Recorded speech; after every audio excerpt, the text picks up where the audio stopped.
Tap on it exactly 3 times and say the spell. Roses are red, violets are blue, in a world of love, just we two. Then, ask it if you and your crush are compatible. If the locker said yes, then congratulations. But if no, then too bad. I was sitting at my usual spot in the common room during break time, coding of course, eyes glued to my MacBook Pro when suddenly, Evelyn, my best friend, barged in and ran straight over to a group of girls. Here she goes again. Guys, I've got big news. You all know Helen, right? The cheerleader? Kay. She has a huge crush on Dean, so she went to the locker and it said yes. Now guess what? I just saw them in the hallway, kissing! Ha! These gossip vultures will believe anything. Confused? Let me wrap it up for you. They were talking about this mysterious locker, situated in the school's back alley. The creepy part was, it could actually speak and foretell your future love partner. For it to work, you had to visit the locker between 6 and 7 p.m. Tap on it exactly 3 times and say the spell. Roses are red, violets are blue, in a world of love, just we two. Then, ask it if you and your crush are compatible. If the locker said yes, then congratulations. But if no, then too bad. This proves it. The locker must have some sort of prophecy power. Of course, duh. You know why? 'Cause it's possessed by a lovelorn spirit. Oh boy. If only these naive kids knew the truth. The mystical locker that they so worshipped was actually a product of advanced IT, of which the mastermind was moi. Didn't see that coming, did you? I'm Karina, by the way, but people like to call me Robot Girl 'cause I'm a super proud tech genius. But kids my age didn't appreciate my talents as they only seemed to care about love. Especially Alicia over there. She despised IT and presumed that anyone into it was a stone-cold machine who'd never ever had a relationship. So, being the tech whiz that I am, I had to come up with a brilliant plan to prove her wrong. I spent every bit of spare time I had coding. I hacked into the school system to collect students' infos, such as their star signs, blood type, hobbies, and career orientation. Then, I used this as a database to create a love compatibility calculator. And just like that, my first brainchild was born. Easy peasy. Using it was simple. All I had to do was insert the 2 names and it'd show me a yes or a no. Knowing how much my peers buy into the whole spiritual stuff, I devised my locker plan. I found this rusty locker at the dead-end alley behind our school, superglued a walkie-talkie inside, locked it well. Then, with the other walkie-talkie in hand, I stayed in the school equipment room, which is convenient enough to be on the other side of the wall. To top it up a notch, I even used a voice changer app to get a perfect ghostly haunted tone. Then, I anonymously spread rumors about the locker's magical powers onto the school's blog. My trick quickly took off, and since launch day, 15 couples have been successfully matched. Can you imagine? True love? Oh, please. It all came down to some simple algorithms, that's all. But, one more thing. I hadn't exactly told Evelyn about this. Yeah, I love her, but she's not the best at keeping secrets. To be exact, she's a walking speaker who couldn't help but blab any gossip she'd heard to the entire school. Anyway, I needed to test if the locker actually worked first. Then I'd tell her, maybe when I reached 20 successful couples. Luckily for me, keeping this one secret from her turned out to be easy, as her attention was all on her crush, Jace, the school's hot boy. In her eyes, Jace was like an angel or something. It seems like I'm the only one who didn't get the gooey eyes memo. One evening I was taking my locker shift when I heard a familiar voice. Evelyn's! Oh boy, I could already guess she wanted to ask about her and Jace. The algorithm said yes, and I could hear Evelyn screaming ecstatically at the announcement. Fine, if she's happy, I'm happy. But it didn't last long, as an hour later, just as I was about to leave, more footsteps came towards the locker, and I heard a knock on it. Roses are red, violets are blue. Hold on. Jace? What was he doing out here? Can I become a couple with Karina? What? No way! Had something hit his head? I immediately said no. No calculator needed for that. He stayed silent at first, but then asked again if I'd be his girlfriend. The answer was still no. He asked the locker again and again, but no, no, no. Jeez, what's with this guy? The next day at school, I noticed Evelyn's wearing her lucky lilac dress. Oh no, was she going to confess to Jace? I had to stop this. Hey, I have an emergency thingy. You need to come with me. Karina, what are you doing? But it was too late as Jace was approaching us. Hey, what are you playing? Tug of war? Oh, I think you messed up your hair. Here, let me. Jeez, he was unnecessarily close. And the worst part was that Evelyn just witnessed the whole thing. Right at that moment, the bell rang and she left for class. Jace, this idiot! The locker said no already, and there he went, messing it all up. Now, I had to wait till the end of class to explain things to Evelyn. But things weren't that easy, as every time I tried to approach her, she gave me this flustered look, then hurried away. One time, I managed to reach her, but then, yep, you guessed it, shameless Jace showed up and ruined the conversation. Gosh, this leech wouldn't quit bothering me. In math class, he asked the teacher to let him change from Evelyn's group to mine, because he suddenly wanted me to tutor him. The worst part was, the more I tried to ignore him, the more interested in me he seemed to get. Until one day, as I was running away from him, I bumped into someone. It was the school's head boy, Killian. Oh man, I was sure I was in trouble, but... Can you see her bothering her? Quit it already. Did Killian just defend me? But, uh-oh, that sure made Jace mad. It's none of your business. Excuse me, this is a library, not a theater club. Keep quiet or out. Phew, thank God I got out of there. But, come to think of it, that was a strange thing for the normally stern-faced Killian to do. Whatever. I don't have time to think about this right now. So far, the locker had predicted 19 couples successfully. I just needed one more match, then I could proudly make my invention public, and voila! My app would change the whole world's dating scene. Here it is, my 20th client. Wait, isn't that Killian? And guess who he's asking about? Yeah, me. Maybe everyone was right about the robot girl nickname. 'Cause how could I be so clueless all this time about Jace and now Killian? I inserted the data, and the result was a no. But hang on, what if I dated Killian? Would that make Jace give up and stop bothering me?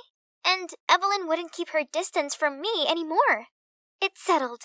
The locker pronounced yes.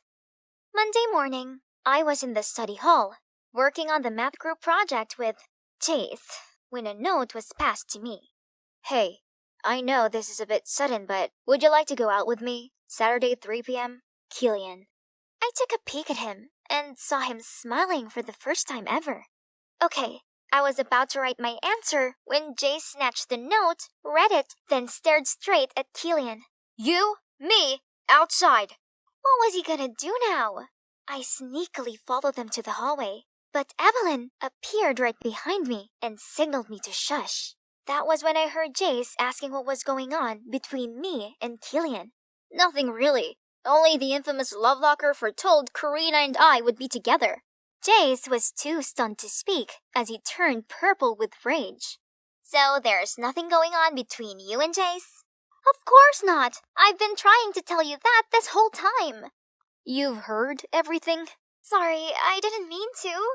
So, what do you think about the date? Sure. I'd love to. I could see Jace boiled over from behind, but what could he do other than bear his grudge and storm off? Problem solved. Saturday arrived and Killian picked me up for our date.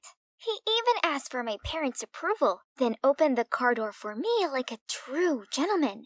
To be honest, I was kinda nervous, but he was so good at comforting me.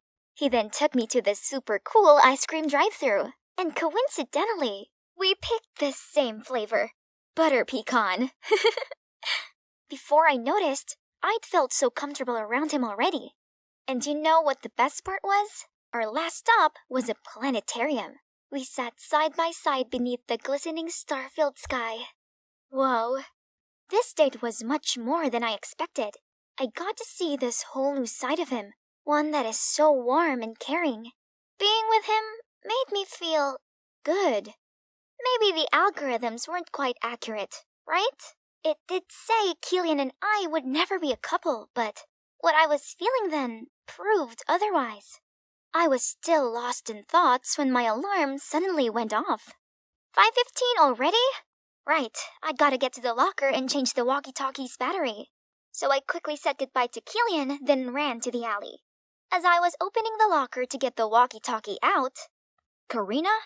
Are you opening the locker? How? Unless you're... Oh. I don't know how, but you sure tricked the entire school. I froze on the spot, not knowing what to do. There's no need to freak out. I'm not gonna tell a soul. That is, as long as you become my girlfriend. Why are you so obsessed with me? You can have anyone else you want. Why me? 'Cause you're different, babe. You're interesting and somehow aren't easily swayed by me, which makes you a challenge. Ugh, this douchebag made me want to vomit. He could expose me all he wants, but I'd never ever go near him again. I shoved past him to leave, but suddenly he grabbed my hand and tried to force me into his embrace. Get off of me, you psycho!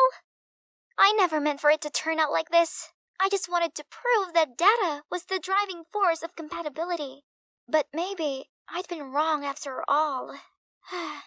I decided it was time to confess all to Evelyn before Jace told her first. Only the next morning, when I arrived to pick her up as usual, her mom told me she'd already left.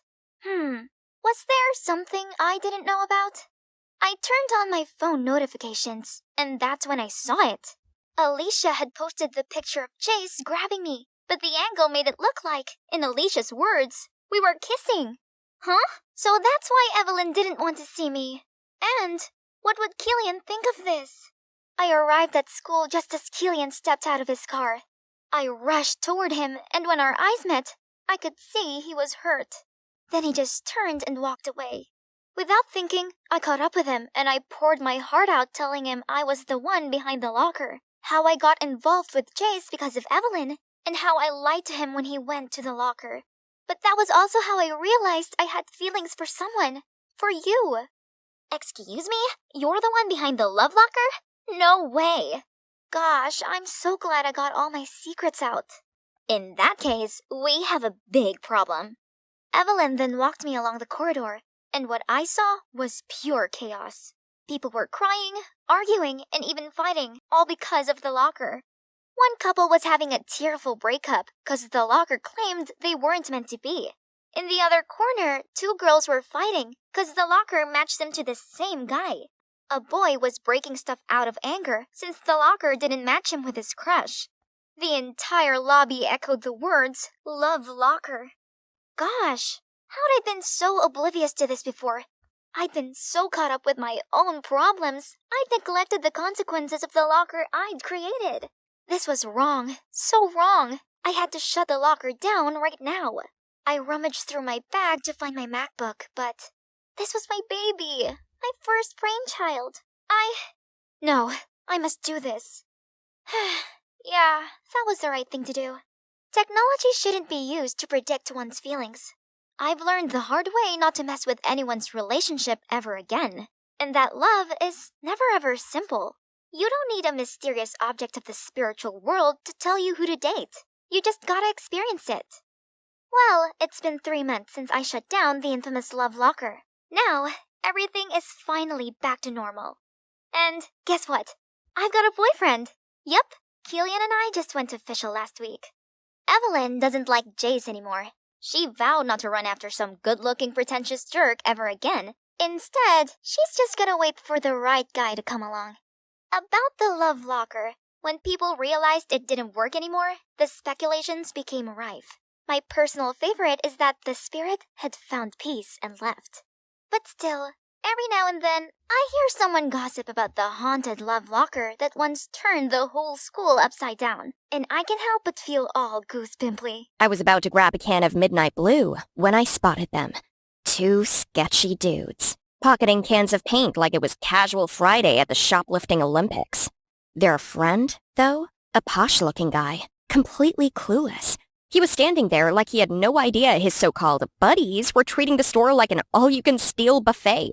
Not my problem, but...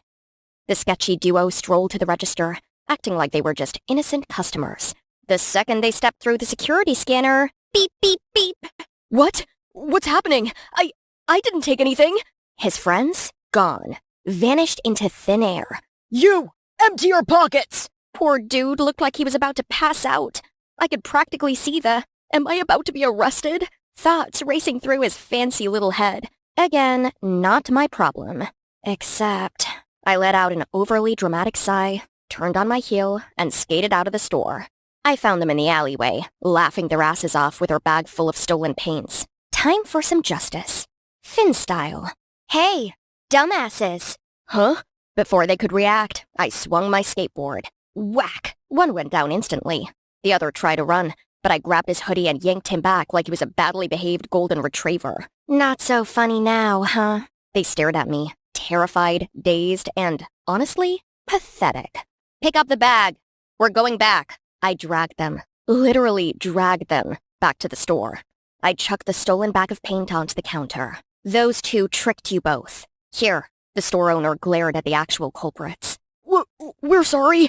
We won't do it again. I turned around, headphones back on, and walked out. Unfortunately, the nerd wasn't done with me yet. Wait! What now? I just wanted to say thank you. What's your name? No need. But can't you hear? I already said no need. If you had been able to protect yourself in the first place, you wouldn't have to thank others like this. Huh? I skated away. Hi, I'm Finn. Technically, it's Fiona, but Fiona is way too girly for me. I've lived at St. Mary's Orphanage my whole life. I was dumped here as a baby with nothing but a note. Dear Orphanage, this is Fiona. I can't afford to raise her, so I hope the orphanage will take care of her for me. Best regards, and never meet again. Yep, no parents. Never had him, never needed him. I was adopted multiple times, by the Harringtons, the Millers, the Hopes, blah, blah, blah. But every single family sent me back. Apparently, I was too out of control. Pfft, honestly, their loss. Now I get to do whatever I want. Sneak onto rooftops, spray paint the city, skate at midnight, and eat junk food for dinner. Oh, and skipping school. Like right now. Except... Finn! I was startled and almost fell off my chair as Sister Wendy stormed into the room. What now? Did you skip school to paint graffiti again? Graffiti is an artistic expression of... Your teacher called. This is the 5th time this month. Sister, I can't stand school. They always make me study useless subjects, like math. Math is not useless. Oh yeah? What am I gonna do if a burglar breaks into my house at 3 a.m.? Blow his mind with logarithms? Ooh, oh no, a criminal! Behold, the power of algebra! Oh, you're impossible. Listen, Finn, you're going to be out of here soon. You need to learn how to be on your own. And school helps with that? Yes, you can do a lot with a degree. Now get going. Ugh. But I knew better than to argue with Sister Wendy. She was the only one who actually cared. After school, I stopped by my favorite graffiti wall to finish my latest masterpiece, snapped a pic for my Instagram, and then Sister Wendy called. What now? I skated back to the orphanage, dreading whatever lecture awaited me. Except she wasn't mad. Instead, she just looked at me, weirdly. There's a couple inside. They want to adopt you. Again? Finn, listen to me. They're different. They're good people. This is a once-in-a-lifetime chance. Sure it is. Then do it for me. I need to see you taken care of. Fine. Let's just get this over with. I stomped into the meeting room, ready to scare off my latest victims, only to freeze in my tracks. Wait, I knew these people. They were the Laurens, a famous artist couple. So, let me get this straight. These people, the Laurens, aka world-renowned artists, aka ridiculously rich, aka very much out of place in this musty orphanage, wanted to adopt me? Yeah, suspicious. All right, what's the scam? Scam? Nobody just wants to adopt a teenager, especially a troublemaker like me. So, what is it? Tax benefits? Free housemaid? Publicity stunt? Finn, we... Just saying! Rich people don't do things for free. We're not here for anything but you, Finn. We've been following your work for a long time. My work? Your graffiti. Excuse me? We love it. We actually follow your Instagram. Which one? At Urban Rebel Finn. Nope. Nope. My underground graffiti page? The one where I post all my murals? The one where I may or may not have publicly insulted several politicians, school authorities, and the entire New York City sanitation department? So you, what, saw my work and thought, wow, we should adopt that criminal? Not exactly. We appreciate what you do. Your art, your messages, they're raw and fearless. We admire that. Uh-huh. And instead of, I don't know, hiring me, you want to adopt me? We want you to have a home. You've been through a lot, haven't you? I felt my stomach drop. For a split second, it was like they could see right through me. All the times I'd been sent back, all the people who had used me, all the times I had tried to believe someone would actually keep me, only to be let down again. I hated it. Forget it. I'm not getting adopted. Not again. Then I stormed off, leaving them calling after me. I needed to clear my head. They don't get it. Nobody does. A famous artist couple following my work for a year? That was weird. Wait, it's them. What are they doing here? Are you stalking me now? Oh, Finn! Fancy seeing you here. This is my spot. We brought you something. If it's a please love us gift, I don't want it. Just take a look. For a second, I considered telling them to shove off. But curiosity wins. I snatch the bag and rip it open. Inside is a full set of high-end graffiti supplies. Spray paints, markers, stencils. The expensive kind. The kind I've been eyeing for months, but could never afford. Where did you get these? We own an art studio. Figured you'd like it. You think this will make me accept you? No, we just thought you'd like it. The way he says it, so casual, so certain, like it's not some grand gesture or a bribe, unsettles me. No strings attached, no expectations. Just giving me something because they wanted to. And I hate how warm that makes me feel. Ugh, you people are annoying. I kick off on my board and skate away before they can say anything else, but I keep the bag. I've always liked the rooftop. It's quiet, high above the world, with just the hum of the city in the distance. Up here, nothing feels as heavy. The Laurens are still waiting. They're wasting their time. They're different, Finn. I know you're scared. I'm not scared. I know you've been hurt before, and I know you don't trust easily, but the Laurens, they're kind people. They could just be faking it, like the others. I've done background research. They don't have any hidden agenda. So maybe give them a chance. Not just for them, for you. And if they ever let you down, you always have a home here. I don't say anything, but for the first time, I think about it. Well, here we go. Fine, I'll let you adopt me. Really? But 2 conditions. Name them. 1, I can return to the orphanage whenever I want. Of course. 2, you'll provide as much art stuff as I want. Done! You agreed too fast. Suspicious. We were already planning to send you to art school. Art school? You'll go with our daughter, Eve. Who is Eve? Your new sister. Yeah, this just got weirder. Car rolls to a stop, and I step out, skateboard in hand, staring up at what is definitely not a house. It's a museum with bedrooms. The driveway is cluttered with weird metal sculptures, like someone let a bunch of robots die here for the sake of art. I knew rich people live differently, but this was excessive. Welcome to your new home. More like a museum I'm not allowed to touch. You can touch everything, dear. Even that weird statue that looks like a melted giraffe? That's actually an original piece from... Yeah, I don't care. Let's get you inside. There's someone we want you to meet. Oh, great. More surprises? Love that for me. I follow them inside, stepping into what looks like an art studio the size of my entire orphanage. And sitting right in the middle of it is a girl who looks like she walked straight out of an elite boarding school brochure. Her outfit? Perfect. Her hair? Neatly tucked, like it stays that way on its own. She's working on some delicate, detailed garden scene. Finn, this is Eve, your new sister. Excuse me? Hi, Finn. It's so nice to finally meet you. Is it? I've been really excited. I've always wanted a sibling. Is something wrong? You don't look threatened. Why would I be? Because either A, they're replacing you with me, or B, you're being forced to be nice to me. What? No. Finn, dear, we're not replacing anyone. Then explain why a perfect rich family would go out of their way to adopt a problem child like me. Because we love your art, Finn. And because we wanted the house to feel fuller. That's not reassuring.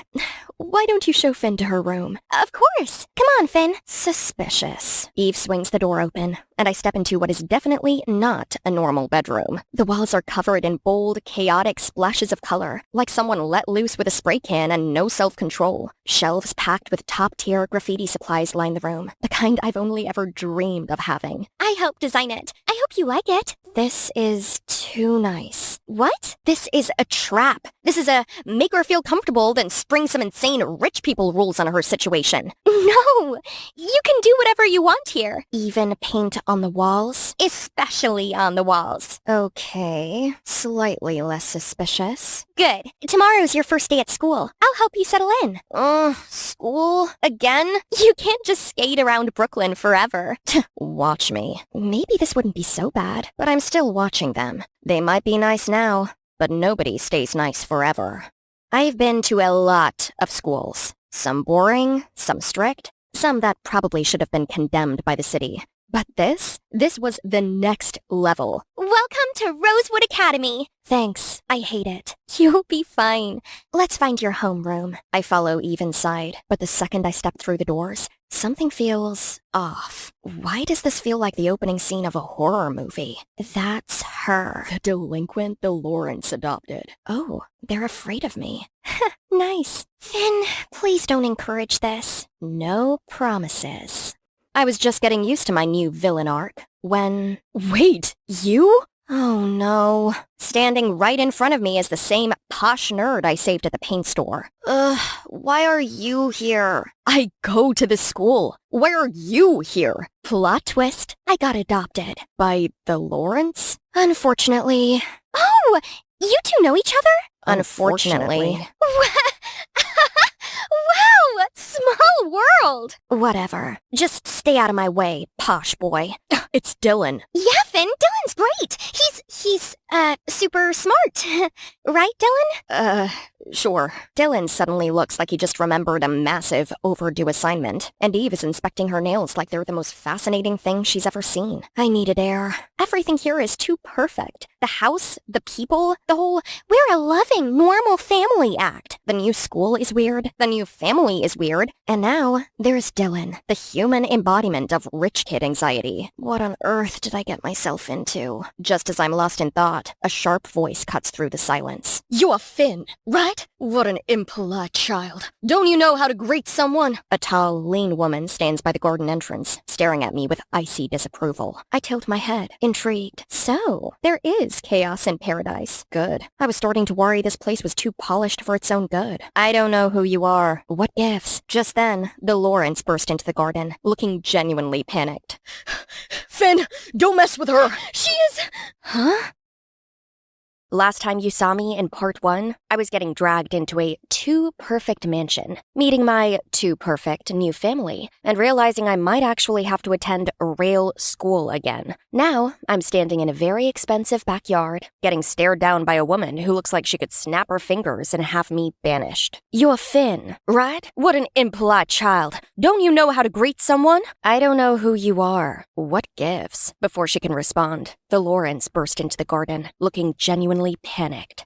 Finn, don't mess with her! Turns out, this is Christine, the housekeeper/overlord of the Laurent estate. She's been here forever, practically raised Eve, and definitely thinks she runs this place. She eyes me like I'm a stain on her pristine world. This child needs discipline. Please do not fight Christine. I like you alive. Fine. So, who actually owns this place then? After surviving the housekeeper from hell, I figured school couldn't be worse. Turns out, I was wrong. A group of girls, covered in fancy brands and way too much perfume, stood in a circle, whispering just loud enough for me to hear. She looks so ugly and dirty, but she was adopted by the Laurent family. I don't get it. I immediately nodded, completely unfazed. Exactly! You guys should be avoiding me like the plague, not crowding around me like this. The group exchanged confused glances. That was not the reaction they were expecting. Your brain is broken or something? You're being called ugly and dirty, and you agree with it? My expression darkened. Killer mode activated. I stepped closer, grabbing her collar, voice dropping into something dangerously calm. Hey, ugly and dirty is my style, but my brain, crystal clear. You want to know what broken really looks like?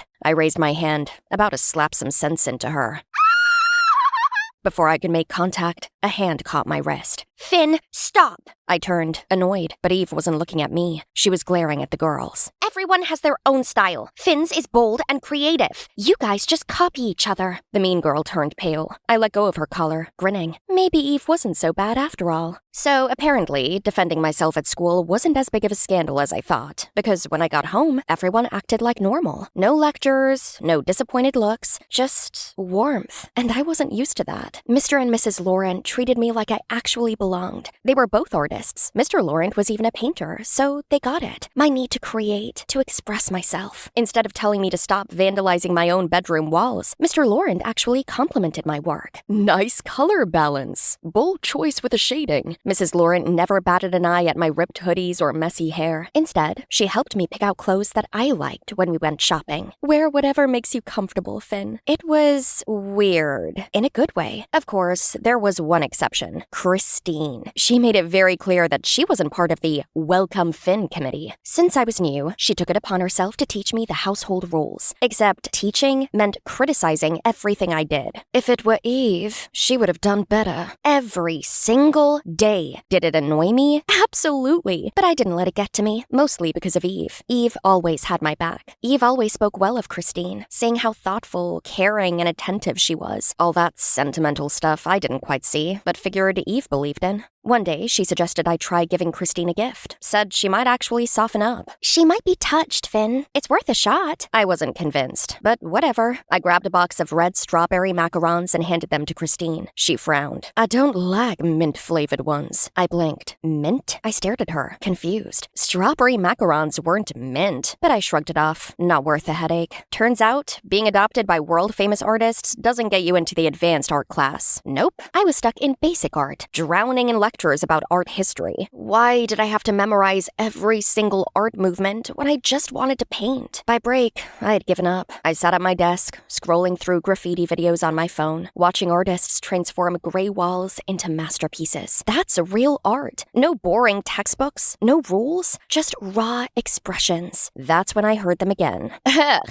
graffiti? That's not art. It's just vandalism. It's trashy. Just like you. You'll never be a real artist. I saw red. Oh yeah? Well, let me show you some trashy art. I dipped the brush into bright blue paint and splattered it all over them. And just like that, chaos. A full-blown fight breaks out. Brushes fly, paint spills, desks knock over. Then... Enough! Soon enough, my parents were called. But instead of scolding me, Mr. and Mrs. Laurent just listened. Finn, we understand. But next time, maybe aim for a canvas instead of people. Mr. Michael, surprisingly, had my back too. Finn, your passion is undeniable, but art should be your voice, not your weapon. Next time, come to me first. It wasn't a total loss, but I wasn't in the mood for class anymore. So, time to find the rooftop. I wasn't expecting company, but there he was, Dylan. Well. Posh boy skipping class. It's called strategic avoidance. We talked. Turns out he wasn't as annoying as I thought. Before I knew it, Dylan and I clicked like we'd been best friends in another life. It was too easy. The constant banter, the dramatic eye rolls, the inside jokes about our ridiculously fancy school. I wasn't used to getting along with someone this fast. Then, in the middle of our usual nonsense, Dylan playfully nudged my shoulder. Oh, so that's how we're playing now? I half raised my hand, ready to shove him back, when I caught something out of the corner of my eye. Eve. She had been walking just a step behind us, but her usual smile was gone. Her fingers twisted the strap of her bag, her eyes flickering toward Dylan, then away, like she was trying not to look. You okay, Eve? What? Oh, yeah, totally! She's probably wondering how she got stuck with the school's two biggest headaches. I laughed. Eve did too, but hers was off. I didn't have time to think much about Eve acting weird, because the school just announced an art competition. At first, I didn't care. Competitions weren't my thing. But then, they started talking. Can you imagine Finn entering? She wouldn't even make it past the first round. She probably won't even try. Not when she has to compete against real artists. Okay, that was it. I pushed off my locker and walked straight up to them. You think I wouldn't? Well, graffiti isn't real art, you know? You'd be wasting your time. I almost laughed. So, art only mattered if it was made in a fancy studio with a tiny brush? Please! These girls acted like they got to decide what counted as a real art and what didn't. Too bad for them. I wasn't the type to back down. Fine, I'll enter, and I'll use graffiti in the competition. They laughed. And when you lose, maybe you'll finally admit graffiti isn't real art. I stepped even closer. No, because I'm going to win. And when I do, you'll have to admit graffiti is art. The hallway went quiet, and their smirks disappeared. Guess they didn't expect me to push back. I left school feeling invincible, ready to prove my point. This is gonna be easy. Graffiti is art. I'll show them. At least, that's what I thought. But as I started sketching, something felt off. The lines felt stiff, like I was forcing something that should flow naturally. My usual creativity was just gone. I kept trying, sketching, erasing, starting over, but nothing looked right. What is this? This isn't me. I ripped the page out and tossed it aside, doubt creeping in. For the first time, I wasn't sure I could pull this off. Doubt still clung to me as I headed to my usual spot, the graffiti wall, hoping fresh air would clear my head. Okay, why do you look like a sad rich boy in a soap opera? Dylan let out a long sigh, running a hand through his hair. I think Eve likes me. I froze mid-step. Huh? I don't know what to do. I don't feel that way about her, but she's my friend, and I don't want to hurt her. I didn't answer right away. Suddenly, all those weird moments with Eve made sense. The way she tensed up, the way she forced those awkward smiles, the way her eyes always flickered toward him when she thought no one was looking. And now I had no idea what to say. If I were in her shoes, wouldn't I be pissed? Wouldn't it suck to like someone who didn't feel the same way? But being me, I just shrugged. Maybe tell her before she explodes? Dylan let out a dry laugh, but there was something heavy behind it. Dylan's words still lingered in my head as I got home, but I barely had time to process them before I found out something new. Eve had also entered the competition. Guess we're rivals now.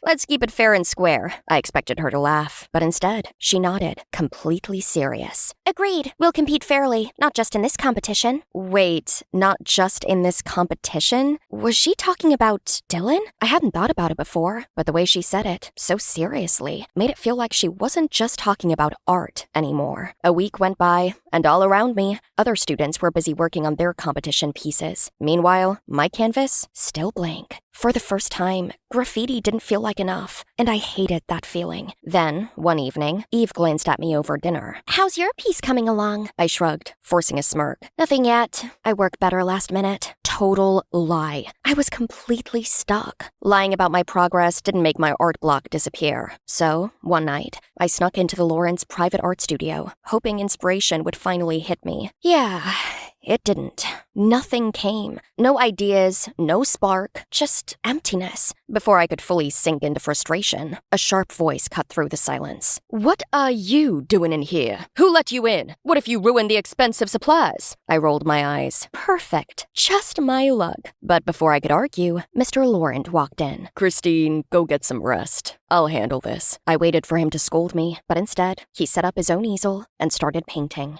What? Rich people painting ritual at midnight? It's about waiting until the art feels right. What if I can't make something that proves graffiti is art? Then stop trying to prove something. Paint something that screams you. Something clicked. I grabbed a spray can, and for the first time in weeks, I finally painted. For the next few days, I put everything into my piece. Spray paint everywhere, bold colors mixing and clashing, with hidden words scattered in the background. This is art. Rules are stupid. Freedom. It wasn't perfect, but for the first time, it felt right. Meanwhile, Eve spent more and more time alone. She redid her piece over and over, staying up late, erasing, starting fresh. Some nights, I'd catch her in her room, exhausted, staring at a blank page. Christine always brought her late-night snacks, making sure she had the energy to keep going. She wanted this badly. I just didn't know how badly until everything fell apart. The whole school was buzzing. Eve's competition entry had vanished. She stood frozen in front of her open locker,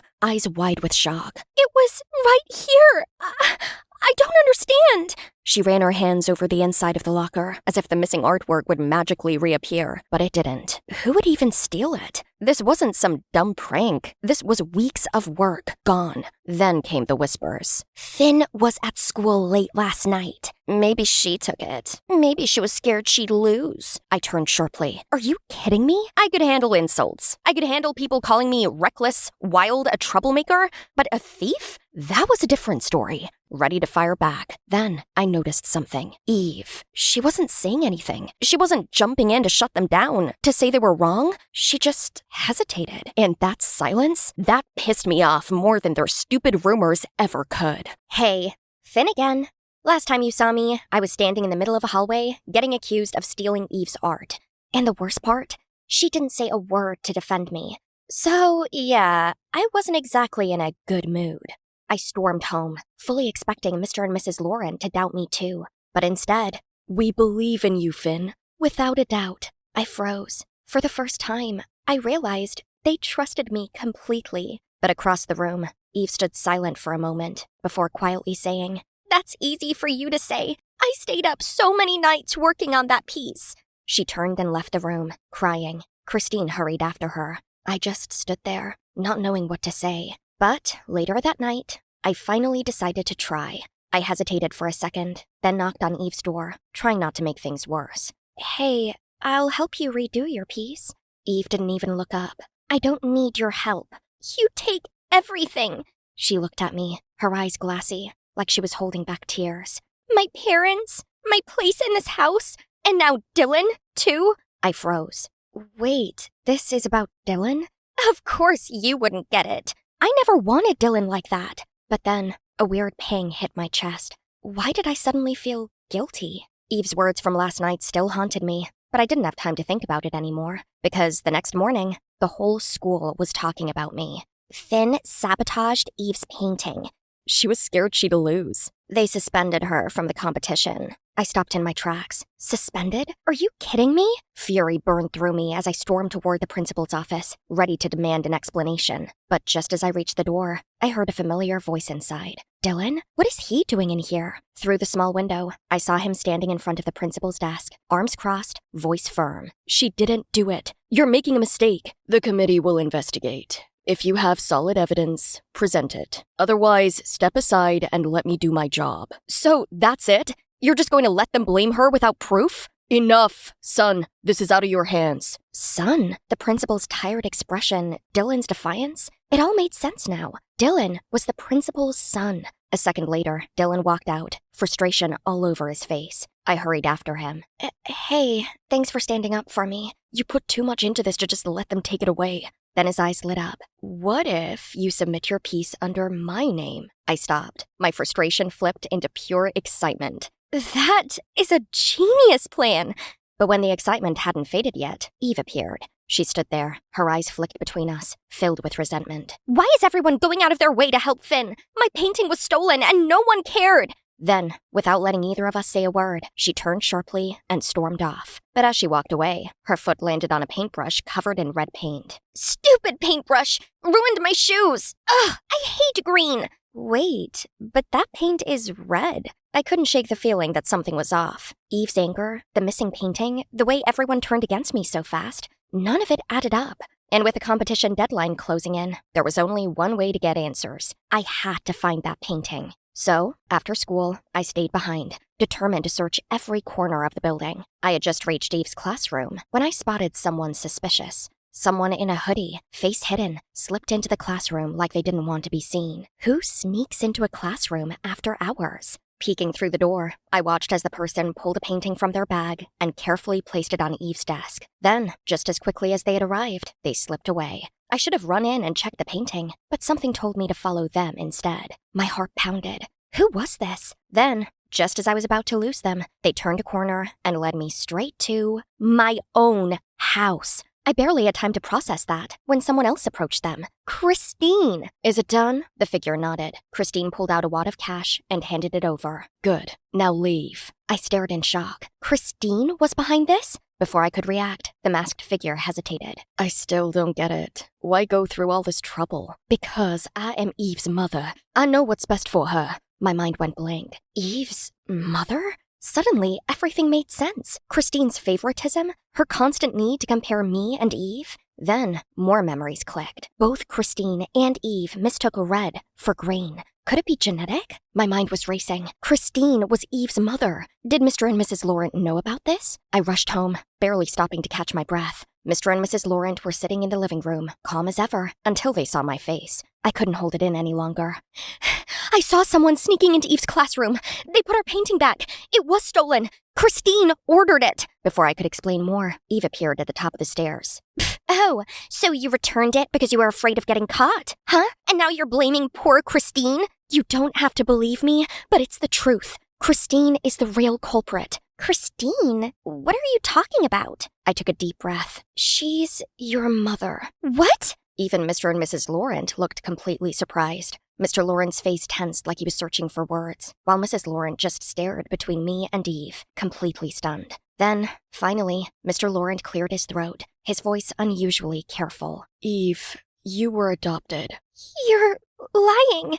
We took you in when you were a baby, but we never knew Christine was your biological mother. I glanced at Eve, expecting her to react. Anger, denial, something, but her expression only darkened, shoulders tensing under the weight of the truth. We'll look into this, but for now, just act normal and focus on the competition. Act normal? You lied to me my whole life. Then, without another word, she turned and ran upstairs. The next morning, I woke up to panic. Voices shouting, doors slamming, hurried footsteps. Then, I heard it. Eve was missing. The entire house was in chaos. Mr. and Mrs. Laurent spoke urgently on the phone, while staff rushed around the mansion, checking every corner. Christine was pacing back and forth, mumbling to herself, while I stood in the middle of it all, trying to process what was happening. Where would Eve go? I needed to think. I ignored the frantic energy in the house. I headed to Eve's room, hoping to find some kind of clue. I opened drawers, flipped through notebooks, nothing. But as I reached for another notebook, a sudden voice shattered the silence. What are you doing here? In my daughter's room? Give her back to me! Christine grabbed my arm. She was crying uncontrollably, gripping me like I had personally taken Eve away from her. It's all my fault! My daughter, where are you? Come back to me! Christine, let her go. Blaming Finn won't bring Eve back. She just needs time alone. We've already reported this to the police. Now, we have to wait. You don't understand. You're not her real parents. Wait, what did she just say? My patience ran out, and before I knew it, I snapped. They're not her birth parents, but they know her better than you ever did. And you've been living under their roof all these years, lying to their faces, and you don't even feel ashamed? Christine was stunned, but I wasn't done. You say you love Eve, but all you've done is lie to her. That's not love. It's selfish. You don't get to call herself her mother just because you showed up. Christine collapsed onto the floor, and then, through her broken cries, she admitted everything. She had been abandoned by her lover while she was pregnant. Desperate and alone, she left her baby at an orphanage, unable to care for her. Years later, she found out Eve had been adopted by the Laurents, so she applied as a housekeeper just to stay close to her daughter, to secretly watch over her. But she never had the courage to tell the truth. She was terrified Eve would hate her. She also didn't want to disrupt the good life Eve had with her adoptive parents. And then I came along. Christine had been so afraid that Mr. and Mrs. Laurent would grow attached to me, that I would replace Eve. So she made things hard for me and ruined my reputation, hoping the Laurents would start hating me and send me away. The room fell into heavy silence. Mr. and Mrs. Laurent were speechless. Finally, Mr. Lawrence sighed. We'll deal with this later. Right now, the most important thing is finding Eve. Christine buried her face in her hands, sobbing. And for once, I didn't have a snarky response, because I actually felt bad for her. I didn't know what else to do, so I ran. There was only one person who could help me figure this out. I reached Dylan's house and banged on his window. Finn? It's like 6 in the morning. I didn't wait for an invitation. I climbed inside. Get up, posh boy. I need your nerd skills. Eve is missing. Dylan's sleepiness disappeared in an instant. He grabbed his laptop and started typing furiously. If she didn't tell anyone where she went, maybe she left a clue online. Eve? Posting, "Hey guys, I'm running away" on social media? Not happening. Obviously not. But lucky for you, I have access to the school system. Wait, how? I'm the principal's son, remember? My dad keeps his login saved on our home laptop. One quick access, and boom, school system unlocked. Pretty sure that's not legal. Only if I get caught. A few seconds later, his smirk faded. Got something. Eve logged into her school account last night from home, and the last thing she searched was St. Mary's Orphanage. We both stared at the screen, the search history sitting there like a breadcrumb trail. Of course, she didn't just run away. She went home. I skated as fast as I could, my heart pounding, the streets eerily quiet in the early morning light. And there she was, Eve, sitting on the orphanage steps, arms around her knees, staring into nothing, like she'd been there all night. You picked a weird place for a meltdown, princess. I sighed and dropped down beside her, pulling my hoodie tighter around myself. After a long silence, Eve finally spoke. I should have figured it out sooner. Figured out what? That I never really belonged. Christine knew me better than my own parents did. I spent my whole life trying to be their perfect daughter, but in the end, I was just another orphan they picked up. Yeah, that's a crap feeling. What? You think I haven't been there? Feeling like a mistake? Like no matter what you do, someone's gonna send you back? But you know what? That's our decision, not theirs. You can sit here forever feeling sorry for yourself, or you can get up, go back, and make them prove they love you. And if they don't, then you and me, we leave. Find a place where nobody can throw us away. Eve finally looked at me, really looked at me. Then, slowly, she smiled. You're such a pain, Finn. You love me. Maybe. That was enough for me. I pulled out my phone and called Mr. Laurent. A short while later, the Laurents pulled up in a car, rushing out to Eve. Relief was written all over their faces. I stood off to the side, watching. Then, suddenly, Mrs. Laurent grabbed me into the hug too. What? Oh, okay, this is happening. Christine was nowhere in sight. I glanced at Eve. So, you staying? Yeah. Good, because I wasn't about to let you leave me with Dylan. Eve came home, submitted her entry, and little by little, started acting like herself again. But Christine is different. One morning, she left without a word. No note, no goodbye, just gone. You okay? About what? Christine. It's weird. I thought I'd feel angry, but mostly, I just feel relieved. Maybe she needed time to figure things out. If that's what she needs, then she can have it. I didn't know what to say, so I didn't. We just sat there, watching as the sky deepened from orange to blue. Then, out of nowhere, you like him, don't you? I blinked, caught off guard. Dylan? I don't know. You're an idiot. You too. I don't think I ever really wanted Dylan. I think I just wanted to feel like I mattered. A lump formed in my throat. For the first time, Eve felt like family, not competition. She gave me a small smile, and I knew she saw me the same way. After that afternoon, I found myself wandering, my thoughts still tangled, which is how I ended up here, walking through an empty hallway with Dylan. Neither of us said much. The school felt weird when it was this quiet, just the soft buzz of the vending machine and our footsteps filling the empty halls. Then I blurted, "Do you ever think about it?" Dylan shot me a glance. Think about what? If we'd be a thing. Dylan paused mid-step. I just grinned, keeping my tone easy. Not saying I wanted or anything, just wondering. You're impossible, Finn. We kept walking, neither of us saying anything more. But then, just as I thought the conversation was over, You really don't know, huh? I glanced at him, but he was already looking ahead, hands in his pockets, like he hadn't said anything. You're impossible, Dylan. Yeah, guess we both are. We didn't say anything after that, but at least I knew I wasn't the only one thinking about it. That afternoon, I was on my way to my locker after class when... thud! Before I could react, a hand slammed against the locker right next to me, trapping me in place. When I looked up, she was already glaring at me, her eyes sharp enough to cut me into 100 pieces. Jason, last night's kiss? Was it nothing to you? Just as I opened my mouth to object, another voice yelled, "Jason, you cheater!" Then they charged at me like a raging storm, and just like that, my wig went flying. The hallway went dead silent. Wait, that's not Jason. That's Jenny. Bet you're curious about the chaos, huh? So let's clear things up. I'm Jenny, and I have a twin brother, Jason. Our parents were just ordinary office workers, until one event changed everything. They built a YouTube channel, turned us into internet-famous kids, and made tons of money from it. At first, it was great, but over time, I gradually started to hate being famous. And I hated having to fake being cute for everyone. It was so exhausting. So I quit. And guess what? My parents instantly stopped caring about me and acted like Jason was the only child that mattered. They favored him so much that when they caught him faking sick to skip school, instead of punishing him, they forced me to cover for him. The story begins on the last day before summer break, when my parents' beloved son was sick again. And as always, I had no choice but to take his place at school. But this time, I had a plan. A prank so good he'd remember me forever. I texted both of his girlfriends, setting up a meeting at the same time. So I didn't just randomly get attacked by those two girls. I planned the whole thing. Yeah, everything was already planned out. Even if I got caught, all I had to do was shed a few tears and put on that guilty puppy dog face and apologize. Easy escape. Besides, Jason was the real culprit here. He was the one caught red-handed.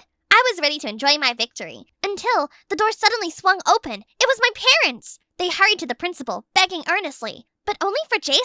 But anyway, my plan to expose my perfect brother's true colors worked. His reputation was completely ruined. The only catch? Views on the channel dropped fast. And me, I was back to being the villain, in my parents' eyes, once again. Do you have any idea what you've done? Sponsors are pulling out! This is how we make a living, Jenny. Why not just upload a video of Mom glaring at me? That'd get views. I turned to leave, but Dad grabbed my arm, his face tight with anger. You think this is over? Both of you are going to a summer camp. Tomorrow! What? But I already planned my whole summer! What did I even do wrong? Oh, right. Everything's always my fault. Your golden child could do nothing wrong. Fine. I'm sorry. Happy now? Your attitude is ruining our channel! At summer camp, you and Jason will learn to work together through teamwork challenges. Win or stay there forever. Oh, I was gonna win all right. Just not the way they wanted. Jason kept apologizing the whole trip to camp, but I ignored him. I dozed off, and when I woke up, the camp was in sight. Cozy cabins, endless trees, and a familiar figure waiting at the entrance. Sean?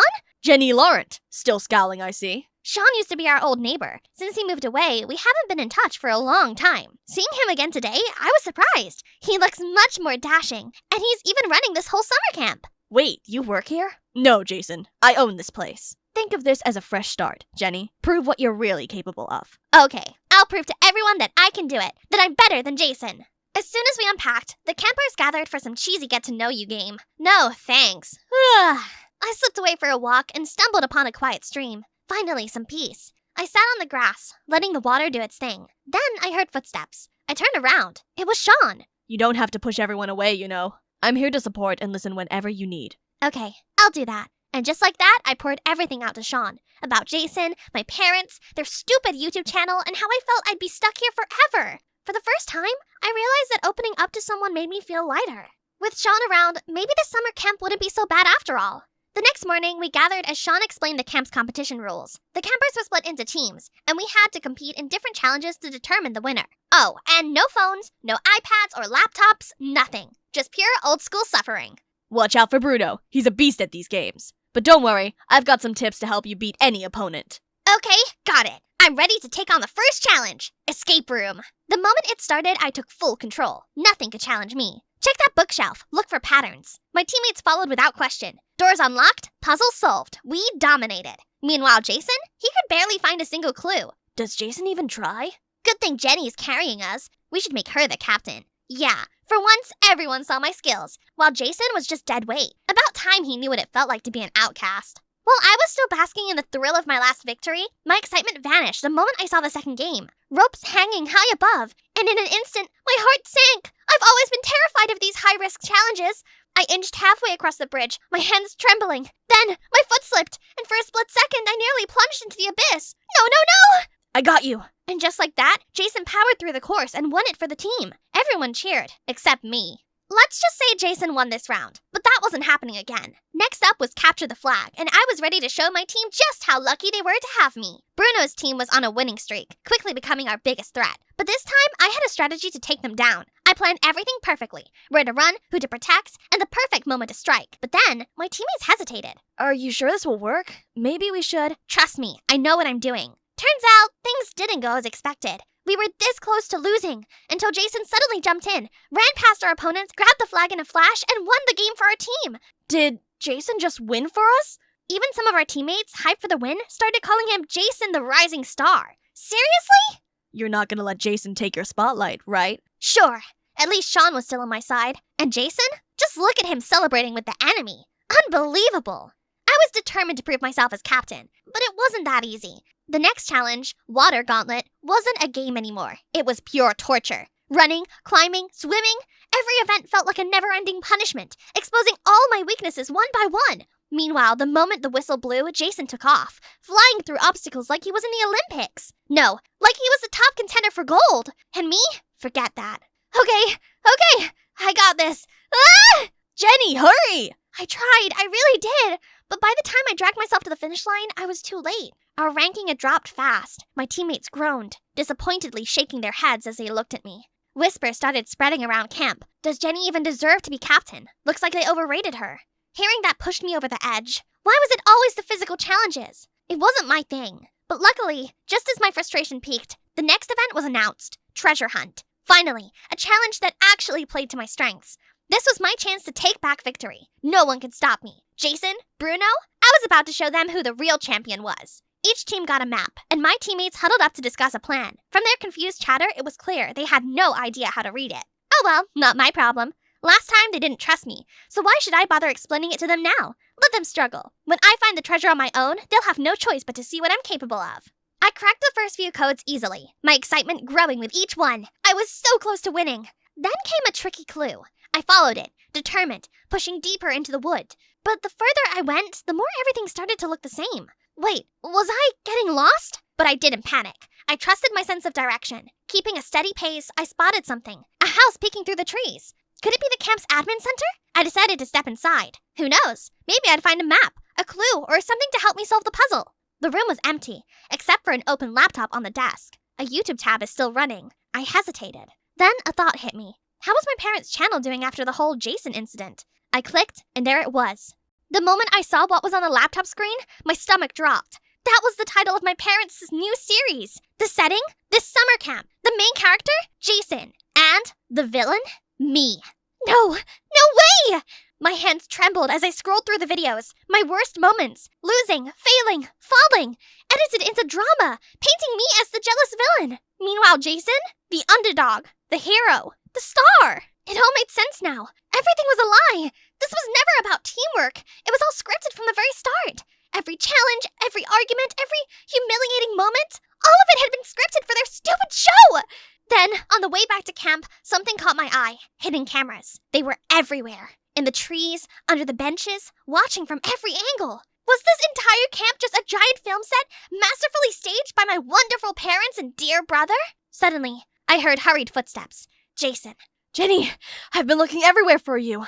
Oh, drop the act, big brother. I know all about your little reality show. You found out? Oh, don't play dumb. You were always the star. I was just the extra. That's not true. I just found out. I was trying to stop this. Seriously? That's the best excuse you've got? None of this would have happened if it weren't for you. You think I wanted this? The cameras, the pressure? Do you know why I skipped school? Because it was the only time I could be free. His voice cracked, and for the first time, I saw it. Jason was just as trapped as me. I'm sorry for dragging you into this. I'm done playing their game. It's time to expose everything. Bad idea. I spun around, startled. Bruno stood by a tree, arms crossed, like he'd been watching the whole time. How long have you been standing there? I asked him to help find you. If you go public now, they'll twist the story. Your parents must have an inside source. I mean, who else could it be besides Sean? He was right. Every accident, every moment, he had been feeding them information. So, we outplay them. We record the real story, exposing how everything is being manipulated behind the scenes. Why are you helping? Because I've been controlled by my parents too. Maybe Bruno wasn't just a rival after all. He was an ally. And together, we were about to flip this whole game upside down. Our plan?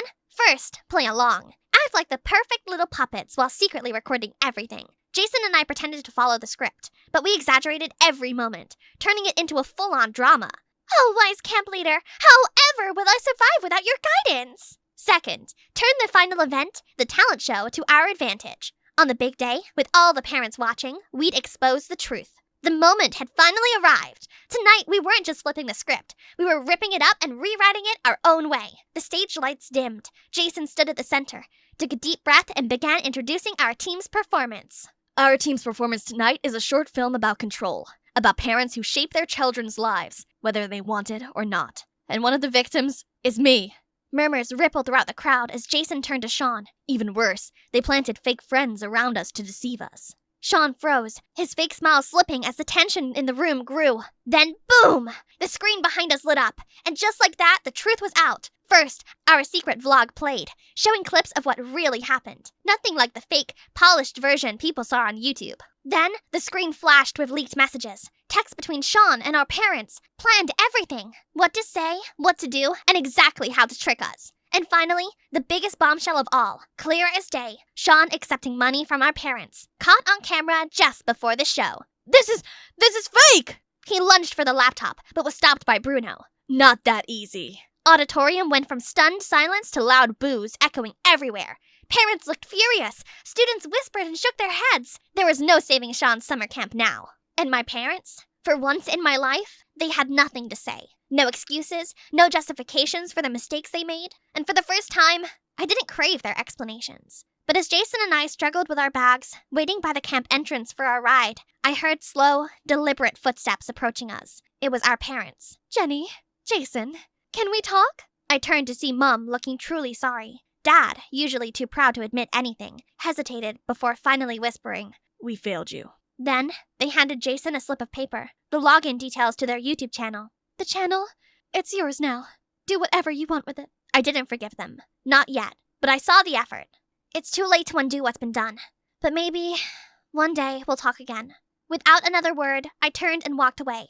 Wait, what do you mean? You're not coming home? Not home. Not yet. Then where are you going? Anywhere but back. Relax. I'm kidding. I was planning a gap year anyway. I'll stay with Grandma and Grandpa, work random jobs, volunteer, then figure out my next move. Jason hesitated, then glanced at the paper in his hand.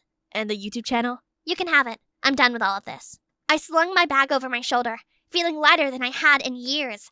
For the first time, I get to decide what happens next. No scripts, no expectations, just me, finally writing my own story.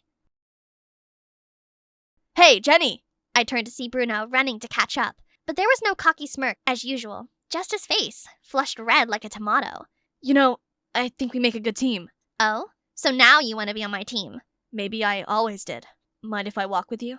For some ridiculous reason, my heart did a little flip. I scoffed, shaking it off. Yeah, whatever. We fell into step, walking side by side beneath the trees. Neither of us said a word, but the silence wasn't awkward. Still, I could feel my face getting warmer. And by the look on his face, I wasn't the only one. And welcome to the crazy roller coaster that is my life. From the moment I was born, I was doomed. My parents set their eyes on me and saw nothing but a beautiful baby they could use to make a lot of bucks with. They made me the face of their makeup line, Lush Beauty. And since my hair was long and lustrous, they launched hair products too, using me as their model, of course. Even my everyday moments were never peaceful. My parents were always filming me. Look who's keeping her teeth all sparkly. I'd lost count of how many times I asked for privacy, but they never listened. And before I could stop her, Mom had already posted that silly video of me. Love emojis poured in, comments like, "She's so pretty. Her teeth are goals. Love you, Trish." And that made my mom even happier. My parents documented everything. My first loose tooth, my first zit, and I had a big fan base. Everyone thought I was living the dream. But I hated the cameras, the fake smiles, the pressure to be perfect. I didn't want fame. I just wanted to be a normal kid. I loved building robots. At 8, I already knew I wanted to be a robotics engineer. But my parents didn't care. You've got a photo shoot in 30 minutes. Just wrapping up this robot. Ugh, this robot obsession again? Modeling pays real money. It's not an obsession. It's my passion, and I don't like modeling. Now, listen. French fries? That's like 200 calories! Obesity is calling! A handful won't turn me into a pig overnight, Mom. Throw that out or give it to Audrey. Yeah, toss it to the trash can. AKA me. That's my sister Audrey. She hated me for getting all our parents' attention, and I get it. They sent her to a worse school than mine and brushed it off whenever I spoke up. To them, I was the moneymaker. She wasn't, so they didn't care. Like one time, we broke into a fight after she destroyed one of my robots. What are you doing? Just helping you clean up. Give it back the way it was! Enough! Stop it, both of you! Audrey's smug face pushed me over the edge. I lunged at her, ready for a fight. Mom rushed in and pulled us apart. I had a small scratch on my face, but Audrey's was much worse. Oh my God, Audrey! What did you do to your sister's precious face? Apologize right now! Mom ignored the even bigger scratch I had given Audrey and fussed over my barely visible wound. I glanced at Audrey. Her face was flushed, fists clenched in frustration, but she didn't fight back. After all, she started it. She deserved the punishment. But after a while, thinking about our fight and the blood still trickling from Audrey's scratch, I started to feel sorry for her. Maybe all her mean behavior was just her way of getting back at me for the unfair way our parents treated her. Audrey skipped dinner that night, and my parents didn't care. So I took some food for her, and some Band-Aids. Hey, Audrey, are you there? I'd rather choke than say sorry. I just brought food. Oh, look, it's Miss Perfect. Everyone may worship you, but I'll never bow to you. Cool. Just eat. You see what my sister said about everyone worshiping me? She wasn't totally wrong. People everywhere treated me like I was Beyoncé's long-lost cousin. Young, glamorous, and always in the spotlight. Her skin! It's like melted butter! Trisha, can I take a selfie? I need a new lock screen. At first, the fame felt exciting, but before long, it started to suffocate me. I was drowning in it, and it left me drained. But there was one person immune to the Trisha charm. Daniel, a transfer student. He caught my attention from the first day I noticed we had a shared love for robotics. During his class introduction, he casually rolled up his sleeve to reveal a robotic prosthetic arm. Name's Daniel. I'm a one-armed pirate. The whole class went silent, then buzzed with whispers about the strange robotic arm and the mysterious new guy. Just kidding. It's a robotic glove I made, hoping it'll help people with paralysis, like my grandma. I want to be a robotic engineer. I was so impressed to meet a robotics nerd like me, and I wanted to be his friend. But no matter what I did, Daniel kept acting like a grumpy cat. Hey, I wasn't sure if you liked apples or pineapples, so I got both. I brought my own lunch. He was my seatmate, but completely ignored me, and that drove me crazy. I was used to attention. No one ever ignored me, except for him. I refused to back down, so I sent one of my guards on an errand. Max, I want intel on Daniel. Hobbies, allergies, everything. New crush? He's a mission. Turns out, he wasn't a jerk. He was just selectively nice. He always volunteered to help kids at the orphanage every Saturday. Charity boy, huh? I can absolutely work with that. The next Saturday, I arrived at the orphanage with a van loaded with toys, books, and candy for the kids. Daniel was surprised to see me. Hi, I brought some stuff. Hope that's okay? You brought all that? Why? Seeing Daniel's confused face made me grin. I pointed to the van full of toys, and the kids swarmed around it, their faces lit with excitement. I saw your post about donating stuff. I wanted to help. And the smile that appeared on his face made me want to melt. We could use an extra hand today. Want to tag along? Sure. Yeah, totally. It has to be the best day of my life. Working alongside someone I admired and doing something good for once that wasn't captured by cameras. Just me, making a difference. Suddenly, a faint click of a camera shutter caught our attention. It was Mom! Somehow, she had gotten wind of where I was going and now wanted to take advantage of it for publicity. Seriously? Is this all just another publicity stunt for you? I thought you came here to do something meaningful. Turns out you used it for self-promotion. I can't believe I fell for it. No, my mom, she's chronically addicted to Instagram. This wasn't planned, I swear. You're exactly what I thought you were. A self-obsessed influencer who would do anything for clicks. Every word hit like a slap to the face. Even worse, Daniel didn't let me explain. After that, he changed seats and wouldn't even look at me. To him, I had become invisible, but I couldn't be mad at him. I was mad at my parents, the ones who turned my life into a 24/7 live stream. That incident made me realize I wasn't their daughter anymore. Until one day, I couldn't take it anymore. It was my 17th birthday, and I told my parents I wanted to do it alone. No guests, not even family, just me and cake. Lavish parties bored me. I quietly embraced the peace of my 17th birthday. But when I came back from school that day, the moment I stepped into the room, a loud noise made me jump out of my skin. Suddenly, people burst out from behind the furniture. Cameras clicked like crazy and flashes went off everywhere, blinding me. Surprise! My parents had filled the house with fashion designers, influencers, reporters. The opposite of what I wished for.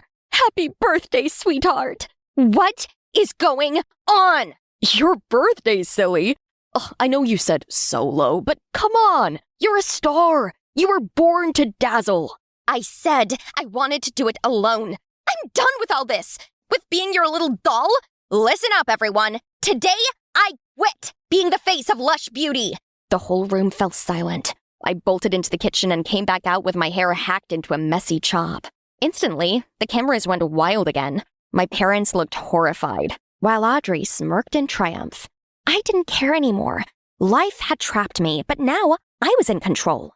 I ran away from the noisy crowd, locked myself in my room, and dyed my hair a messy shade of green. When my parents saw me the next day, they looked ready to call an ambulance. She ruined her hair! Our pride! Our investment! Why would you do this, Trisha? What are you even wearing? Sackclothes? I'm taking back my life. This modeling circus? It's your dream, not mine. I want to be a robotic engineer, and I will be one. No one can stop that. A what now? You will be touching wires, screws? You'll ruin your nails. No matter what. Don't worry, Mom. I will be your new model. My eyes almost fell out of their sockets when we turned to look at Audrey. She was dressed in some of my designer clothes, hair made into a tight braid, and face full of makeup. Audrey? The makeup helped, but I didn't expect you to do so well. I felt sorry for Audrey with the way my parents rushed over to her, taking pictures of her and asking her to turn this way and that. Audrey caught my eye and smirked as if she had won a trophy. Honestly, she just volunteered to be their new puppet. The next week, news of my resignation had spread like wildfire. But instead of support, I got whispers and side eyes. The same classmates who used to beg for selfies now laughed at me. It stung, but I reminded myself that it was a small price to pay for my freedom to chase what truly mattered to me. The library became my refuge, a quiet place to prepare for scholarship exams. I could afford any uni, but I wanted to prove to everyone, especially my parents, that I had the brains to earn it. One afternoon, while reaching for a robotics textbook on the top shelf, another hand stretched out at the same time. Oh, sorry, Trisha. What do you want this book for? His surprise made my blood boil. I want to chew on it. Why else? It's surprising to see you interested in... Oh, so lipstick and heels make me dumb? You don't know me, Daniel. I've loved robotics for years. When you said you wanted to be an engineer, I thought, finally, someone like me. But you just saw a shallow girl. Did you quit modeling to follow your passion? None of your business. After the way he treated me, I thought it was best to keep my distance from him. So I quit studying at the library. But studying at home had its challenges. While my mom gave me looks of contempt, Audrey made loud noises and flaunted her flashy outfits to annoy me. They were trying to get me to be jealous of being replaced by Audrey. Wow, Audrey, you're a natural. Trisha, did you see that? How did she nail that pose? I wasn't bothered by them. I kept my focus on the book in my hands, completely absorbed. Audrey, sweetie, the client loves your vibe. If you close this deal, you'll be on the cover of Teen Style. Woohoo! I bet even Trisha never had an offer like this. They really thought I'd suddenly miss the lights and cameras and overpriced designer shoes. I simply returned Audrey's smile, knowing that being too nice would only make her more annoyed. Good for you, Audrey. What they didn't realize was that I'd already had all that, and I gave it up. I was chasing something that gave me real meaning, and nothing they said could take that away from me. Finally, my efforts paid off. A few days after I wrote the scholarship exams, I got the best news ever. I got the scholarship! Full ride to Greenwood Tech! Even my parents, whom I thought would care the least, were over the moon. Oh my goodness, Trisha! I knew you were capable of this! I'm so proud of you. Your older sister's still struggling to get in, and here you are, bagging a scholarship. A complete beauty and brains? Glancing at Audrey, I noticed she was still focused on her tablet. Audrey isn't doing anything worthwhile, neither studying nor even modeling. She flopped that interview and lost one of the best gigs ever. Immediately, Audrey burst into tears and ran out of the room. Audrey, wait! Why would you say that? We're just stating facts. That was never the truth. The truth is, you only see us as pawns. The moment we're not useful, you turn cold. The jealousy from all the favoritism you showed before is what hurt her. She never even wanted to be a model. She just wanted your love. But all you ever cared about was money and fame. I didn't give them the chance to reply. I went straight to Audrey's room. I'll always be in your shadow. Huh? You'll always be the favorite. No, Audrey, you're enough. You're unique. Step into your own light. You have your own fire. Do what you want to do. Be who you want to be. I've always wanted to be a travel vlogger. See the world. I never wanted modeling or even university. So what's stopping you? You know what? I'm out. I'm leaving tomorrow. I won't even tell Mom and Dad. Just then, Mom and Dad burst in. They had been eavesdropping all along. We're sorry, Audrey. We love you just as you are. We lost our way trying to build a brand and forgot we were raising daughters. We've messed up. What can we do to be better parents? Start by letting us be who we are, not who you want us to be. I just want you to be proud of who I really am. I'm not Trisha, and she's not me. We have our own journeys. We promise, from now on, no more pushing, no more modeling unless you choose it. Audrey, please don't leave home. Please give us a chance to be just your mom and dad. I can't explain the joy I felt to finally be heard by my parents. And I even got something else to celebrate the next day. I was clearing out my locker, ready to say bye-bye to high school, when Daniel came up to me, hands behind his back like he was hiding something. I've been meaning to talk to you about everything. About what? I owe you an apology. Back at the orphanage, I misunderstood and judged your work. Does it even matter now? It does matter. I've gotten to know the real you. And Trisha, I've realized I really like you. Daniel's sudden confession made me blush. Just then, he held up a robot with a scrolling screen that read, "Will you be my prom date?" That is definitely the sweetest thing I've ever seen. You've got to teach me how to do that. Only if you agree to be my prom date. Only if you promise to listen and not run off next time. Deal. Soon after, Daniel got into the same school as me. It felt like a dream come true. Audrey and I still modeled occasionally, but only by choice. I was finally writing my own story, and it couldn't have been better. It was my first day at Hill Ridge High, and I was buzzing. For weeks, I'd been working on a plan, and today was showtime. Good morning, Hildrich family. Welcome back from summer break. This year is all about excellence in academics and behavior. Crowd cheered wildly. I just stood there watching the scene unfold. We are a family built on trust and integrity. I almost gagged. You see, Principal Richardson knew nothing about honor or integrity. He was a liar, and everyone needed to know. Scratch that, it was my job to let everyone know. Right on cue, a red sports car screeched into the school's parking lot, and out jumped Principal Richardson's wife! Gregory Richardson, you lying, cheating, two-faced toad! Whose lipstick is this? We can discuss this in private. Without waiting for another word, Mrs. Richardson hurled the lipstick at his face. Private? Like your private meetings with your secretary? Were out and everyone was filming and laughing. Well, not everyone. The principal's daughter, Chelsea, looked like she wanted to die. Mom, Dad, please, not here! Not in front of everyone! She tried to grab her mom, but Mrs. Richardson shoved her aside and lunged for her husband, who took off running. Chelsea's face turned bright red with embarrassment under everyone's smug stares. And yes, it was all a part of my plan. But don't get me wrong, I had my reasons. I didn't do it for the clout. I did it for justice. I did it for my cousin, Riley. By the time I got home, I practically sprinted to Riley's room, like I had the winning lottery ticket. Riley, you have to see this! And then I showed Riley the video I had recorded of all the chaos that happened at school. You actually pulled it off? Yep, it was easy. All I did was expose the true face of Principal Richardson and his mistress. I secretly followed them on their date, and when they weren't looking, I slipped the secretary's lipstick into his coat pocket.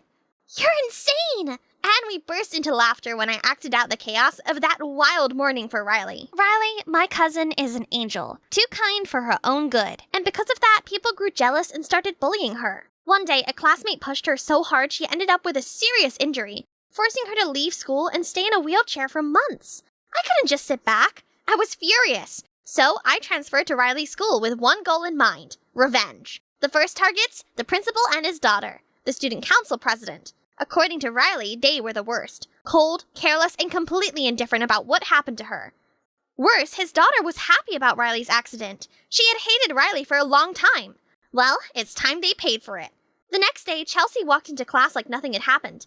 But Hildred Chai had a memory like an elephant. A mean, gossipy elephant. Hey, Chelsea, is the school secretary your new stepmom? Is it true your daddy is planning to run away with her? Your mom must be so heartbroken. Then I saw Chelsea walk in and quietly sit all by herself in the far corner of the classroom, looking completely out of place. I thought it would make me feel satisfied. But strangely, seeing Chelsea that sad just made me feel awful. But the look on Riley's face when I told her about Chelsea today made me feel like I was doing the right thing for my cousin. I wish I had been there to see the look on her face. And did you hear? Principal Richardson resigned! And poor Chelsea, she'll probably lose her seat as the student body president. Okay, I said they deserved it, but this was starting to get out of hand. Riley, maybe we've taken this a bit too far? I didn't want to tell you this, but I went to the doctor today, and it's official. I'm never going to walk again. Oh my God, Riley, I'm so sorry. I really do want to go back to school, Zara, even if it's in this wheelchair, but I just can't. Oh, why not? Are you afraid of those bullies? Micah stole my diary and started mocking me for the little secrets I wrote in it. I won't be able to go back to school until I get it back. Even though I'd been at Hill Ridge for just a couple of days, I knew exactly who she was talking about. Micah was hard to miss with his skateboard, black hoodie, and permanent scowl. Micah's the guy?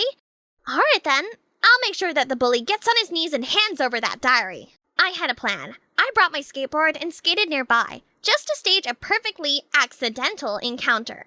Let me tell you what desperation looks like.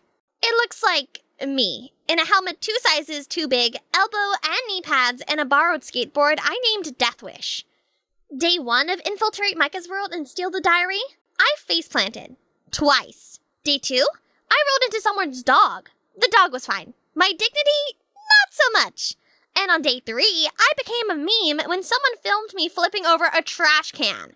Guess who was watching the entire time? Micah. Enjoying the show? Just counting the days before you break your neck.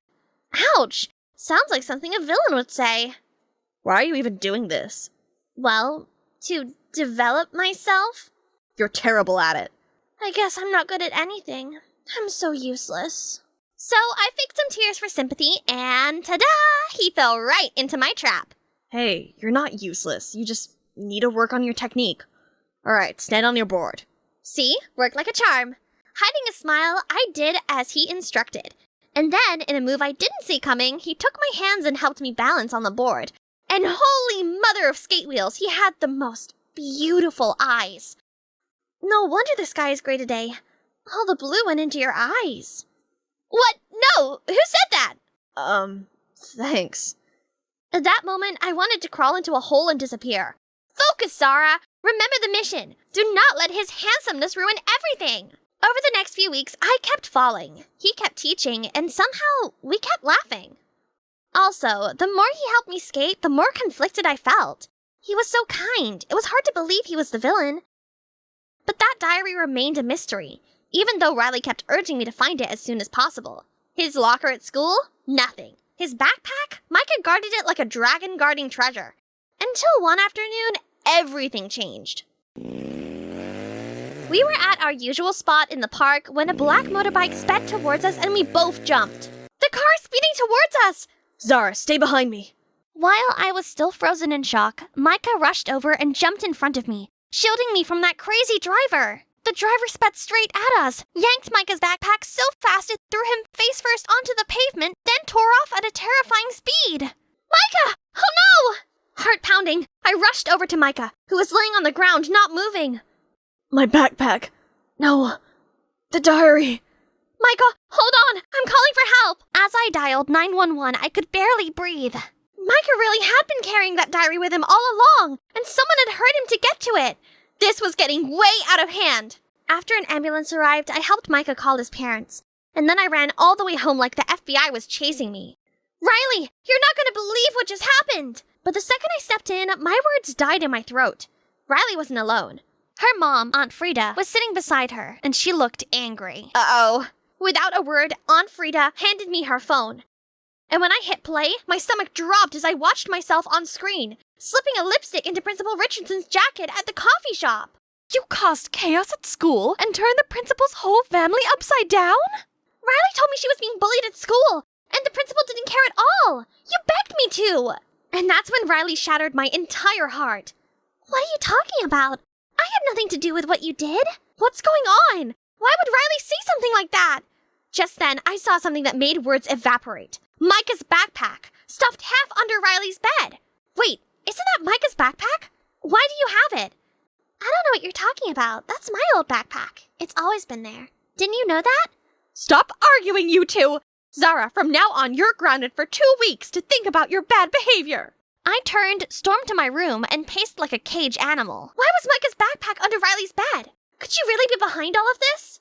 Did she want that diary so badly that she couldn't wait any longer and actually paid someone to snatch it from him? And that secret video of me, was she the one who sent someone to follow me? But why would she do that? I have to find Riley and get the truth out of her. Over the next few days, I tried to talk to Riley, but she ignored me. All she did was sit in her room and stare out the window. It was scary, to be honest. What was she planning? At school, Micah was nowhere to be found. He was probably at home recovering, but I couldn't go see him because I was grounded. I wasn't even allowed to walk to the mailbox without supervision. Then, just when I thought it couldn't get worse, Aunt Frida dropped a bombshell. To avoid any more trouble, you should transfer back to your old school. But I don't want to. There was still something Riley wanted me to help with. No need. Riley's going back to school next week. She says she can handle it on her own now, and there's no need to trouble you anymore. Was it because Riley got her diary back? Did she not need me anymore? And want me to leave the school? My train of thought was cut short by the loud roar of a bike. And I saw the biker. What was he doing here at midnight? Probably to meet Riley for some evil mission. Making sure I was well hidden, I watched as the biker parked the bike behind a house. But when they took off their helmet, I got the shock of my life when I saw who it was. Riley's true colors made my skin crawl. The next morning, I went to Chelsea to get some answers. She told me Riley was known as the school's mean girl who collected secrets to control people. Riley had always tried to beat Chelsea for the student council president, but never succeeded. Chelsea said she had heard that Riley lost her diary while bullying a student and accidentally fell. Now everything made sense. I'd been a fool, a puppet dancing on Riley's strings, and the person she bullied? It had to be Micah. I walked into the school to find the whole school there, carrying welcome back banners while they waited for Riley to arrive. Riley rolled her wheelchair into the middle of the school lobby, then held up her diary with a triumphant smile. To the one who tried to hurt me, no worries. I'll be kind enough to leave that incident out of my precious diary. I had the perfect plan for Riley. While she was busy soaking up the fake cheers and attention, I quietly slipped into the crowd and waited for the right moment. I just want to thank everyone for welcoming me back. Being in a wheelchair is not easy, but to the person who pushed me, I want you to know that I've forgiven you.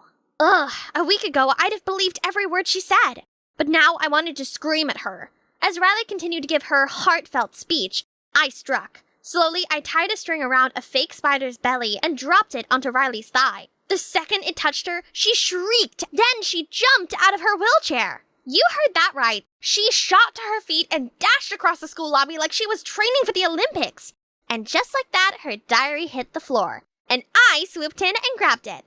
Give that back! Wow, it's a miracle. Riley walks again. It was only then that Riley finally panicked, realizing she had been exposed. But how did you know?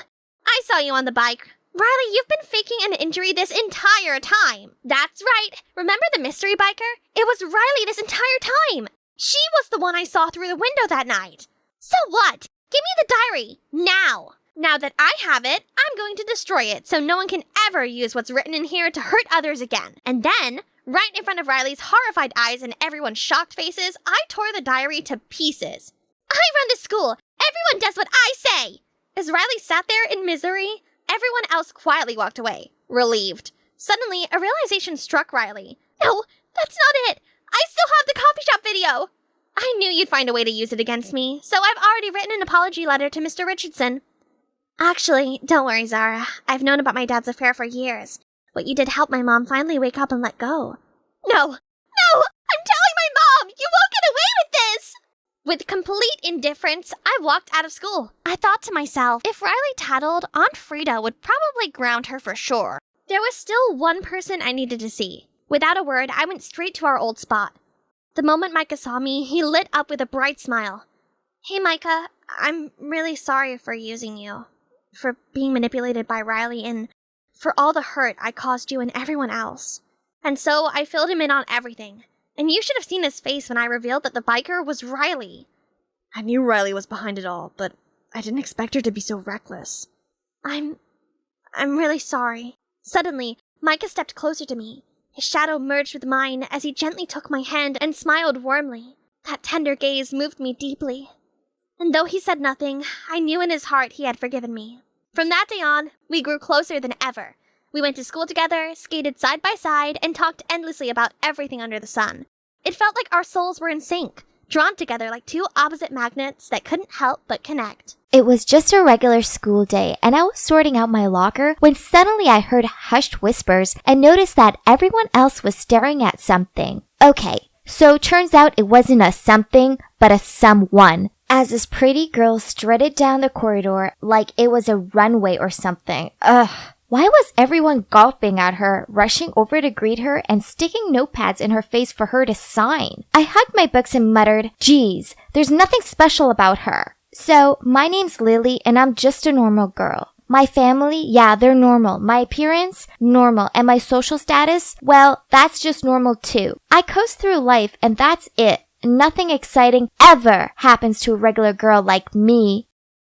Oh, how I long to be the perfect looking girls on Instagram. They're so flawless in their clear skin, stylish clothes, and glossy hair. But those girls were different. They were from different worlds. Oh well, at least I still had my books, my bestie Sarah, and my cute boyfriend Brian. But this all changed when Stacy rocked up at school with her perfect looks and her "I'm so sweet and friendly" routine. Yeah, right. So, what if she had a prettyish face and a bit part in some TV show? Underneath the fake shine, she was clearly not all that. I walked into English class to see her sitting at the desk next to mine. Ugh, great. I couldn't even get to my seat because everyone else was surrounding her, asking her dumb questions such as, "What shampoo do you use?" and "Do you get snack breaks when you film your show?" Geez, give me a break instead. Then, when I finally managed to sit down, she smiled at me and in this sickly sweet voice said, "Hi, I hope it's okay I sit here. I'm Stacy." Yeah, sure. I forced a smile back, but on the inside, my anger was boiling over. Who did this girl think she was? So what if she was beautiful? I bet she only cared about her looks and never bothered studying. Yeah, everyone else would soon realize what a failure she was. Then, one time during recess, Stacy, the living Barbie doll, suggested we start a yearbook, and now everyone's treating her like she's achieved world peace or something. Ugh, you know the worst part of it? I've been saying we should start a yearbook for years, but no one listened to me. And guess who received so many welcome cards and love notes that they fell out of her locker and obstructed the hallway? Yup, Stacy. Gosh! It's been like weeks already. When will these stop? I hated how she thanked everyone and blushed and I needed to be around a sane person who didn't think the sun shone out of her. She was everywhere. It made me sick. But thank God for lunchtime. It became the only peaceful time of the day for me, when I could hang out with Sarah and not have to worry about Stacy. But, what was this? What was that Barbie doll doing sitting at our table and talking to my best friend? I walked over there and placed my tray down next to Sarah. "Oh, hi, Lily. Stacy just said the funniest thing." "Great," I muttered under my breath. Lunch was an ordeal. Sarah ignored me and kept on asking Stacy dumb questions like, "Is your co-star Kyle as handsome in real life?" And "How do you style printed skirts with a colored tee?" Yawn! Later that day, due to a paint spillage in art, I was 5 minutes late out. Sarah had agreed to drive me home, but I went out to the parking lot. Her car wasn't there. Then I checked my phone and saw that she'd messaged me. Where are you? I can't wait anymore. I'll leave first with Stacy. See you tomorrow, X. What? Is she ditching me to give that phony a ride? We had been friends since childhood. How could she be fooled for Stacy's act and just throw away our friendship like that? Angry, I messaged her back, you abandoned me for Little Miss Popular? How could you? I get it. New one in, old one out. Well, thanks a lot. My phone buzzed with her reply. Lily, you know it isn't like that. You live up the road from school while Stacy lives much further away and she needed to get back in time to get ready for her filming schedule. Madder than ever, I quickly typed out my reply. Whatever. It's too bad you'll always be a nobody in her eyes and she's just using you for a free ride. Then I checked my phone onto my bed. I'd had enough. Sarah had made her choice and it was to be friends with that fake over me. Sarah may have fallen into the Stacy trap, but at least I still had Brian, right? One afternoon, I was talking to him out in the schoolyard when Stacy tottered past. Even her try-too-hard walk was annoying. She smiled over my Brian. Then she deliberately tripped up and dropped the books she was holding. I grabbed Brian's arm to stop him from going over, but he shook himself free from my grip and went over to her anyway. I watched him help her pick her books up, and then she blushed and squeaked out a "thank you." She was the worst. When he walked back over to me with this big grin on his face, I couldn't take it anymore. So I blurted out to him, "How dare you leave me to help her?" He gave me a confused look. Lily, I was just helping her out. Yeah, right. You knew she dropped them on purpose to get your attention, but you went over there to her anyway because you think she's prettier than me. He sighed. You're being ridiculous. You know what? I can't deal with your selfish, jealous streak anymore. Let's just call it a day. We're done. Then he walked off. I stood there watching him, expecting him to cool down and come back. Only he didn't. This was all Stacy's fault. She'd stolen my best friend and my boyfriend. No more. It was time to show her that she wasn't so perfect after all. I scrolled through her social media pages for ideas, and it soon became apparent that she loves boys with toned abs who ride motorbikes. How predictable. I discovered this website where I could hire a boy to play with her heart, then ditch her. It's about time she learned how much it sucked to be undesirable and worthless. Ha!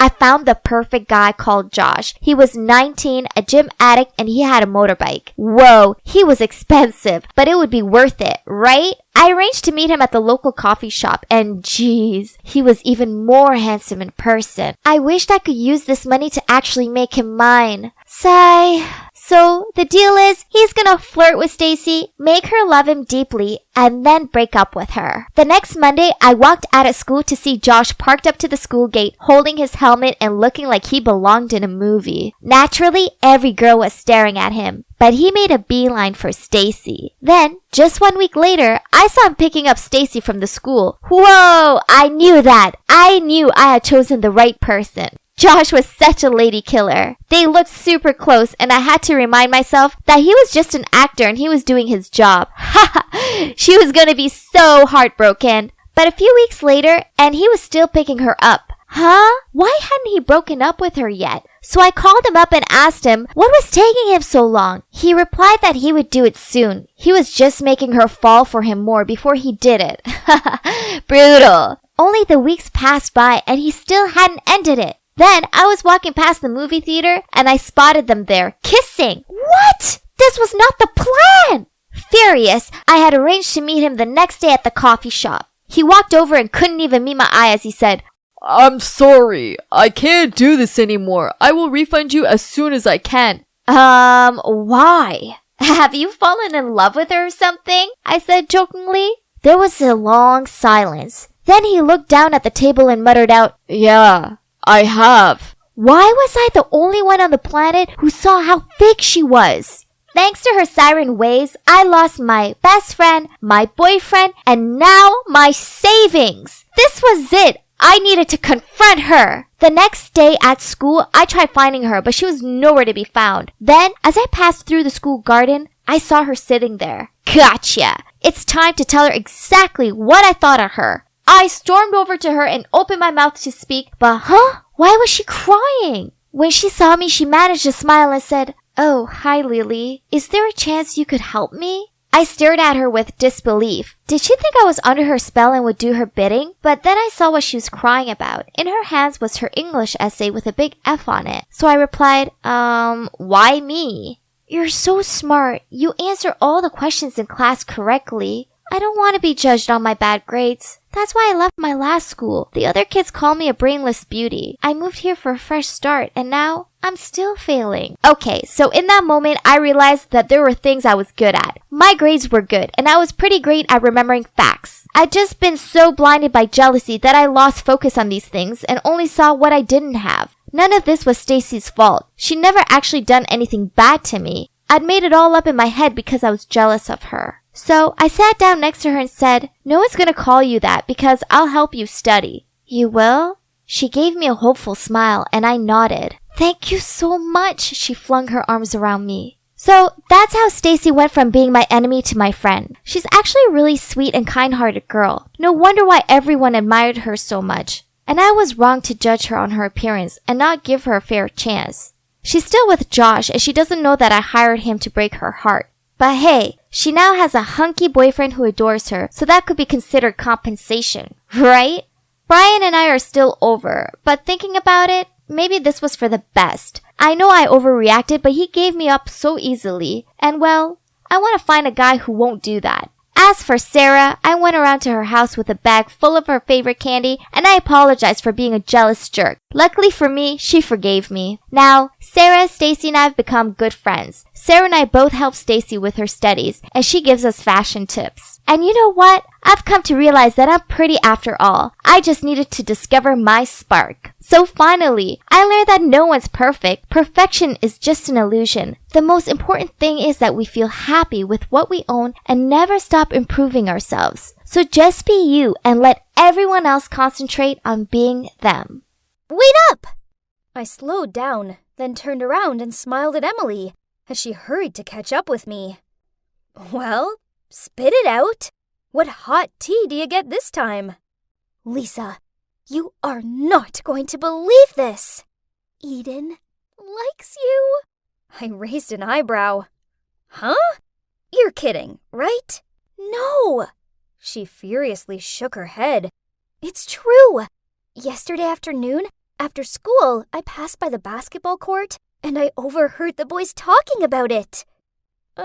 I think the likelihood is you heard wrong, my friend. As I continued on my way to school, I couldn't stop thinking about Emily's words. As if Eden Woodson, the most popular boy in the entire school, would like me? Impossible! Had we even spoken to each other? Oh yeah, once. In the library, he asked to borrow my pen. Not to mention, his last girlfriend, Sarah, was the captain of the cheerleading squad. So, yep, you can already tell how pretty and popular she was. They only split up because she moved away. Well, look at me. Talent? Well, my coordination is 0, thanks to being short-sighted. Pretty? Nope. And my Coke bottle glasses don't help in this department. The only thing I was okay at was studying, which is why I was assigned the role of class president. Think fast. A cheerleader versus a class president? See? Figured. Throughout the day, Emily wouldn't quit insisting that what she'd heard was correct. Ugh. I know she meant well, but didn't she realize how humiliating this was for me? Even if she did hear Eden say that, he was probably just kidding around. Emily, please stop. I just want to take these tests in Mrs. Pierce's classroom, then go home. But Lisa... I gave her my best I'm being serious look, so she let out a defeated sigh, nodded, then walked away from me. Finally, peace at last. I dropped the tests off, then as I was walking back along the corridor, I saw Eden leaning against his locker as he talked to a boy on the basketball team. For some reason, curiosity got the best of me, so instead of walking past them, I found myself ducking behind the corner and eavesdropping on their conversation. So, what else are you still waiting for? Talk to her! I really want to, but I don't know. As if the most popular boy in school is dumbstruck by some girl. Who are they talking about? Could it be me? No way.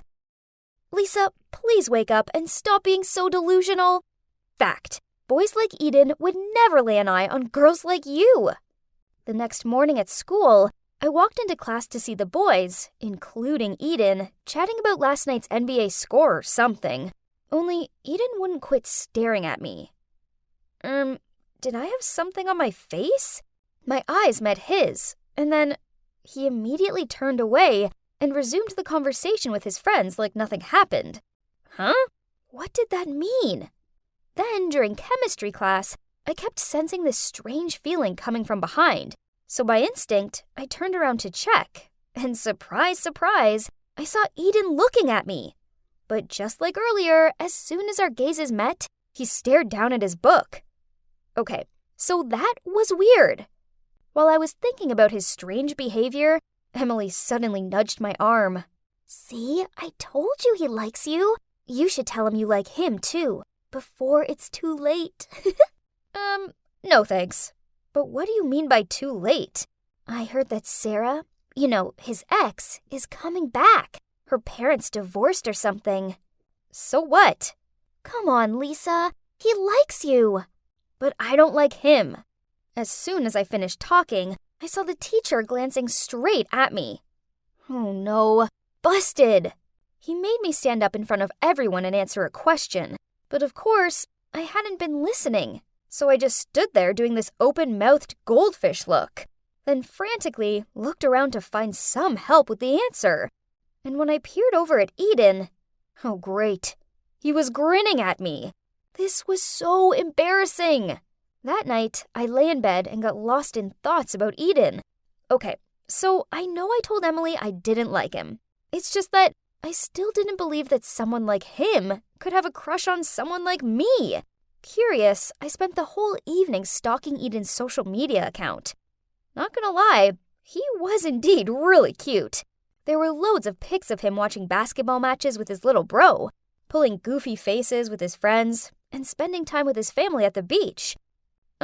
So there were also a few pics of him with his ex, and I noticed that she'd commented on some of his recent stuff. I really wished I was brave enough to start a conversation with him, or to even ask him if he still kept in touch with his ex-girlfriend. But that would be weird, wouldn't it? But then, guess what? To my utter disbelief, the next morning, my homeroom teacher walked in, and following her was... Sarah? Oh no, I should have listened to Emily on this one. So did this mean Eden would get back with her? All day long, Sarah clung onto Eden. So it wasn't long before the rumors started buzzing around school that the dream couple was back together. Not only was this bad enough to deal with, but I also had to put up with Emily's I told you so looks. Whatever. The two of them dating had nothing to do with me, right? They could do what they wanted, and I was just going to carry on with my life. But, geez, this Sarah girl needed to stop spamming everyone's timeline with all these old photos when she and Eden were still in love. Not to mention the cheesy, cringy captions. Okay, I guess my heart ached a little. But anyway, I knew I shouldn't care about them. Only, it soon became pretty obvious that Sarah was bothered by me. Every time she passed me in the corridor, she glanced at me and sneered. Huh? Why the attitude? I barely knew the girl. Then one time, I was heading over to the cafeteria when someone shoved me from behind, causing me to fall face first on the ground. Confused, I quickly fumbled for my glasses. Huh? What was that sound? Then suddenly I heard Emily scream out, "Lisa, you just stepped on your glasses!" Oh no. Now how was I supposed to live without my glasses?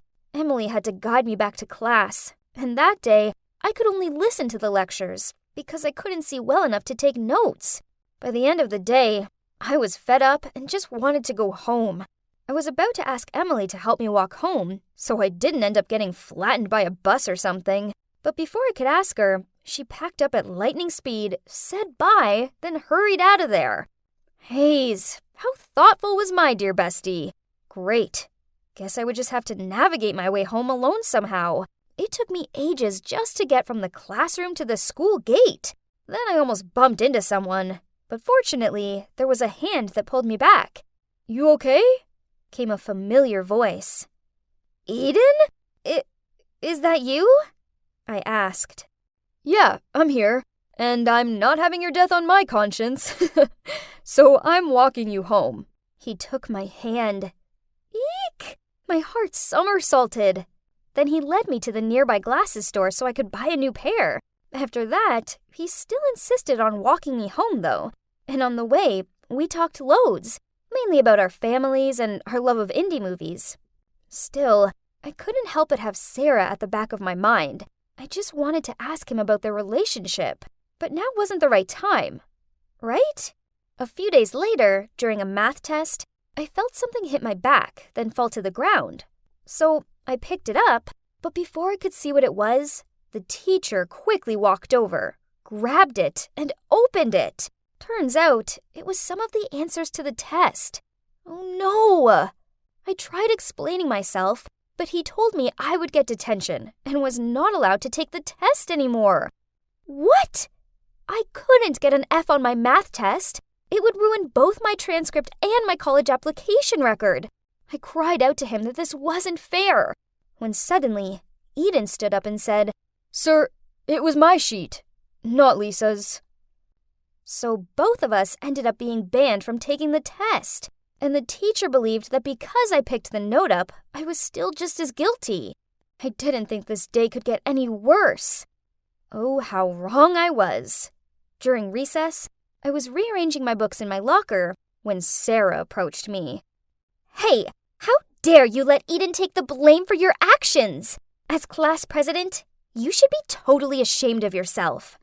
"What are you talking about?" "Your innocent routine may fool Eden, but you aren't fooling me. You wait and see, as I still have bigger plans coming for you." "Bigger? What other plans did you have?" "Huh? Am I missing something?" Stop ruining things between Eden and me, else I won't let it slide next time." What was that about? Why was Sarah blaming me? Jeez, this whole situation was crazy.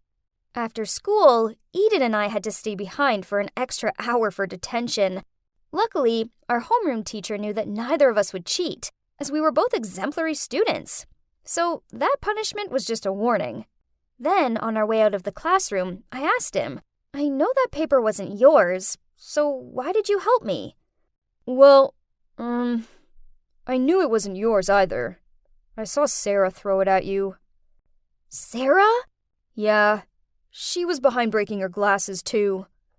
"She pushed me? But why?" It was me. I'm sorry. She did that because she knows I like you." What? Did I mishear him? Eden just said that he likes... me?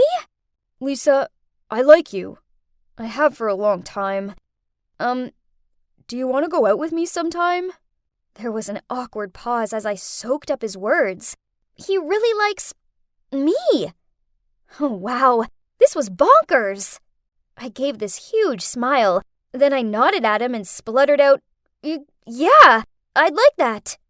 So, after that, we started dating. But this didn't go too well with Sarah. One afternoon, I was walking across the schoolyard when Sarah appeared and shot me this dirty look, which I ignored. Suddenly, she pushed my shoulder, sneered, and then left. I quickly straightened myself up, then shouted after her, "Hey, Sarah! I never got a chance to thank you!"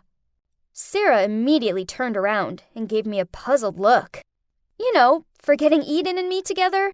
Sincerely, thank you, our matchmaker. Then I smiled and left. I'm pretty sure that she was still standing there at me with fiery eyes. But hey, she pranked me first, right? Oh well, karma. Anyway, I just want to let you all know that if you like someone, then don't put yourself down. Instead, be confident and brave enough to tell them how you feel. Because not everyone is lucky enough to have an expert matchmaker like Sarah around to help. I wonder who will hit the jackpot this week. How about that blonde Joseph? Nah, he's too slow. Or there's Arthur. Pfft, but last time that weakling even struggled to carry my tray of food. Seeing as there's a science test this week, I suppose I better pick someone smart. That's when I spotted Jace. His dad's my family's driver. Yeah, that nerd definitely won't let me down. So I'm Victor. I'm 17 years old and I'm rich. My father's contributed so much money to this school that he has more power than the principal. So no matter what mischief I cause, the teachers know it's in their best interest to turn a blind eye. And look, I'm not only rich, but also handsome. Everyone wants to be my friend. Everyday girls chase after me, but tough luck for them. I'm already dating the hottest girl in school, Jessica. As for the boys, it's only fair they get to spend time with me. So each week I choose one of them to hang around with me and do my errands. Hey Jace, congrats dude, it's your lucky week. Sorry, could you choose someone else? Jace said timidly, then walked away. What? No one ever dared refuse me. I pulled his hand back, but he even spilled my juice box. That's it, nerd, you are so dead. The next day I was standing by my locker instructing Arthur to sort out my books when I overheard Jace talking to his friend about the science essay. Ugh. I totally forgot that we had to submit it online by midnight instead of in class. I know. I'll make Jace's assignment mine. Oh, genius. That afternoon I told my PE teacher that Jace was on duty. So she made him go tidy up the gym after class. Meanwhile, I went to his laptop and copied his work. Well, essay, done. Easy peasy. A few days later, the science teacher called the two of us to the office and asked why our assignments were identical. But hey, not only had I submitted it first, but I also had my foot on his neck. So of course I got to keep my A and Jace got an F. Ha! After school, Jace followed me to the car. Then when I was about to get in, he leaped in front of me and slammed the door shut. You're a cheater. You stole my assignment. Nah, I'm the one who has to say that. I submitted it first. Hearing us arguing, Jace's father stepped out of the car and frantically apologized to me for what his son did. You should know who you are. Your dad's just a servant, which makes you nothing. I smirked. Then I snatched the key from his dad's hand and jumped in the car. I'll get home by myself today. Bye, losers. That nerd had ruined my mood, and now I needed to cheer myself up with some fun. Oh boy, that party was awesome. As I passed through a tunnel, I turned the music volume up to max and swayed along. Suddenly, I looked up to see a truck whizzing towards me, so I swerved just in time and crashed into the road railing. Jeez, what the? I mumbled, then got out of the car. Anyway, I left my car there and got an Uber home. But hang on. Why was everyone driving on the left side of the road today instead of the right? Maybe the combination of alcohol and dizziness was making me imagine stuff. I opened my eyes and stretched out my arms. Ouch! This wasn't my room. In my drunken haze, I must have wandered into someone's shabby home. I rushed out of there and ran downstairs to find my mom and dad in the kitchen having breakfast. Victor, hurry up, else you'll be late. Oh, don't forget you're helping your mom out in the grocery store after school. What's with all this role-playing? Where am I? Terrified, I ran outside to check. What? The address is correct, 138 Riverside, but my house was a magnificent mansion. What's this hovel? Surely this is just some dream, right? I rushed back into the house and shouted, Mom, Dad, what's happened to our mansion? Son, are you dreaming? Haha, us rich enough to have a mansion. Now that's an unlikely thought. Now go change your clothes and I'll take you to school. No way. This was just a bad dream. Which often ends when we reach another location, right? Maybe when I get to school, everything will return to normal. Oh, school looks exactly the same. I was so relieved. I walked along the corridor and greeted people. Huh? Why were they blanking me? Ugh, have they forgotten who's the boss around here? But never mind, there's my honey bunch Jessica. I ran over to her and kissed her cheek. But I hugged my cheek in shock. My head was spinning, then suddenly someone nudged me from behind. It was Jace? I grabbed his collar. How dare he mess with me right in front of Jessica? Get your hands off my boyfriend. You're Jace's choice this week, so mind your attitude. Jace chose me? Who do you think you are? A dog-poor dude like you wouldn't be able to have a proper life and to attend this school without my family. Take a look at yourself. Honey, ignore him. Let's go.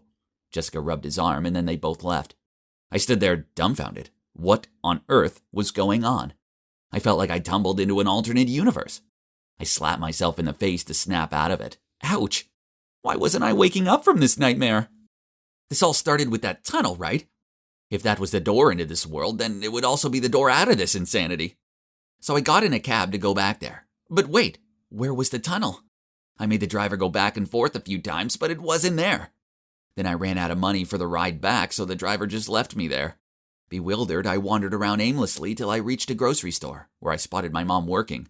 Gosh, my mom, who always had servants around, now had to work her butt off? I couldn't bear seeing her like this and rushed over to help her.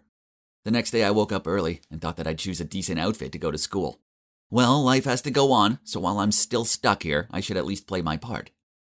But, this version of me has terrible fashion taste. And look, now I've turned into a real nerd. I need to change it up a bit. When I arrived at school and opened my locker, there was a list of orders from Jace. What? Clean all of the dirt off his sneakers? This was nonsense.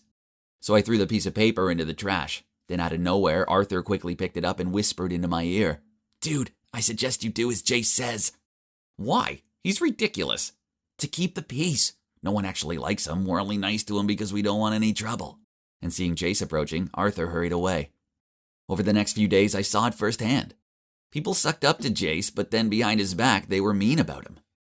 He walked around like he ruled the school. He even got one kid expelled just because they reported him when he cheated on an exam. Such a spoiled brat. Also, Jessica was such a gold digger. One time I caught her flirting with one of those basketball guys.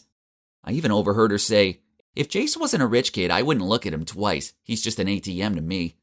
Hang on, if Jess thought that about Jace, then did she think the same way about me when we were dating? So all this time, Jace never had a real friend, just like me before. Honestly, he was detestable, but pitiable at the same time. After that, I noticed that Jess kept on giving me these flirty looks.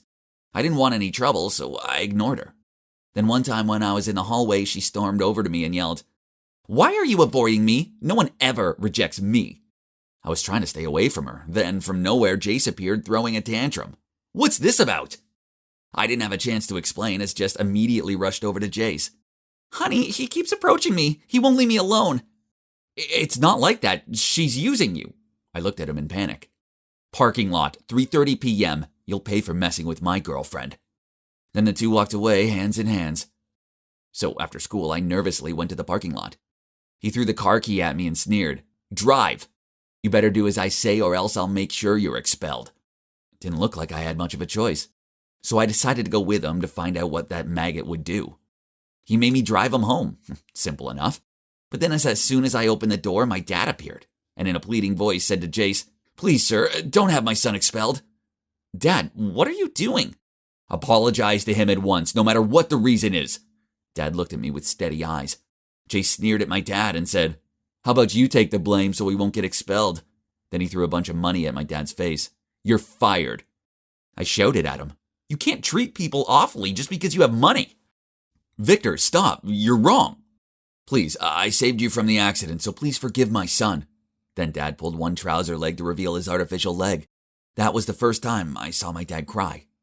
Wait, this reminded me of what happened last year. I was being such a jerk to this guy that he purposefully drove towards me for vengeance. But Jace's dad darted forward and pushed me out of the way. I know he was badly injured, but as an insouciant boy, I didn't think it was a big deal. Whoa, I really was so arrogant. I expected everyone to bow down to me, and I actually thought everyone wanted to be my friend, when in actual fact, I had no true friends at all. My head felt like it was going to explode. I wanted to run away, so I jumped into the car and drove away without thinking. I stopped the car when I saw it, the tunnel that had changed my life. Suddenly, this blinding light shone straight into my eyes. The next thing I knew, both me and the car were gravitating towards the light. Huh? Where am I? It looks like a hospital. Then I heard a yelp of delight and someone held my hand tightly. Oh, it was my mom. "Thank goodness you're awake," she said, as tears streamed down her cheeks. "Mom, Dad, why am I here? What day is it today?" "Son, it's May 22nd. You've been in a coma for the past 3 months. We weren't even sure if you were going to make it." It turns out that day, on the way home from the party, in the tunnel, I had a terrible car crash and ended up in a coma. So what I'd been through was just a dream, right? But the odd thing was that the time I'd lived in that mysterious world completely coincided with the time when I was in the coma. Could parallel universes be physically real? Whatever that strange universe was about, one thing was for sure. I'd learned my lesson. After being discharged from the hospital, I went back to being Victor, Jack a dandy. But don't get me wrong, I was not the extravagant me of the past. No, I'm a changed guy. The first thing I did when I returned to my normal life was to break up with that gold digger Jessica. But the hungry leech kept begging me to get back together. How shameless. Next, I for sure have to stop making other kids do my errands, and started to have small talk with them instead of giving orders. Now there was only one thing left to do. I needed to make amends with Jace. I asked my parents to give his dad a raise, and also throw a little dinner party this weekend to invite his family around. As I felt bad that I haven't had a chance to thank Jace's dad properly for what he did for me last year. Of course, my parents gladly agreed, and said that they're proud of me for being so thoughtful. So I'm preparing a little peacemaker gift for Jace too. I bet this is gonna make him geek out all the way. Hurry up, or we'll be late to see the House of Gucci. Hang on, where was Susan? I looked around to see my friend standing on the spot. Lola? Isn't that your car? I looked in the direction Susan was pointing and saw my beloved car resting on the back of a tow truck. Great! Our only mode of transport was being impounded for illegal parking.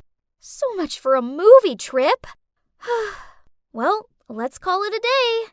My line of thought just ended when, oops, something fell on my shirt. Ah! Those stupid birds! Unbelievable! This was my brand new tee, and now it was covered in bird droppings. Oh yeah, welcome to a normal day in the life of Lola the Jinx. Yes, I've been called that since I was a little kid. All of my relatives, except for my parents, have always been extra wary of me. Then, when I was 12, during a boring family gathering, I overheard a heated conversation between my uncle and my parents. Stop living in denial. That girl's bad luck. Send her off to boarding school. Anywhere, as long as she's away from this family. You're being ridiculous. It's my daughter you're talking about. The fact that you lost your job has nothing to do with her. She's just a kid. That's right. This isn't Lola's fault. You need to stop blaming her for everything because of some silly words. It turned out that the silly words in question were told by a prophetess on the day of my birth. So, my family owned a famous furniture manufacturing business in the area. But unfortunately, on the day I was born, there was a fire in the workshop and they lost everything. On that same day, a prophetess passed by my house and dropped a sentence that made everyone in the family panic. That newborn is a jinx who will bring misfortune to the entire family. So that's why relatives ignore me, don't invite me to parties, and whisper about me behind my back. I don't want to believe the prophecy, but with all the bad luck I've had so far, it's hard not to. Have you ever carried an umbrella around with you for 6 days straight, only for it to be sunny? Then the one day you forget to bring it, it pours down? Or have you ever been able to lick a delicious-looking ice cream when you tripped and splashed the whole ice cream on the poor person standing opposite you? Well, not only was I unlucky in my own right, but my ill fortune also affected the people around me. It's no wonder I'm a shy girl who struggles to make friends. Besides my parents, I only have one friend, Susan. Hey Lola, have you ever thought about breaking your bad luck? There's a very famous fortune teller in town. Breaking bad luck? Well, that sounds like a good idea. I've had enough of being Lola the Jinx. The next day, following Susan's instructions, I went to a small house on the outskirts of town. As I knocked on the door, I was nervous and excited. I hoped this would finally be the end to my run of bad luck. A woman in veil let me in. I couldn't wait any longer, so I blurted out, "Hi, I'm here since I heard you could help me get rid of my bad luck, right? Please help, whatever it takes." The fortune teller sat still for a moment, then a smile lit up through her veil. You're Lola, daughter of the Gonzalez family, right? I was stunned. Whoa, she was good at her job. I hadn't even introduced myself yet. Of course, I already knew that you'd come here. But it would be difficult for me to eliminate your misfortune. There's only one person in the world who can undo your jinx. They will bear all the bad luck for you, and even bring you good luck at the same time. Is that so? But who could that be in this whole wide world? I blurted out. The fortune teller smiled and said that if I wanted further clues, that would cost me a few more bucks. Oh well, I've already come this far, so it's worth spending the rest of my monthly allowance to know who my mystery savior was, right? Then she pulled out this drawstring bag and shook it. She told me to draw an item. Oh, it was a small tile with a single letter on it. A. Well, well, well. Interesting. A person whose name starts with an A. Fear not, Lola. The universe will signal you to find that very person. I then went home and couldn't stop searching my mind for people I know with A names. Let's see. The most potential person was Ariel, a classmate of mine who was super lucky in everything. That's right, no one else but her. She was born wealthy and fortunate. She didn't even study and she always got good grades. Actually, she just won the school raffle. Her prize was a year's supply of donuts and a bowling trip. Obviously, she was the complete opposite of me. With her inherent luck, surely a little bit of my jinx seasoning wouldn't make her too miserable, right? But honestly, I'm not fond of Ariel. She's sour, scornful, and a show-off. Still, dear Lola, anything was possible if you wanted to end your bad luck. So I was determined that from tomorrow, I would make her my best friend. Together we would have the perfect balance between bad luck and good fortune. But easier said than done. Being friends with Ariel meant I had to continuously compliment her on everything. Her new shoes, high grades, choice of lipstick color. Ugh. She also made me go and queue up to get her lunch. Someone like me struggled to carry my own lunch without tripping, let alone two. But the weird thing was, I didn't fall over. Actually, ever since I started hanging out with Ariel, I couldn't recall anything bad happening. With my newfound luck, I started opening up to some of my other classmates. And you won't believe it, an unlucky girl like me even won 2 tickets to the opening of a new water park. So I decided to share one with Ariel. To be fair, it was her luck that got me those tickets, right? But, uh-oh. Hang on. Was that Ariel tottering out of the changing rooms in her stiletto heels? What an idiot! And right after that, just as you might have guessed, she slipped over. But to my horror, she also frantically grabbed onto my arm to take me down with her. But wait, why didn't I feel any pain?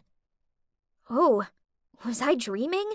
Did this handsome guy just save me? As for Princess Ariel, she broke a tiny fingernail, so she just stormed off sulking. Never mind, as I had a new companion, my super cute hero, Anthony. Since then, Anthony and I talked to each other every day, and just like that, we officially became a couple. Honestly, who would have imagined that Lola the Jinx would one day have a very wonderful boyfriend like Anthony? Maybe my luck had finally changed. Yay! So the prophecy was fulfilled. Ariel was the one who brought me luck. But actually, thinking about it, Ariel didn't seem to be having any bad luck at all in the meantime. Well, apart from the fingernail incident, but in that instance, she was lucky she didn't sprain her ankle or anything. Perhaps we were all riding on the good luck train, for once. But there's still one thing I can't understand. Honey, why were you so late today? Sorry, babe. On the way here, I got a flat tire. Twice. Yeah, you see, my boyfriend sure had been having a lot of bad luck lately. But wait, Anthony also has a name that began with the letter A. Could it be that it was Anthony who bore my bad luck? Not Ariel? Oh no, this couldn't be happening! Then, over the next few weeks, my suspicions were confirmed. Anthony lost his phone. He misplaced his assignment, picked up the wrong dog from the vet's, and even managed to walk into his mom's brand new, expensive vase. Smash! I could continue to be a jinx, but I didn't want any of my loved ones to endure this fatigue for me. Instead, I needed to find a way to help Anthony get out of this for good. Maybe he could befriend someone super lucky. Then this would reverse his bad luck. With this plan in mind, I planned a picnic for us both, then invited the luckiest person I knew along too, Ariel. At first, it seemed to be going really well. It wasn't raining, and there weren't ants in our sandwiches. But then I noticed Ariel giggle and twizzle with her hair as she looked at Anthony. Oh no, Ariel had a crush on my boyfriend. The problem was, the more I saw them together, happy and bad luck free, the more I concluded that Anthony was better off without me. So I started ignoring his calls and messages and purposely avoided the places I knew he would be. All was going well, until he showed up outside my school. Ugh! Lola, why are you ignoring me? What did I do wrong? I pretended not to hear anything and kept walking, but he ran after and caught me by my wrist. So I yelled at him, "Nothing! You're perfect! That's why I stopped talking to you. I'm a jinx, and you deserve better." He gave me a confused look, so I explained all about how bad luck had a way of following me and the people I was closest to, and that's why I had set up a date for him and Ariel. You're such a fool. Are you seriously ready to throw away what we have because of some stupid prophecy? Plus, I'm not an object for you to just give away to whoever you want. Then he stormed off. This was awful. Now I'd gone and lost my amazing, sweet, caring boyfriend, and I only had myself to blame. Later that night, Mom walked into the living room and saw me slumped on the couch crying. She asked me what was wrong, and I blubbered out all about my bad luck, the fortune teller, and how I lost my boyfriend because of it. I think it's time I visited this fortune teller. It might be the prophetess from the day you were born. I didn't see her back then as I was in the hospital with you. If it really is her, I'm longing to know why she decided to put so much stress on our family with her ludicrous words. The next day, Mom and I went to the fortune teller's place. Mommy yanked the veil off her face and stared at her in shock. Turns out they went to school together. And back then, this woman was jealous of my mom's luck. A jealousy she never got past. So she tried to sabotage her by telling those ridiculous prophecies to not only me, but the rest of our family. Thinking about it, throughout my childhood, my relatives treated me like a bad luck charm. So that's how I acted. I alienated myself, acted insecure, and had no confidence. Maybe it was my negative energy that was making me unlucky, not some dumb prophecy. So what happened next? Well, Mom made sure the whole town found out about what a fraud the fortune teller is. She wrote a public apology to us and paid us compensation. As for me, I decided it was time to make my own luck. So I went round to Anthony's and handed him 2 tickets for the water park. And I apologized for all my superstitious nonsense. He seemed to appreciate the gesture, and he forgave me. So we're back together. Yay! From now on, it's only positive vibes, happy thoughts, and grasping life's opportunities.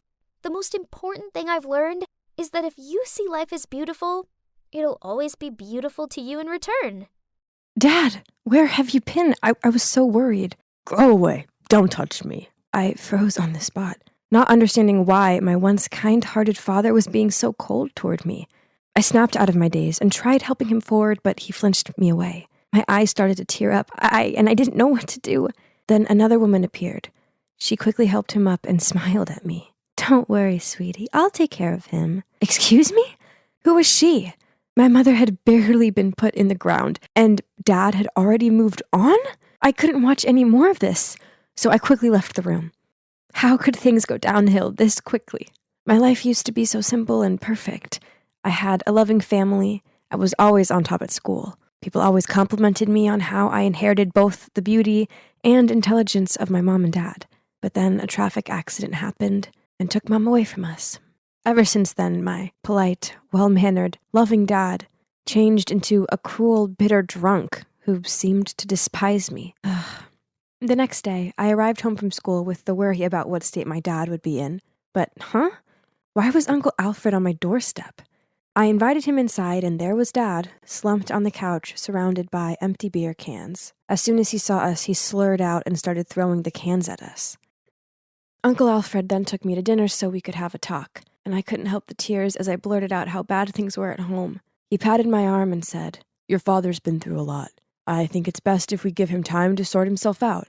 I think you should come live with us for a while. So that's how I ended up living with Uncle Alfred, Aunt Madeline, and my cousin Charity. At first, everything seemed fine. As bad as it sounds, it was a relief to be away from Dad and to be able to properly process my thoughts for once. I was so grateful to Uncle Alfred for giving me a second home. But then he went away on a business trip, and everything changed. I was walking back to my room when Charity appeared in her doorway and tripped me up. As I stumbled and landed on my hands and knees, she snorted out, "Yes, that's right. Bow down to your queen, you hideous peasant. You should know your place in this house." Ugh, that girl was such a pain. Since her dad went away, she wouldn't quit tormenting me. It's ironic that her name is Charity, but she doesn't seem kind at all. I'd had enough of her cruel jibes. This had just got personal. So I angrily replied, "I know you're just jealous of me because your grades suck and you're not as pretty." Charity's eyes welled up. Then she shoved past me and ran to her mom. I followed after her and explained what happened to my Aunt Madeline. She frowned at Charity, then scolded her. Phew. Fortunately, I had Aunt Madeline on my side. Anyway, justice is served, right? Wrong, as it wasn't long before my aunt's attitude changed toward me too. One time, I was helping my aunt cook a casserole when the doorbell rang.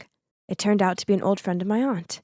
As soon as she saw me, she happily said, "Wow, it's only been a few years, but Charity sure has grown up. The older she gets, the more she looks like Alfred, doesn't she?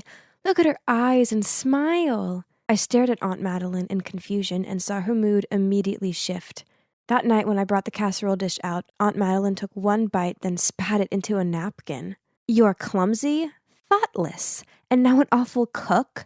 Be a bit more useful, will you?" I stared at her open-mouthed, unable to find the words to say. Then Charity piped in, "Please, never make this again. Casserole is so gross. Just like you." Then she smirked at me as she dumped the entire plate into the trash. Weird. Didn't Aunt Madeline tell me to cook this because it was Charity's favorite? Ugh, it seemed like life in this house wasn't going to get any easier. Over the next week, their mocking and snide comments continued. One day I styled my hair in a different way, and Charity sniggered at me. "What's that? It looks like you got a lobster on your head." Have you ever considered dyeing your hair, by the way? Because blonde really doesn't suit you.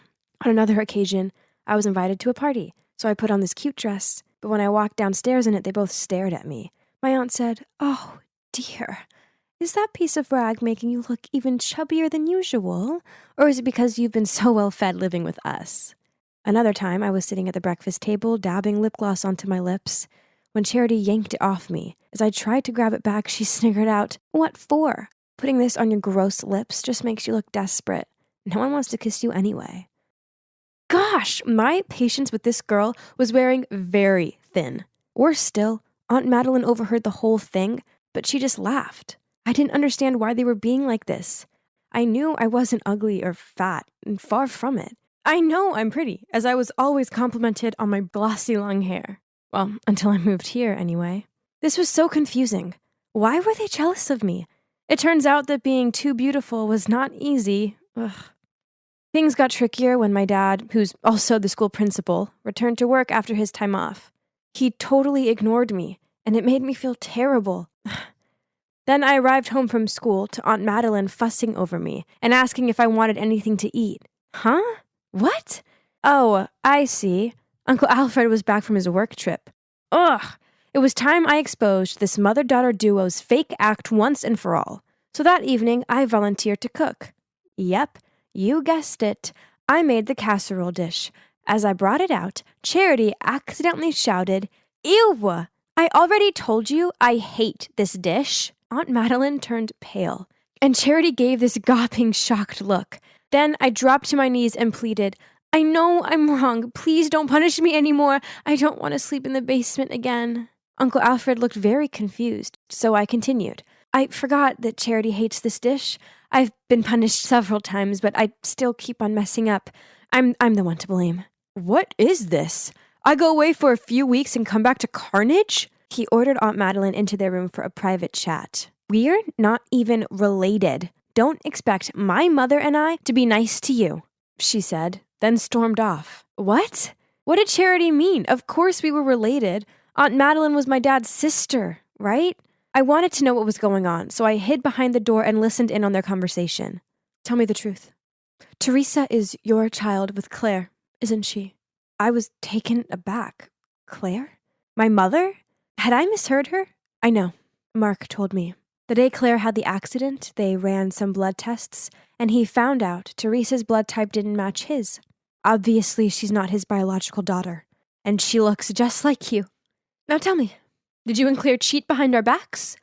You used to be in love with her before you married me.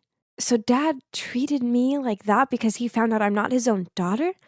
And Alfred and my mom used to be in love before she got married to my dad? Explain to me! Enough! Alfred finally spoke up. I have nothing to explain to you. Hearing footsteps toward me, I rushed to my room, closed the door, then crawled into my blanket pretending to be asleep. Suddenly, I heard the door open. It was Alfred. Teresa, let's get out of here. I packed a bag and left with my Uncle Alfred.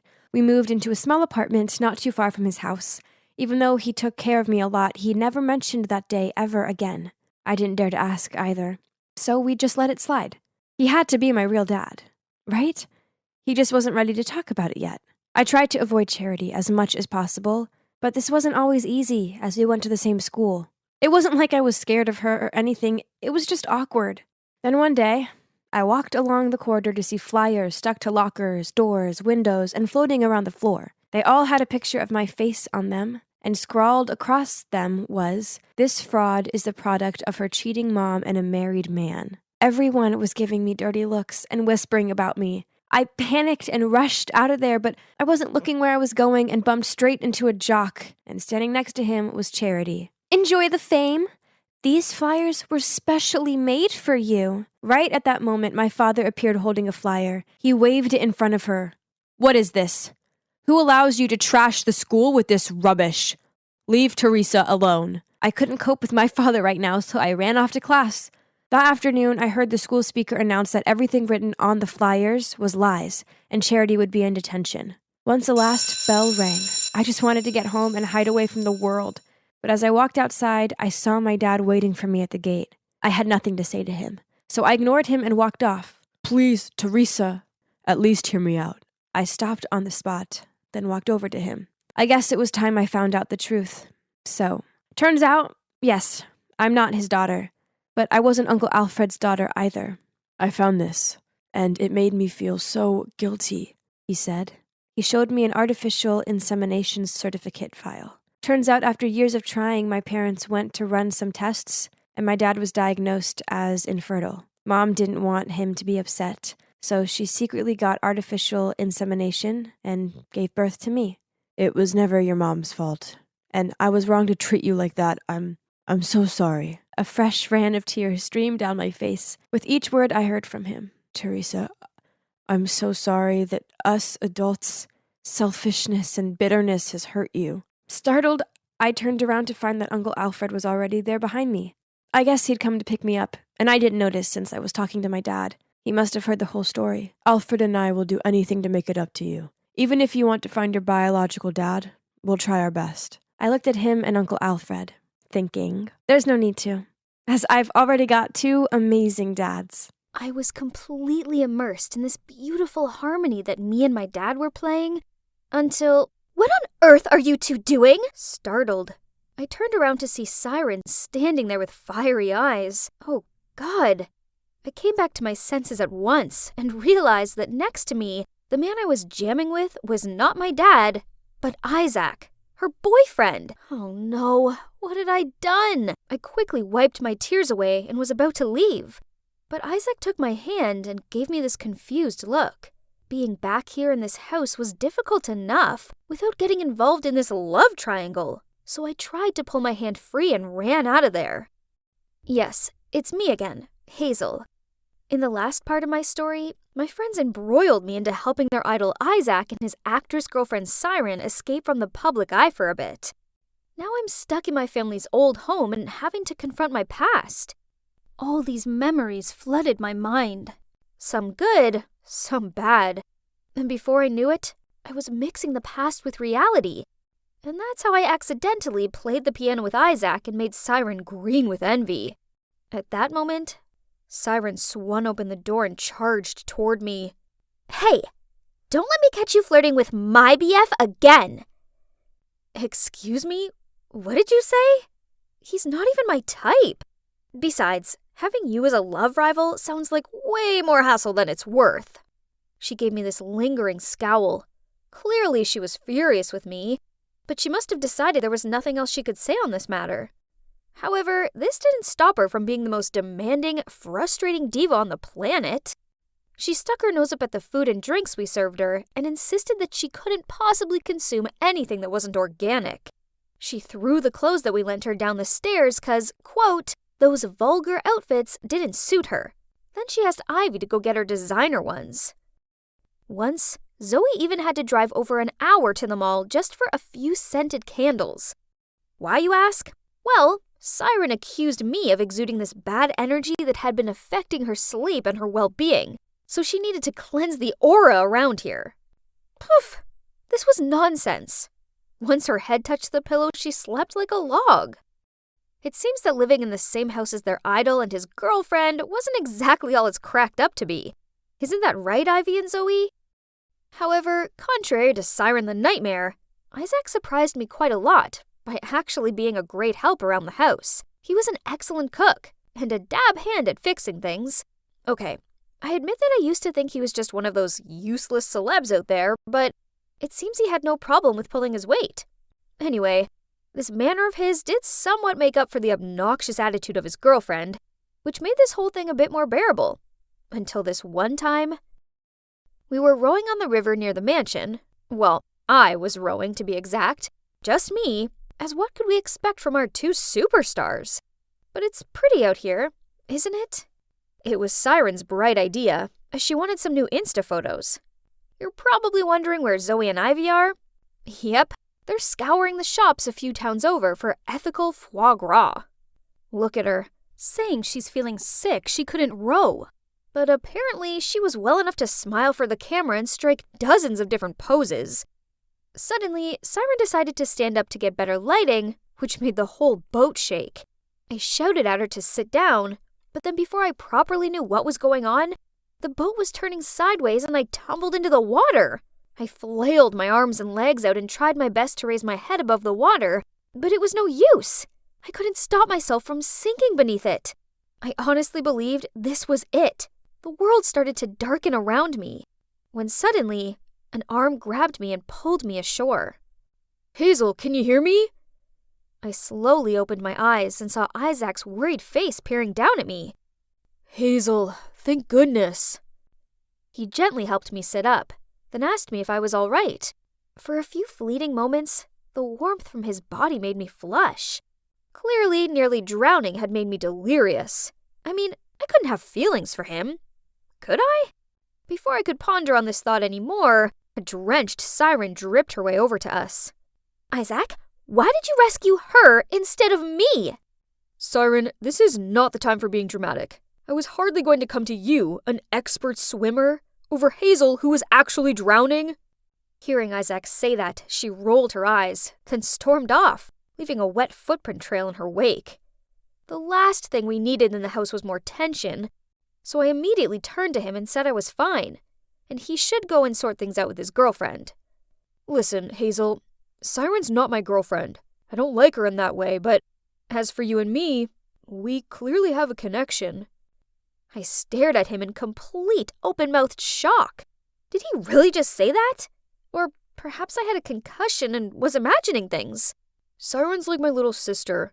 I'll explain this later, but first you need to rest. Then he wrapped his arms around me and guided me back to the house. I spent the rest of that day in bed feeling feverish. Then at dawn the next morning, I awoke to a commotion coming from downstairs. Guys? What's all the noise about? It's Isaac and Siren. They've gone, and they've taken the car. What? That was our only mode of transport out of here. How could they be so selfish to just abandon us here like this? We tried contacting Isaac countless times, but no answer. Great. Here we are now in this remote area where it would take hours to even find a passerby to hitchhike, not to mention how risky it'd be. Everything was a mess. We were panicking when suddenly the door burst open and walked in a smiling, arm-linked Isaac and Siren. Where have you been? You can't just leave like that without telling us. Oh, Ivy lent us the car. Didn't she say anything? Both Zoe and I turned our gazes on Ivy. She stammered. But I think you guys just went out for a while, not disappeared all night unreachable. Relax. All this tension will give you wrinkles. Then Siren smirked at me as she flicked back her hair and then continued. We went to a drive-in cinema and it was so romantic. We didn't want the evening to end, so we strolled around town until the early hours. What did she mean by that? So much for him seeing her as a sister. I felt like such a fool for believing his lies. We altered our entire plans to help you both hide from society, and this is how you thank us? By pulling a stunt like this? No more. Get out of here! Right now! Before anyone could say anything, my phone buzzed. It was my friend Erica. She asked me if the stories about me being in love with Isaac were true. Huh? What was she on about? In my panic, I ended the call and went online to check it out. Turns out on the Instagram account of the store where I customized our matching hoodies, the shop owner had posted a photo of me wearing it. Naturally, it didn't take the fan maniacs long to do their research and find out all about me. But worse still, another current trending post was one from Isaac's management company, confirming that we were officially dating. What kind of nonsense is this? I immediately told Isaac to call his company and put it on speaker. Isaac, we hit a jackpot! You probably know the iconic pianist and composer Edward Moretz, right? Hazel Moretz is his daughter! You mean... Everyone gasped at me in shock. Maybe it's time for me to reveal the secrets of my past, the truth that's been hidden for so long. Yes, Edward Moretz is my father, but I made a promise to myself 10 years ago that I would never speak to him again. Isaac's manager continued to brazenly talk about how the scandal with me would benefit Isaac's career, so there was no need to hide it. At that moment, Siren shouted, What on earth are you saying? Hey, are you with Siren again? I already told you not to mess with that girl unless you want to get yourself in trouble. Shut up! Siren furiously grabbed Isaac's phone and ended the call. Isaac, tell everyone that the one you love is me, not her.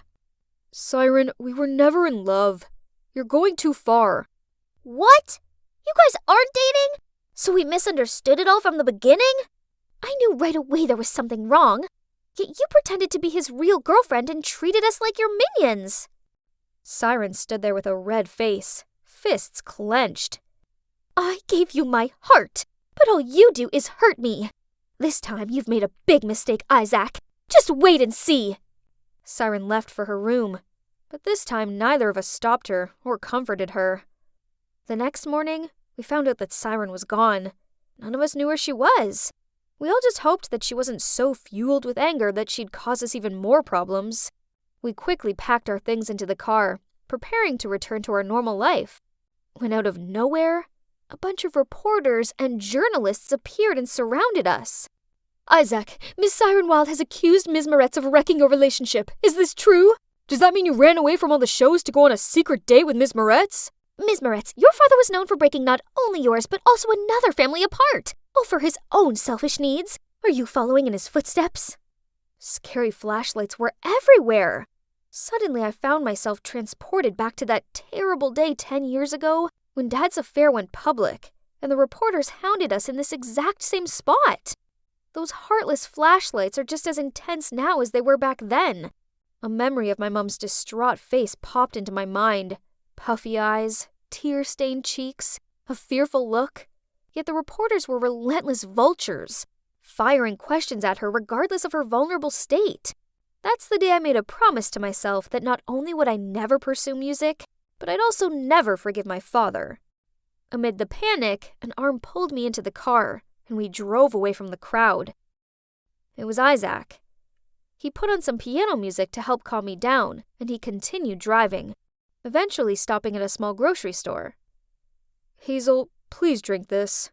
Sorry for dragging you into all this. The thing is, I've been unhappy with my management company for a while now. They won't let me make the music I want to, but I didn't expect them to go as low as forcing me into their web of lies just for fame. I know how you feel. I used to long to become a pianist like my dad, but then he crushed my dreams. To further his career, he cheated on my mom with another married woman and left our family behind. I grew to hate the complex world of artists. I vowed to never become one of them. And then I gradually began to despise the sound of the piano, too. I'm sorry to hear that story. But art isn't to blame. It reflects lies genuinely, doesn't it? I heard your piano melodies, and you are truly gifted. Be honest with your feelings, and don't let anyone else interfere with them. Trying to deny your own passion and emotions will only make you miserable. Isaac's right. I'd let my dad's mistakes alter the pathway to my dreams. Not making music made me miserable. It felt like there was a part of me missing, one that nothing else could fill. Why should I be the one to suffer like this, when it hadn't even been me that done anything wrong? Look at me now. Can you believe it? I've rekindled my passion for piano, and now I'm happier than ever. After all that runway pop star drama, Isaac left his management company and collaborated with me to make music for true art. This is our latest charity event. It's pretty neat, huh? That's all thanks to Zoe and Ivy. They work for us now. They're in charge of arranging our busy schedules and organizing our events. The four of us make the best team. I guess you're wondering what happened to Siren? Last I heard, she set her sights on her latest movie co-star. Wish her good luck is all I can say. As for Isaac and me, well, since the media claimed that we were a couple, we might as well have turned that fake news into reality. Just one step into the hallway, and I could already hear all kinds of whispers going all around. What happened? Did you forget, Sandra? It's Monday. Oh, not again. Who's the unlucky victim this week? Dorothy! It's Dorothy! Look what embarrassing deed she's done. So, it was a photo of the resident mean girl, Dorothy, on a date with some old rich guy. Ben and I had zero interest in those kinds of things, but these kids, on the other hand... Hey! There she is! This was the third Monday in a row that our school had turned into this gossiping chaos zone. Why, you ask? 3 weeks ago, out of nowhere, a bunch of random QR codes appeared stuck to some of the lockers. Curious, we scanned them and got access to this mysterious blog by someone called Quiet Night. They said they wanted to expose the true face of this prestigious school.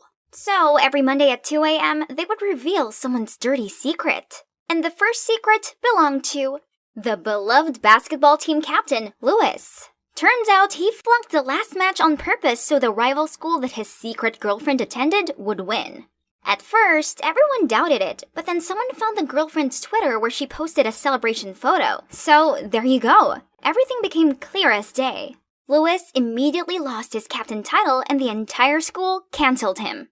While everyone was still buzzing with that, already came the next Monday's secret. It was Mr. Worthing, our popular math teacher. His classes were known for their top performances. But as it turned out, he had always accidentally leaked the questions to his students before every exam. The rumor reached the principal, and he immediately had people look into it. Unfortunately, it was true, so Mr. Worthing was fired. And as you've heard, little Miss Dorothy was the third unfortunate victim. To be honest, she definitely hadn't been the nicest girl. She's a nightmare to all the new kids especially. So when her shameful secret was revealed, everyone seemed to be somewhat satisfied and talked about it nonstop. My BFF, Mary, was no exception, as Dorothy was a rival for her queen bee status. At lunchtime, we arrived at the cafeteria, but weirdly, nobody lined up to get lunch. They were all looking around at something. Turns out Dorothy was here too. She's sitting alone at a table.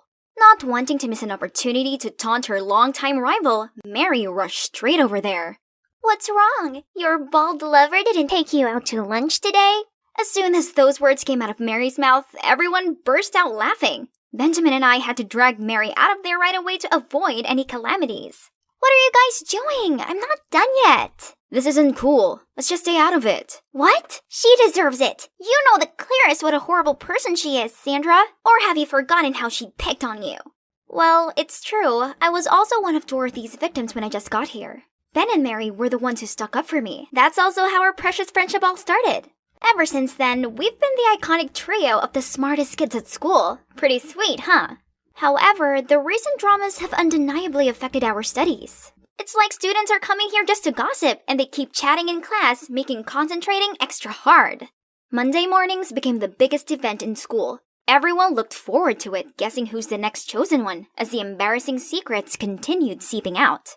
How Justin looks cool chewing his gum all the time, but he actually does this to mask his bad breath problem. Hardworking Julia bought her essays off the internet. The parking lot car spray painter turned out to be none other than Goody Two Shoes Brandon.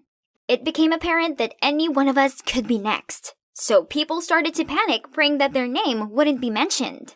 Every Monday morning, I arrived at school to see everyone looking like zombies, because they'd all stayed up all night waiting for the quiet night's post. The mystery blogger had to be one of us to know all kinds of personal secrets like this, so everyone became extra cautious of each other. It's a mess, and this has to stop. We needed to figure out who the quiet knight was and stop this, but Mary wasn't convinced. How are we supposed to find them? There's zero clue. Stop wasting time. Let's just focus on studying, Sandra. There's no way they didn't leave any trace. We just have to stand up together. Nope. If you want to, then just do it alone. What's wrong with you? Weren't you usually the first one to avoid dramas like these? Because we could be next.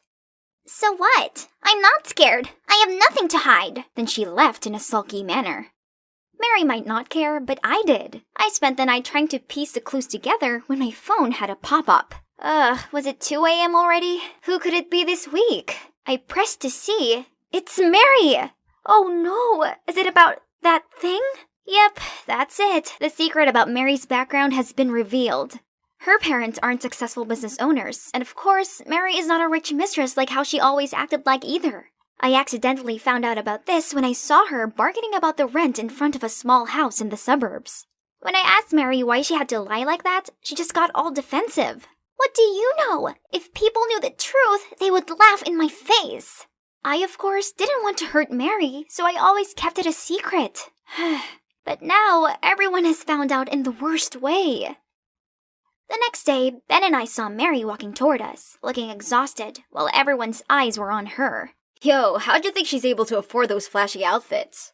Didn't that blogger say she always wears cheap secondhand clothes? Pathetic. Hearing those words, Ben and I gave those kids death stares and rushed to get Mary out of the crowd, but she suddenly snapped at me. Sandra, you're behind all of this, aren't you? Huh? What? Mary, what do you mean? Why would I do that? You're the only one who knew my secret. If it wasn't you, who else could it be? You are the quiet knight. What she said quickly caught everyone's attention, and I felt everyone's curious eyes fixed on us. Mary, that's not right. Remember, it's Sandra who called on everyone to find the culprit. That was clearly a distraction to fool everyone. Mary then continued explaining her reasonings for why she suspected me. The blogger only ever typed in lowercase just like I always did, and she also mentioned my habit of staying up late. To make it even worse, the next Monday, that blogger suddenly stopped posting, making everyone certain it was me. So I was instantly labeled a traitor to my friends and even a germ who raised hatred among students in this school. Everywhere I went, people badmouthed me, and no one except for Benjamin wanted to sit by me at lunch. I wasn't even allowed in the library anymore, as everyone would be talking about me, which would cause disturbance. Worst of all, the teachers hated me too. One time in math class, I volunteered to solve a difficult equation, but all I got back from the teacher was, "Sandra, if only you just used your intelligence for studying, not for messing up other people's lives." Then everyone heartlessly laughed at my face. The tension was draining me, so I went out to take a breather. After recess, I got back to the classroom to find a box in my desk drawer. Oh no, wasn't it the love letters I'd written for Louis? I mean, yes, I used to have a crush on the basketball captain, but it was a long time ago, and I never sent the letters. How come they are all here? I sure had hidden them in the corner of my locker. Is it the creepy quiet knight messing with me? Ugh, that's enough. I gotta unmask this jerk ASAP. Who could it be? Who had the ability to spy on people undetected? I was trying to figure this out when a smug-looking Dorothy appeared. Geez, look at her. Can't believe she's the coward who destroys what she couldn't have. Too bad for Louis that he ended up involved in this. Oh, such a pathetic little girl. Doesn't even have the guts to send any of the letters. Oh my god. Did they just say letters? What letters? What on earth are you talking about? There's no mistaking your handwriting. She showed me bunches of photos of my letters. Oh no, did she take revenge on me because she thought I was the snitch of her dating news? Not leaving me a chance to explain, they just laughed and continued mocking me. I couldn't face going to school and being tormented for something I didn't even do. So I faked being sick to stay home for a few days. But it's been a week and I still didn't feel better. Suddenly, there was a strange sound by the window. Turns out it was Benjamin.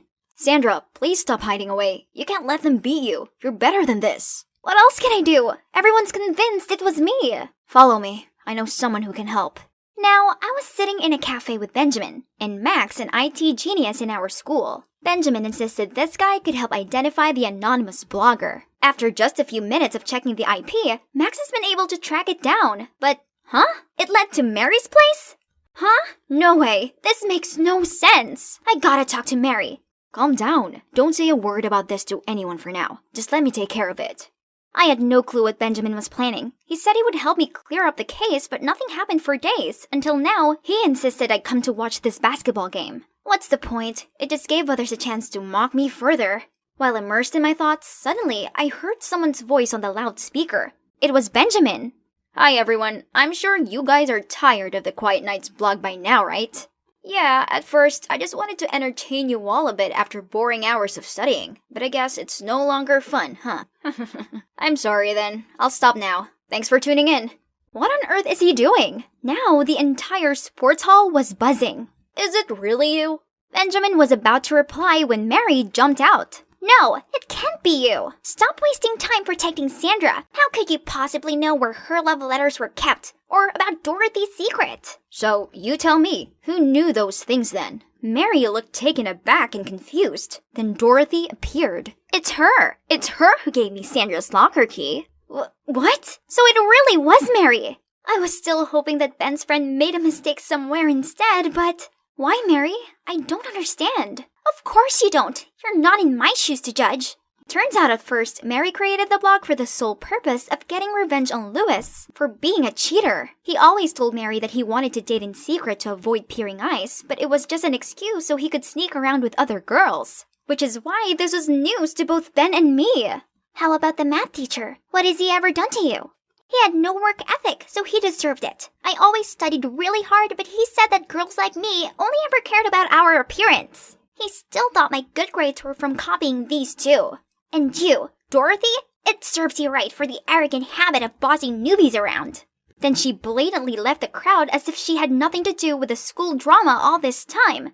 I tried to chase after her, but I was stuck amid this angry crowd. There's still something she hasn't explained yet. The following days, Mary still went to school, but all of the other students isolated her. Benjamin and I tried to approach her, but she went out of her way to avoid us. So, after school, we decided to follow her. We saw her going to the cafeteria, but not to buy things, but to help the lunch lady clean up. Mary, stop being like this. You've still got a friend in me, but don't you think I deserve an explanation too? She then finally sat down and talked to us. Mary would have stopped after exposing the 3 people she hated, but when she saw everyone eagerly waiting for the news every Monday, she found it interesting and continued to bring up other embarrassing things. But then, when things started getting serious, she panicked and looked for someone to blame, and that person was me! Because I was the one who first came up with the idea of tracking down this anonymous blogger.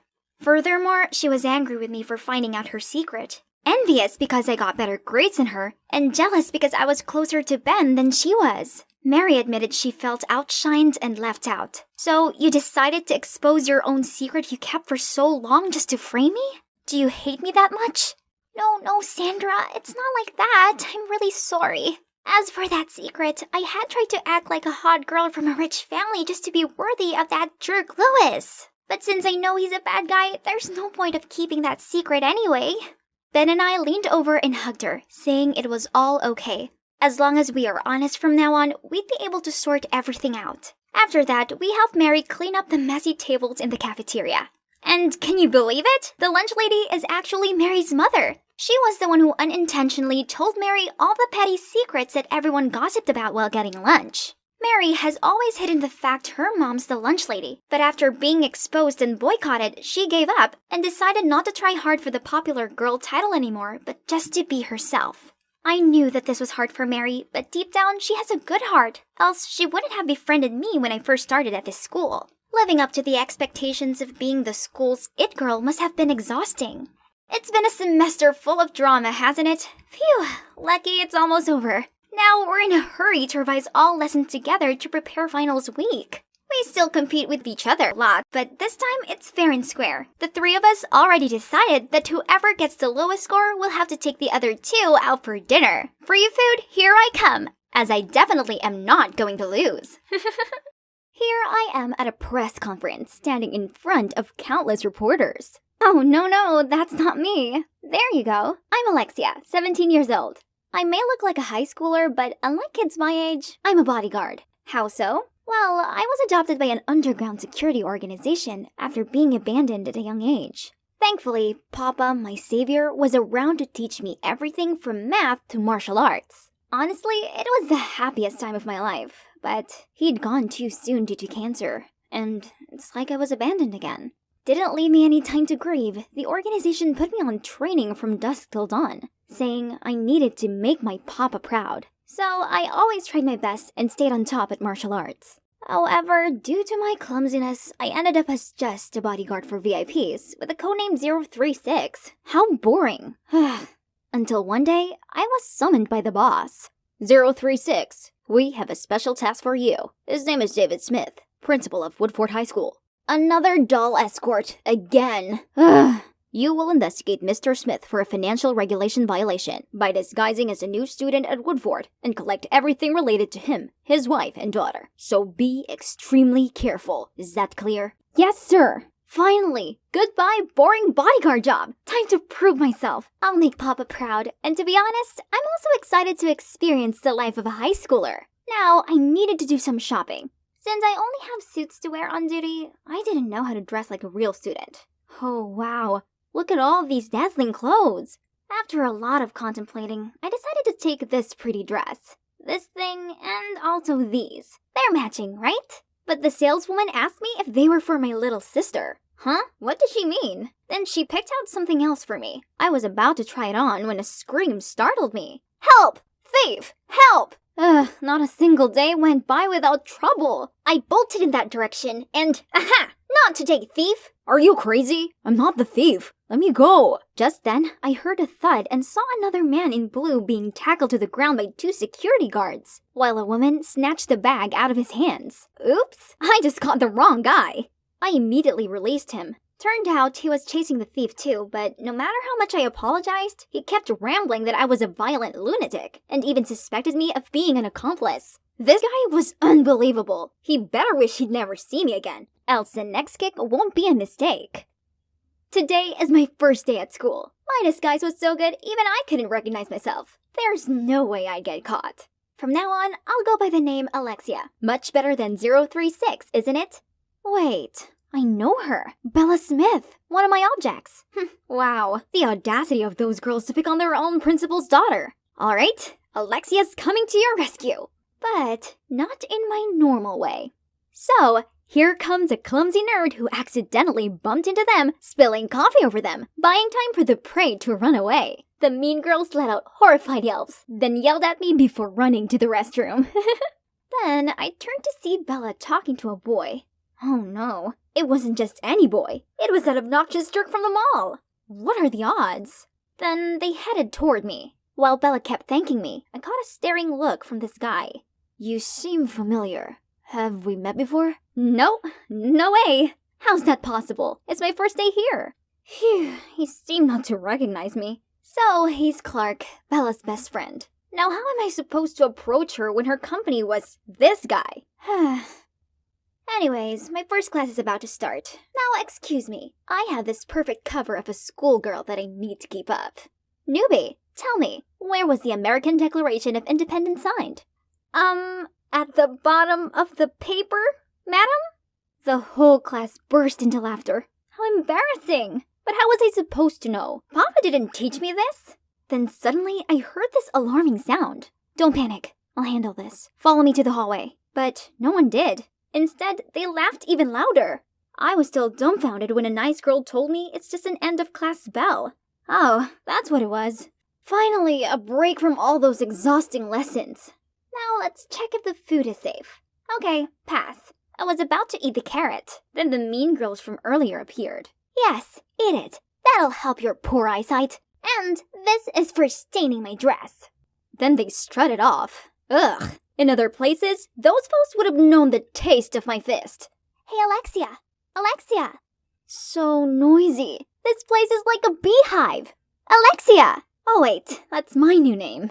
I turned around to see Bella. She wanted to join me for lunch. Here comes the chance. But nope, the tag-along Clark is also here. Jeez.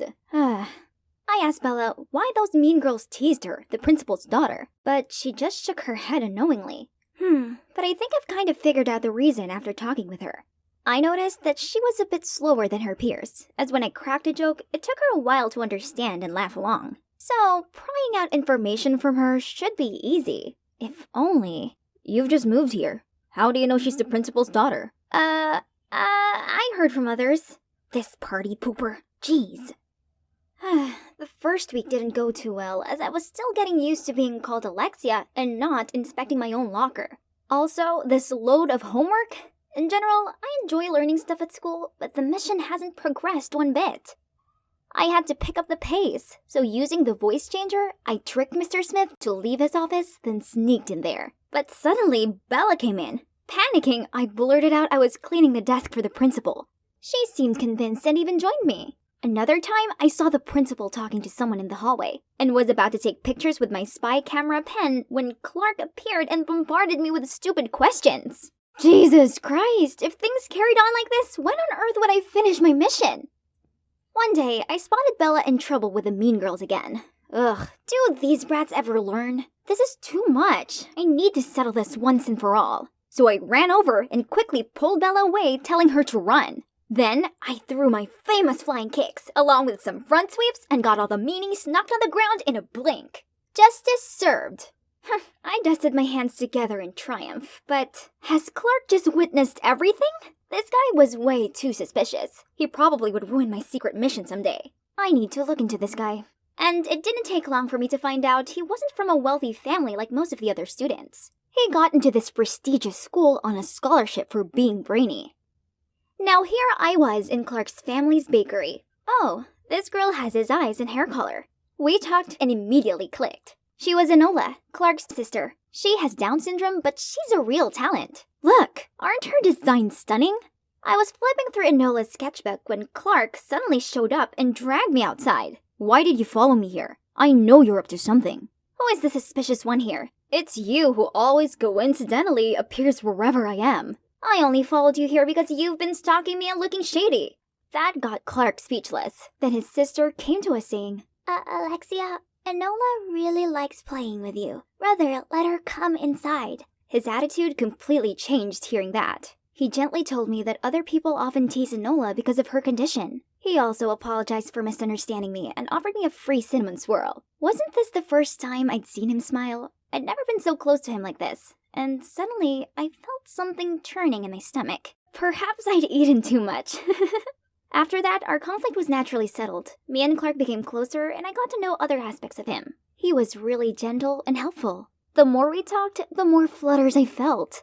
Oh no, what's wrong with me? Worse still, I even started to feel uncomfortable when Bella was close to Clark. He always helps her with the smallest things, like opening the door, holding an umbrella for her, and even opening water bottles. She always overacted as if she wanted Clark to protect her all the time. No, get yourself together, Alexia. No, 036, you have a mission to do. So, I faked having period cramps to get out of PE and sneak into Mr. Smith's office again.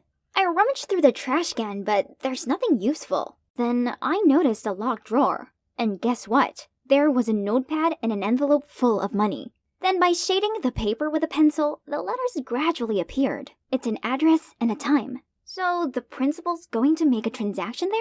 Got it. Then on the way out, I clumsily knocked over a pile of documents on his desk. Wait, there was a picture of a woman holding 2 babies with scribbles. I'll love you 3 forever. But Bella told me she was an only child. Then who's this?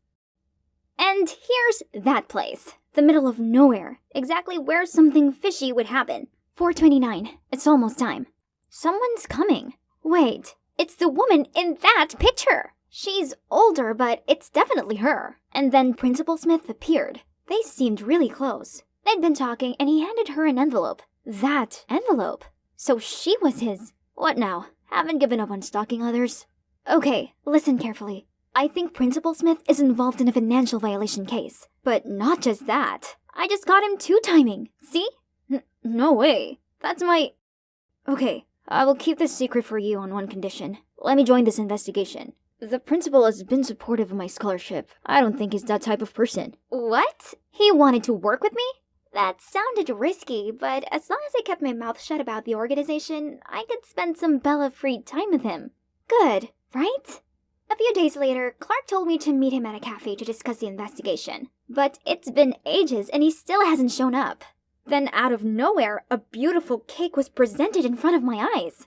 Oh my, it's Clark, singing happy birthday and even gave me a present. Birthday? I myself didn't know when my birthday was. Why, And the cake, did he make it himself for me? Aw, he's so sweet. I got so emotional that I almost blurted out my feelings to him. But right at that moment, Bella, out of the blue, jumped in between us. Typical Bella, never leave us alone. Turns out, she was actually the one to insist her dad let her see my student records and make my first birthday cake ever. Thank you guys. I've never had a birthday before, because I have because my parents are always away. Then we should celebrate properly, at your house. How about that? What? Why did he suggest that? But then Clark winked at me. Seems like we had a plan. Arriving at her home, we were warmly greeted by Bella's parents. It was such a delicious home-cooked meal. So this was what it was like to have a family. Bella had this all the time? But poor her, she didn't know about her father's a cheater. We were in the middle of dinner when Clark asked Mr. Smith about a science project he was doing. Then Clark winked at me again. That's my cue. So I excused myself to use the restroom, then sneaked into Mr. Smith's office. This pen was magical. Let's see what Bella's dear father was hiding. Oh, he withdrew the same amount of money each month. Yay! Today was a success! Thanks to Clark's clever plan, I'd finally got something useful. Suddenly, our eyes met and he looked at me gently while leaning closer. I was ready for a kiss when my boss called me. I did not assign this mission for you to play house with that criminal. You have 3 days, or else I'll have someone more capable taking care of this. Such a waste of your papa's expectation. Am I really that useless? Thinking I'd let Papa down, I couldn't help but burst into tears. What happened? Who's that? Tell me. I'll handle him. Clark, it may sound weird, but I'm actually a spy. What? Clark was shocked, obviously, so we sat down on a bench and I blurted out everything to him. Clark didn't say a word and just gently held me in his arms, which made me feel so relieved. You may wonder why Bella and I were in this deserted place. The thing is, a few days after that call, my boss ordered me to bring Bella here to kidnap her and use the documents I gathered to blackmail the principal into resigning. I guess that could help me get rid of the third wheel Bella and have Clark all to myself, right? Oh, isn't that our school's vice president? So he was behind everything after all. Then suddenly, freeze! Hands in the air! Oh my god, the police? Why were they here? Along with Mr. Smith and Clark? We're so doomed! Except, it was my master plan. After receiving the text from my boss, I almost followed his order. But then, I remembered Papa's words. He always told me to never lose my moral compass, and never harm others to achieve personal goals. Bella was a good person, and shouldn't be punished for whatever her father did. I couldn't betray my first friend like that. So I told Clark and we set up a plan to find out who was behind all this. And here we are. The vice principal was revealed to have hired my organization to spy on the principal to overthrow him. And when he couldn't find any dirt on Mr. Smith, he turned to use Bella as a leverage against her father. How despicable. Also, I can't believe that the new boss led our organization down an evil path like that. But it's not the only truth revealed. But Principal Smith, how do you explain your monthly money withdrawal? I had a close friend who unfortunately passed away at a young age. He asked me to send his money to his illegitimate son and daughter, whom he'd kept a secret due to family pressure. So there's nothing more going on between you and my mom, right? Huh? What did his mother have to do with this? Turns out the woman he met up with the other day was Clark's mom. That means Clark and Enola were the kids in the picture? What a twist! In that case, thank you for taking care of my family all this time. How foolish of me to suspect you and Mom, and even investigate you. My apologies. You investigated him before? Yes. Actually, it's not a coincidence that I caught you spying on him. Sorry for keeping secrets, but I knew with your impulsive nature, you'd jump to conclusions and approach my mom. Huh? Impulsive? That's how he saw me? Then he knew me pretty well. Why is everything so confusing? Can you explain it to me? Did you befriend me just to investigate my dad? Bella, I'm so sorry for how things went down, but please believe me, our friendship is real. Fortunately, Bella was understanding, and we remained good friends. Oh, actually, good sisters, because the principal adopted me after I left the organization. And I still visit the bakery often to hang out with Enola. Enola is so lucky to have a brother who takes care of her. I wish I could have one. No, sorry, I can't do that. Why? Because I'll take care of you in a different way. I dashed along the hallway, then skidded to a halt in front of the classroom door. I was late. Again. Miss Anderson, what's your excuse today? Morning, sir. I'm sorry, but my spaniel hit my shoes, then I tripped over a package by my front door, then my heap of a junk car wouldn't start, and... That's enough. Good God. Please sit down. Ashley already took attendance. What? So much for my perfectly crafted excuse. Mr. O'Shaughnessy totally would have let it slide, but she had to ruin it. I'm Ashley. I'm pretty, I'm perfect, everybody likes me. Well, no one likes teachers' pets, Ashley. Think I'm being too harsh on her? Just ask anyone about Ashley May Anderson. Ashley's father's a vet with a Medal of Valor. They even had dinner with the president at the White House. For her sweet 16, she rented out the swankiest club downtown for an entire weekend, and David Guetta DJ'd. Ashley dated 2 college boys at the same time, and when they found out, things got physical. Okay, maybe not all of that was true, but who cares? Look, the main character here is me. Hi, my name's Ashley May Anderson. I know, what a freaky coincidence, right? But that's the only thing we had in common. Because unlike popular Ashley, I'm just a normal teen who's just minding her own business. But then she transferred here and messed up everything. This happens every time I open my locker. And they're not addressed to me, but to Ashley. Jeez, why do boys go so cuckoo bananas over that pretentious princess?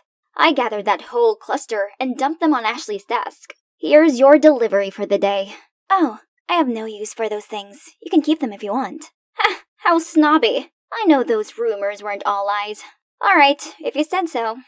Being mistaken for Ashley was so annoying that I did consider putting a sign on my locker or something.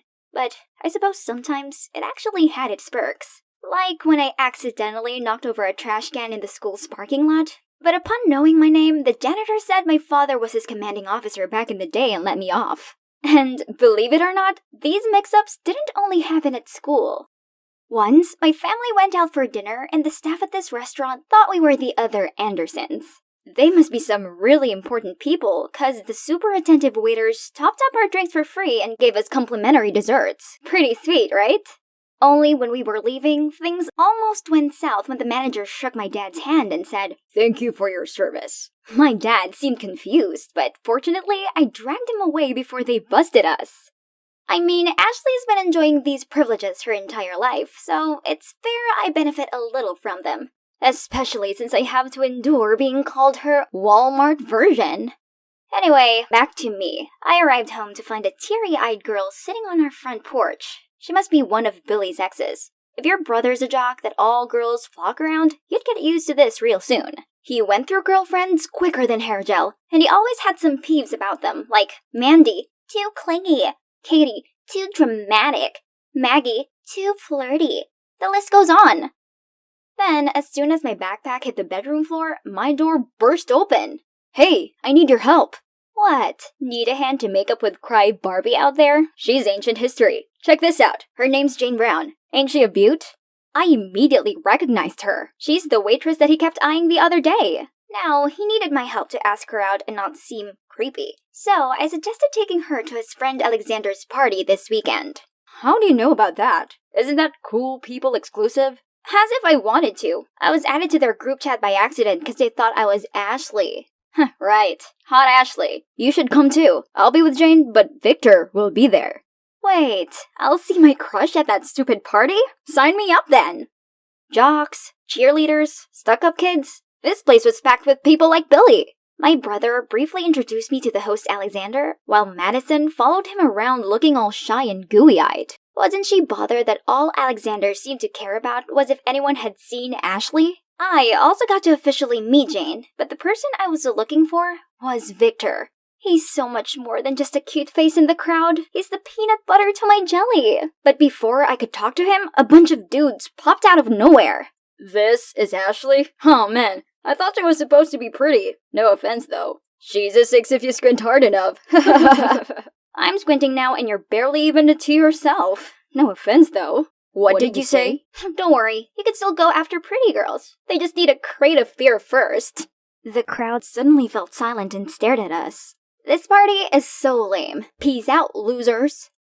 Anywhere is better than that stuffy elitist hellhole, but it's a bummer I didn't get to talk to Victor. He's Billy's best bro and used to come hang out at our place pretty much every day, but not anymore. Guess he's been avoiding me ever since I told him I had feelings for him. I was going to settle things with him tonight, but those jerks ruined it. Do I need to print my own t-shirt saying, "I'm Ashley, you must be looking for Ashley"? The next day, while looking for Victor, I heard someone calling my name, but I turned around only to see Alexander calling for, Ashley. So annoying. I saw him make a move on her, but she said guys like him bored her, then proceeded to list all his flaws. Oof, harsh. From then on, I tried my best to avoid Ashley, and thought my life would be light and breezy. But nope. On the contrary, I found myself in a series of unfortunate events. One day, a stack of religious magazines randomly showed up on our doorstep. But the real kicker was, they were all addressed specifically to me! And there was absolutely no way to convince my family and neighbors that I wasn't a member of the Church of Scientology. 2 days later, all of my clean clothes had some weird stains and holes on them. I had to beg Billy to lend me some of his. That day, I went to school in an old jersey, looking like a midget. Then, this Monday, I became the center of attention by showing up with my face covered in pimple patches and band-aids. Well, that's because I woke up to countless cystic acne and didn't have enough patches. This resulted in me being called the mummy for 5 days straight. But the final straw was my car having 2 flat tires. The clock was ticking, so I asked Billy to take me to school. However, he just flat out refused, saying he'd already promised to pick Jane up. No other choice, I had to ride my old bike. When I saw Billy's car in the driveway, my pettiness got the better of me, so I splashed my half-empty milk carton over the windshield. I'm on my way. Oh my god, you little brat! Sorry, babe, you won't believe what my sister just did. Seeing Billy's reaction was chef's kiss. Ha! You got it coming, big bro. The next day, my car was fixed, so I managed to get to school early. Looks like my string of bad luck was finally over. Okay, let's see who wants to confess to Queen Ashley today. From Victor? Oh no, why him? I stood there, frozen with a letter in my hand, still processing the situation when a friend came and showed me something on her phone. It's a video of me singing and dancing in my room! No one's supposed to see this, ever! It had been uploaded by some throwaway account, but who else could it be but Jesus Christ, Billy! I rushed home to see Billy and Jane cuddling in the living room. How's he still so calm after pulling that on me? I confronted him, and he didn't even bother denying it, and even said that's what I deserved for vandalizing his car. We screamed and shouted at each other, but before we ended up in a fistfight, he stopped and stumped off to his room. I was still fuming, glaring at his shadow, when I saw Jane gawping at me in delight. Don't blame your poor brother too much, dear. It was I who pulled the strings. What? Jane? But why? We'd barely even interacted. Then she went on about all of my mishaps lately were her doings. Yep, my so-called bad luck, it had been Jane all along. That's for stealing Alexander from my sister. He's her first love. Do you know how heartbroken Zoe has been? Wait, Zoe who? And why on earth would I choose to mingle with that playboy Alex? Kudos to this girl for thinking I could ever steal someone's boyfriend. Hello, I'm still struggling with my lifelong crush over here. I tried to tell her she made a mistake, but she wouldn't listen. Stop denying it. I know it's you. You're East High's Ashley with a vet dad. That checked all the boxes already. Hold up. There's another Ashley Mae Anderson in our school. She's Ashley with EY. I'm Ashley, EIGH. Her dad is a war veteran. My father is a veterinarian. Oh snap. Good lord. She devised this intricate plan, approached Billy just to make it work, and was successful for the most part. Well, apart from having the wrong person. Just amazing. Jane apologized and promised to take down the video. However, she wanted me to help her take revenge on Ashley in return. I didn't want to get involved, but I also never wanted to be on her bad side again, so I reluctantly agreed. But if you think about it, Jane's story didn't quite add up. Ashley seemed to have a holier-than-thou attitude and had dozens of admirers waiting in line. Why would she get in between them? Not to mention, Alexander's a notorious player who Ashley already ruthlessly rejected. I believe there's more to this. As expected, thanks to that video, my school life was now even more awkward than usual. But it didn't matter, as I was too preoccupied with Operation Ashley. Today's mission, approach her after cheerleading practice. I stood in the corner behind the bleacher, waiting for my chance. But before I showed myself, I saw Madison march over, say something to Ashley, then storm off. After that, Ashley started sobbing? I didn't know what happened, but I felt bad for her. So I tried comforting her, but she kept brushing me off. Look, you can keep the Ice Queen act all you want, but I know you have feelings too. I thought you might have something else you want to share with me, not just the name. And it was like I pulled a lever that let out all of her bottled up emotions, and we had a heart-to-heart all afternoon. Just as I thought, things weren't what they seemed.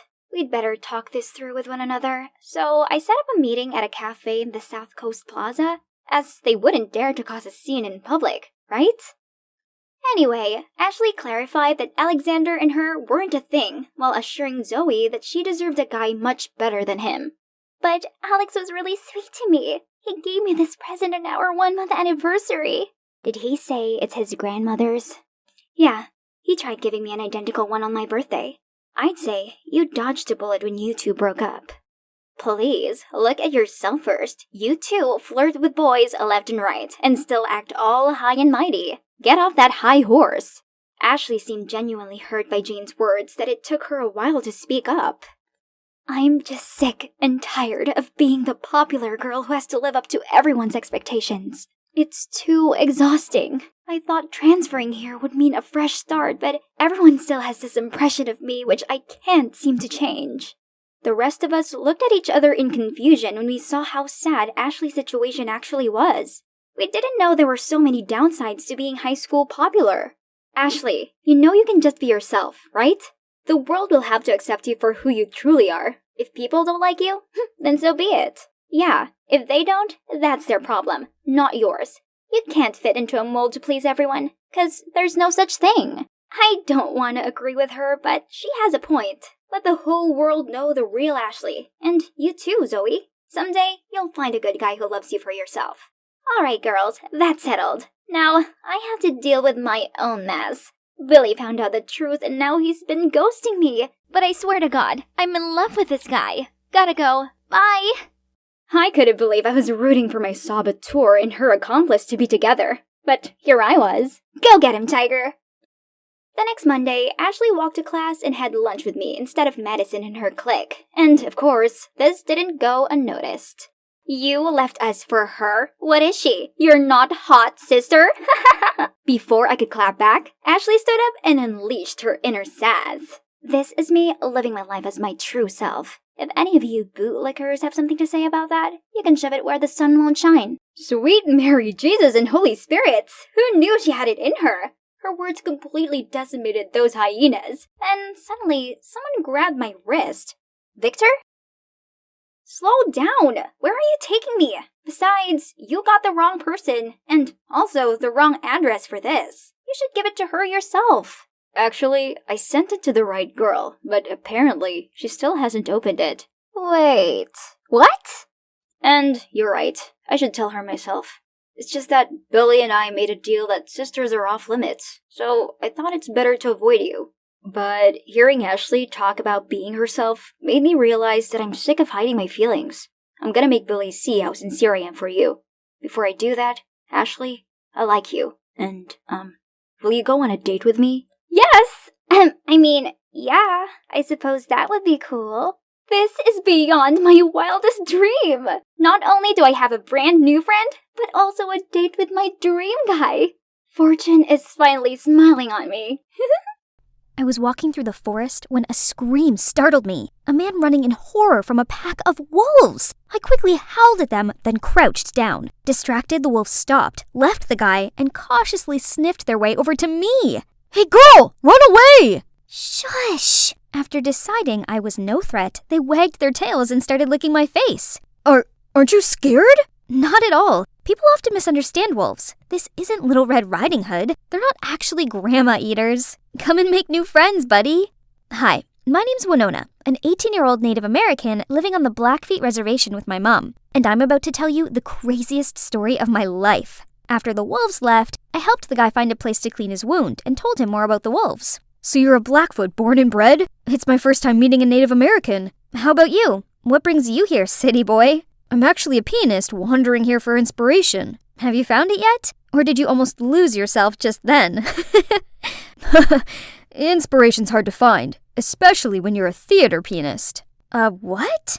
A theater pianist. I work at Winter Garden. In New York? Wow, it's my dream to be a Broadway musical actress. Actually, my theater's looking for a stage crew. You could start from there and I'll find ways to introduce you to the right people.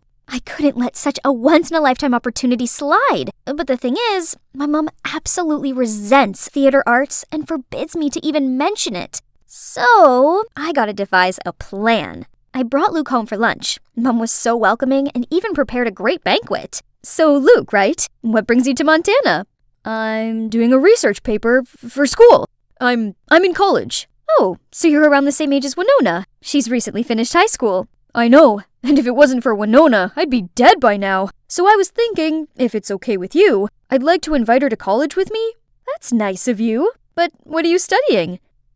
Hotel management. Mom, I thought I could give it a try too. But honey, you said you wanted to take a gap year. I just didn't want to try college alone. But now I've met Luke, it'll be different." "Mrs. Ryder, I promise I'll take good care of her." Mom smiled, then nodded. Yes! Mission accomplished! Oh man, look at how crazy the streets of New York are. Thankfully, Luke arranged a small place just a few blocks away from the theater for me. And the following day, he landed me a staff member job to get me used to the theater scene first. It's not easy, especially working for a grumpy director with a zillion demands. "Hey, you! Yes, you cleaning lady! Out of the way!" But just being here this close to the stage is incredible, right? One day, on set for Mr. Killorn's new play, he started yelling and throwing papers everywhere. Curious, I picked up the script and saw a line written in Blackfoot. "Ketzikakumen? I love you?" Mr. Killorn suddenly noticed me. Oops, I must have said it too loud. "How did you learn to speak Blackfoot?" My mom taught me. Oh, I live in the Blackfeet Reservation. "Interesting. You know what? You're cast for the leading role in this play. Go and meet Jade, the coach here at the theater studio. She'll instruct you further." I froze on the spot and couldn't believe what had just happened until Luke appeared, bowed to the director, and pulled me out of there. Am I finally living my dream now? Here it is, the studio from the business card. Huh? Are they shooing a coyote? This stupid guy was waving his umbrella at the snarling animal. I tried to tell everyone to back up, but no one heard my tiny voice until the guy next to me suddenly spoke up. "Everyone, back up!" Thank God people finally listened. I slowly advanced to the coyote, knelt, and offered my hand to him. When he seemed to trust me enough, I gently stroked his head and calmed him down. Just then, Mr. Killorn's assistant appeared and took the coyote in. Turned out, he's Mr. Killorn's pet. Who keeps a wild creature as a pet in this stuffy, urban space? "You okay? You hurt anywhere?" I'm fine. The poor little coyote looked terrified. "You know a lot about animals, don't you?" I grew up with them, yeah. In Blackfoot mythology, coyotes are guardian spirits. "Well, you sure were a guardian spirit right then." I was still so touched by his words, but then Luke suddenly appeared. "Winona, I just heard about what happened. You okay? What are you doing here?" The guy, who was friendly just a second ago, now seemed cautious and just walked away while Luke glared at him. "I'm fine." "You should stay away from him." Luke doesn't seem to like that guy. Something weird is going on between these two. I went and met Jade, our coach. She told me about the role and introduced me to Nathan, my actor partner, which happened to be the guy I just met. I couldn't help but grin and offered my hand to Nathan, but he just ignored me and turned to the script. Hello? Am I just a stranger danger now? We then tried the opening act, but since it was my first time being on a turntable, I took the wrong step and fell over. Nathan! I was blushing when he suddenly glanced at Luke and dropped me, almost kissing the floor. Right then, a girl barged in. Is everything ready for my set? You're late again, Stella. And actually, you and Winona are both gonna practice and we'll see who's right for the role. Winona who? As if this nobody can stroll in and try to steal my role. How snobby. She's lucky this nobody doesn't want to make a scene on her first day. During the break, I questioned Luke more on Stella. Stella is super talented. She's marvelous at dancing, singing, and acting. No surprise though, because she's been training since she was little. That's exactly why we should just give her the role already. A waste of time dealing with amateurs. That was so rude. So much for ever thinking he was friendly.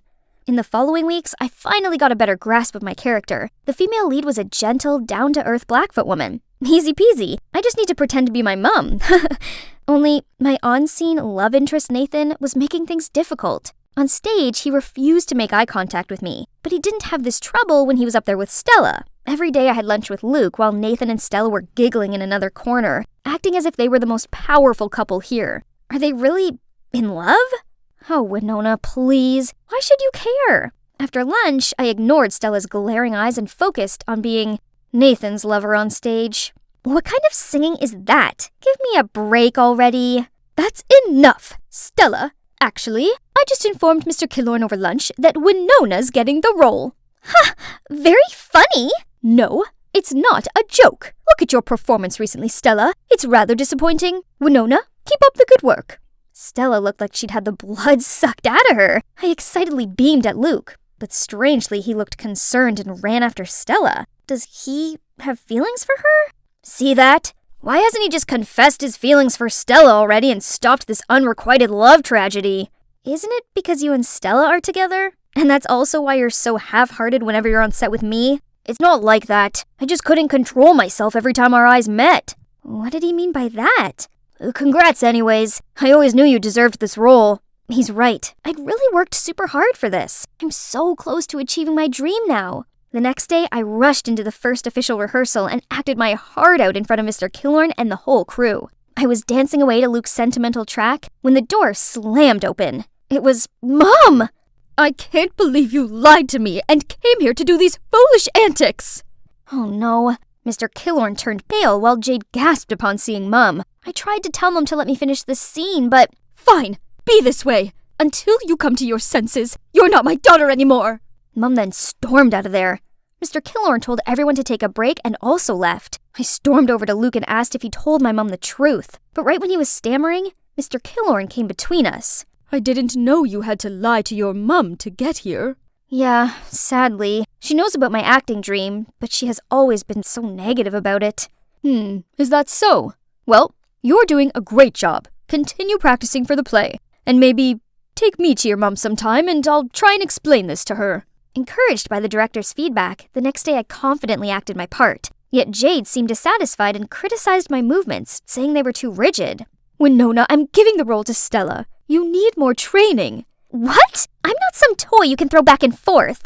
Was it all just a show to get me and her to pit against each other? What was that about? Why the change? You're not qualified. Go back to your mother. What has this to do with my mother? I didn't know what was going on, but I was sure of one thing. I needed to prove myself, so I stayed at the studio practicing, swinging and swaying my soul away under the studio light until I accidentally sprained my ankle. Right then, Nathan came out and helped me up. Why are you still here? I saw you stay, so I thought I'd stick around for a little longer. As he spoke, he gently pressed an ice bag on my ankle. I felt the butterflies flapping in my stomach, but suddenly remembered his attitude before and pushed him away. Ready to stand up, just to fall into his embrace again. You must think I'm so hot and cold, but I just didn't want Luke to misunderstand anything. What do you mean? We're just friends. And what's up with you and Luke? Then he told me how he and Stella were the best of friends back at acting school until Luke appeared. Luke was instantly attracted to Stella and asked Nathan to set them up. Nathan, of course, happily agreed. However, the next day Stella suddenly expressed her feelings for Nathan right in front of Luke. Luke didn't take it too well and thought I was messing with him. He's resented me ever since. So, you and Stella are just friends? We are. Stella might appear childish, but she's good-natured. She's dealing with a lot inside. I've just been watching over her. But right now, she's gonna have to learn to stand on her own since I think I've met my guardian spirit. His guardian spirit? We were so close, I swear we were almost kissing. But I quickly pulled away, saying I gotta go practice. The final rehearsal is my only chance to get my role back now. I showed up just as a substitute today, but when everybody was ready to rehearse, the only person missing was Stella. No one seemed able to contact her, and the director was growing impatient. Jade had no other choice but to push me onto the stage. Luke didn't seem too happy with this replacement and suddenly played the piano much faster than expected. Flustered, I took a deep breath and let myself float naturally to his rhythm. During the intermission, I asked Luke what that was about. "Drop it, Winona. I already knew. You got in here all thanks to your director dad, yet you fooled me with your little story. It's you who forced Stella away from her chosen role." "Who's my dad? Mr. Killorn?" Right then I was called for the next act. Still puzzled by what Luke said, I couldn't focus on my part with Nathan. Suddenly I heard Nathan scream my name and leapt to push me to the side. I fell on the floor and saw the massive chandelier land on Nathan. Everybody rushed to check on us, and among the crowd came, "Mom?" We were all waiting for the doctor to check on Nathan when Luke suddenly spoke out. "I'm sorry for what I said, but Jade told me Mr. Killorn is your dad, and you guys forced Stella to drop her role." Mr. Killorn and I both gave Mom astounded eyes. "Winona's my daughter?" "That's right, Andrew. But don't worry, as soon as Nathan's recovered, I'll bring Winona back home and will not bother you and Jade again." No, you've got it all wrong. Why didn't you tell me about our daughter?" "Jade said if I told you, she would harm Winona." "Wait, does this have anything to do with the accident? 'Cause right before the act, I saw Jade talking to a crew member who set up the stage for Nathan and Winona. I'll get this looked into at once." "So, this play about Andrew and a Blackfoot woman falling in love, is it about you and Mom?" Mr. Killorn didn't reply, but looked at Mom tenderly, and she burst out crying. Right then, the doctor came out, saying we could visit Nathan. Luke quickly pulled me aside, leaving the adults there. "How are you feeling? Any discomfort? You're not mad at me anymore?" "Yeah, sorry for being a jerk." "It's alright, dude. Go find Stella before she leaves. She said she was sick of being thrown around. She's taking a leave to reassess a few things." "But why me? Aren't you—" "We're just friends. How many times do I have to tell you?" Luke didn't even wait for Nathan to finish and rushed out of there. I wished them a happy ending. And it's indeed happy endings all round. Not only for Luke and Stella, who are now officially an item, but also for Mom and Mr. Killorn. Or should I say Dad? Our family has finally reunited. On the other hand, Jade vanished as soon as her schemes were out in the open. Turns out, all of this was because she'd been in love with my dad for years. So back when Mom was dating Dad, she told her lies about him to get her to leave. Furious that both Mom and I were back, she decided to make us go for good. Dad helped me get a spot in the theater academy in New York, but he misses Mom lots, so always makes excuses to bring me and Nathan back to Montana. "You guys need more inspiration, right? New York's just all hustle and bustle. So, how about we move the studio back here?" "Nathan, what do you think?" "I don't know, but wherever you are, that's where I'll be." You are watching the incredible Berries Blue. I'm Sonia, the super talented lead vocalist, and that guy over there rocking the guitar is Eric, my boyfriend. He's also our composer and backing vocalist. Yep, my man's good at everything, just like me. Actually, he's the one who discovered my vocal talent and helped me on my road to fame. Our debut album exploded onto the charts. And the rest is history. Eric asked me to be his girlfriend right on stage after our set. I don't know who was more excited, me or my adoring fans. Everything was perfect. And then our next album flopped. I guess all that pressure had interrupted Eric's writing process. I tried to send him positive energy. We had a big show coming up to debut our new single and start our comeback. Who knows when the sun will rise again, right? But during our performance, as Eric stepped back to give me the spotlight, I stepped forward and suddenly slipped and fell. Sonia, your nose, it's crooked. I was rushed into surgery, but my nose looked like a lightning bolt. I can't look like this. I must be beautiful. You'll always be the cutest girl to me. No need to worry. We can still fix it. But right after that, the photo of my busted nose hit the headlines. I got ridiculed for praising natural beauty and then getting plastic surgery. What vultures! I had to upload the video of me slipping to end these rumors, but they claimed I did it on purpose to get attention. What on earth? We thought all that drama was finally over, but no. Right when my nose healed, my chubby, pre-puberty secondary school photo appeared all over the internet, which sparked rumors about me having my whole body reconstructed. Some anonymous posts even made up that I was hot-tempered and snooty to band crew and waiting staff. I mean, maybe I could be a bit abrupt, but I was famous, so I was allowed to get what I wanted. Then, "Let's cancel Sonya" began to circulate. Do these tragic people have nothing better to do than gossip about me? But my fans took notice, and a load of our tour tickets got canceled. My manager freaked out and made me go on leave until the rumors died down. How ridiculous! Worse still, they were actually going to try to replace me? The beautiful, one-of-a-kind lead vocalist? How dare they do this to me? I am the band. Hang in there, babe. I promise I'll find a way to get you back. Obviously, my photos didn't leak themselves. Some jerk did this, and it's now my life mission to track them down and make them pay. Okay, so from my internet searching, I traced the original rumor to this group of my anti-fans. Can you believe they actually met up at this cafe once a month just to badmouth me? They even had a schedule. How ridiculous! What had I ever done to them? Disguising myself, I showed up to find out more clues.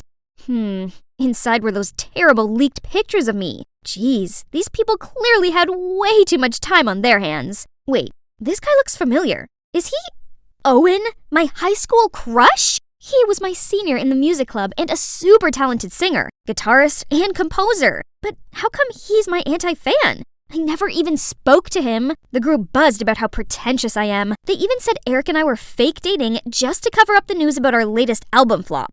Ahem. Obviously, our love is real. I never tire of hearing trash talking about that Eric guy's songs. But it's closing time. If you posted about Barry's Blue, please claim your money from the counter before leaving. What? Owen actually paid them to slander my band?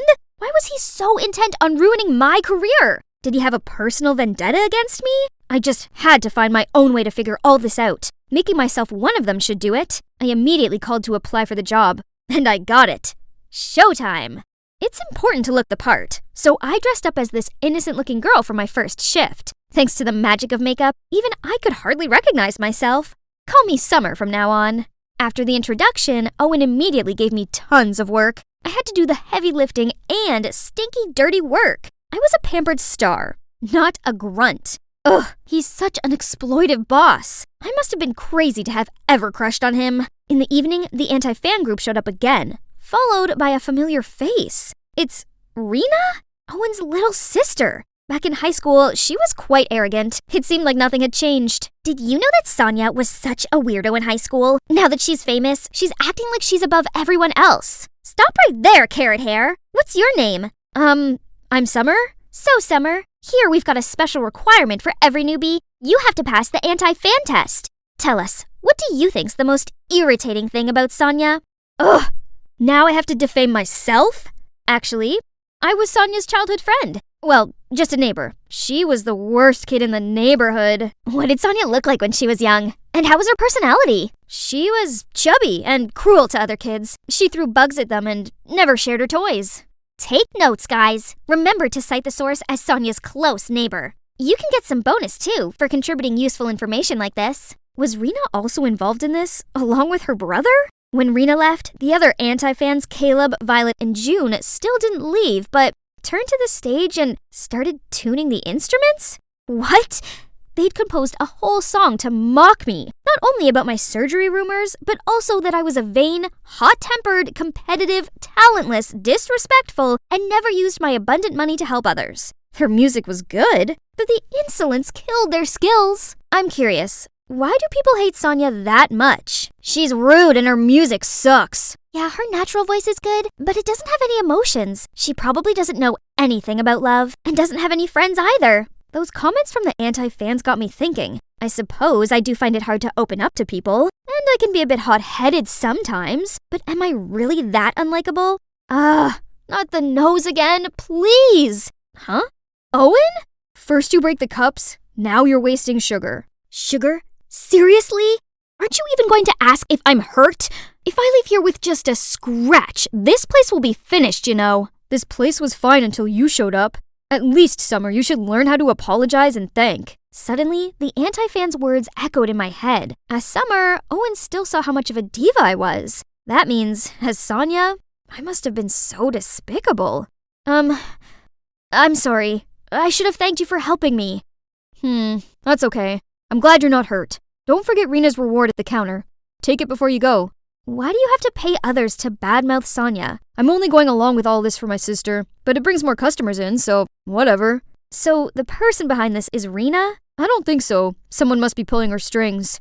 But who? I don't know. Why are you so concerned, Summer? I was just curious. I used to think badly about Owen, but beneath his cold front, he's kind of sweet and caring. Just like years ago. I was trying to escape the rain and bumped into him. He saved me from falling. Didn't care how sweaty I was, and even gave me his umbrella. But in front of my crush, I was too shy and embarrassed to say anything and hurried off. Since then, I didn't feel so uncomfortable hearing the anti-fans slate me and our band's decline. It was almost all true anyway. At least this way, I could learn from my past mistakes and become a way better person. Flowers grow in the strangest of places, right? Yeah, these anti-fans actually became my friends. Playing with them was way more fun than with the berries somehow. Okay guys, you need to share your music with the world. So, I signed up our budding band for a local music competition. Well, what? But we're not professionals. Do you really think we can win? Who cares? I always wanted to perform on a big stage. But what are we gonna play? Use one of my songs if you want. I hear the payout is pretty good. Ooh, I love your songs! We practiced together every night, and everyone was so focused on this, they didn't post bad rumors about me anymore. Owen is truly a genius. Listening to him playing his intros always gave me goosebumps. And so, the image of a cute, talented Owen reappeared in my mind. Oh no, wake up, Sonya, you already have a boyfriend! Eric! Speaking of Eric, he's been ignoring all of my calls. I get it, he's busy rehearsing for the show, but didn't he promise to find a way to bring me back? Oh, I see. You're too busy playing bands to post anything. We have a show this weekend! You started this, didn't you, Summer? I knew you were trouble from the beginning. Get out of here! I'm on her side. Are you gonna kick me out too? Don't you see I'm doing this for you? Did you forget that Eric stole your songs and used them for his debut album? Rena, don't you think I already know what you're up to? You and that Eric guy are seeing each other, right? Doesn't he want you to spread rumors so he can replace Sonya, his current girlfriend? He says if I succeed, her place in the band will be mine. An affair is one thing, but he can't help you shine with that tuneless music. That's why I need your songs! Owen, just give me a few and everything will go smoothly. At that moment, it all became clear. The only album that made a name for the Berries was actually stolen. And worse still, the person behind my plummeting career was my own boyfriend. That jerk Eric craves fame and would never let himself get caught up in a love triangle scandal. You know how important public opinion is to him. He's using you, and as soon as you give him what he wants, he'll drop you without a thought. I'm not that easily replaceable. What do you mean, Summer? I'm sorry for lying about who I really am, but not everything is fake. I wish you could feel it. Pass my words to him. I'm out. And you, Rena? That jerk doesn't deserve any of our love or trust. Even if I didn't want to go back to being the famous Sonya, I couldn't continue to be the carefree Summer either. I didn't realize they were there. They must have heard everything. You're Sonya, not Summer? All this time? You lied to us! I'm sorry. I didn't mean to hurt you or trick you. Your words made me want to change myself for the better, and your music taught and inspired me a lot. Caleb, Violet, June, I just want to be friends with you. Who wants to be your friend, you liar? I may have found out the truth about myself and Eric, but now I've lost my career, my friends, my boss, everything. I made such a mess of everything, and I didn't know how to fix it. I don't deserve to be Sonya, or even Summer. It must be a delivery guy. I barely had the energy to get up and open the door. Standing in front of me was... Owen? Did he come all the way here just to see me? Sonya, I've been thinking a lot about your band and Eric, and I realized that this isn't your fault. You can't let Eric win. You're too talented for that. If you show everyone your true self, I just know they'll love you. Actually, there's one thing I want to confess to you. I used to have a crush on you in high school, but you probably didn't even know I existed. Really? That's so dumb. What do you mean? Actually, at that time I liked you too. You were so cute and shy with that beautiful voice, but when I came closer to talk to you, you just ran away. If I had been more confident and braver, maybe we could have become something different. What about now? I mean, do you still want to sing my song? It'll be an honor. Your song is always special. Owen pulled me to the competition and tenderly strapped the bass on for me. Going out there without the rest of the band seemed terrifying, but we couldn't give up. Owen was about to lead me on stage when Rena rushed over to us and grabbed my arm. Sonya, I messed up. It's true that Eric was using me, and I had been so blind to trust him that much. I've corrected the misinformation about you. I was hugging her when the rest of the anti-fans appeared. I apologized to them how I was now a better version of myself because of them. Turns out we really like Summer, so we forgive you. Now we're ready to rock the night. You can't sing with them, Sonia. That song is supposed to be the theme song in our next album. Eric, it's Owen's song, not yours. And didn't Rena tell you that I no longer give a damn about your band? I did. Seems he wasn't listening. We've published your dirty plan all over the forums, so everyone can see what a jerk you are. No, you have to come with me. Tell them you made it all up. Leave her alone. I won't let you take anything from me again. My song or my girl. She's our friend now, so excuse us. We need to get on stage and perform our song. I can't believe I'm back on stage again. Only this time, it's so much better. My bandmates are awesome. The song is amazing, and the crowd is going wild. I saw Eric shamefully disappear through the crowd. Tough luck. That's what being a big slimy liar gets you. Toward the end of the song, Owen pulled me close to him and the crowd went silent. All I could hear was the beating of my heart when he gave me the best kiss ever. Augustine and I almost took down this fake Roblox plushie smuggling empire when the gang leader suddenly turned vigilant and ordered his members to arm-lock us. Pablo, you got it all wrong. We're here to make a business deal. You don't fool me, you sneaky little rats. Think you can catch me? I am invincible! Mwahaha! Suddenly, there was a knock on the door. Pizza's here. Please take your order. Did any of you morons order pizza? Sorry, boss. I did. I was starving. Please could I have a bite quickly before executing these snakes? Go get the door, you dumbo. You, hands over your head. Pablo then came, hide behind the door as it opened, and standing there was Jane. Hi, lunchtime. Jane then pulled up her skirt slowly, revealing her stocking. While the gang were dumbfounded, Augustine quickly restrained the gang member, while Jane slammed the door onto Pablo. And me? I stomped onto the guy's foot, elbowed him in the face, and pinned him on the ground. Phew, all hail Queen Jane. Hi, my name is Naomi, a special agent, and these are my partners, Augustine and Jane. With Augustine as leader, we three have successfully cracked the hardest cases, including this one. Augustine is such a respectable senior agent to me, while Jane is actually my annoying stepsister/partner. It's your turn to write Pablo's case report. Don't push it onto me. Why do you always try to get away with tasks? Just like how you made me do all the dishes at home all the time, too. Team, we got a new case. Amy, straight A student. Lawrence High's representative to the upcoming United Nations event. Missing since Monday. Urgent request from parents and the school to bring the subject back safely. Suspect number 1, Shirley, direct competitor for the school representative title. A mean girl in disguise. So, starting tomorrow, we'll be students at Lauren High to investigate it. Can I join the girl posse and befriend Shirley? Nothing helps spilling the tea easier than blending in with the gossip girls. Okay, but we also got Diane, Amy's stepsister. Quiet and shy. Parents are freaking out and asking her to be watched 24/7 too. Jane, what do you think? I can approach Diane and keep an eye on her. Great. Remember, team, do not act by yourself under any circumstance. Lawrence High, I'm coming for you.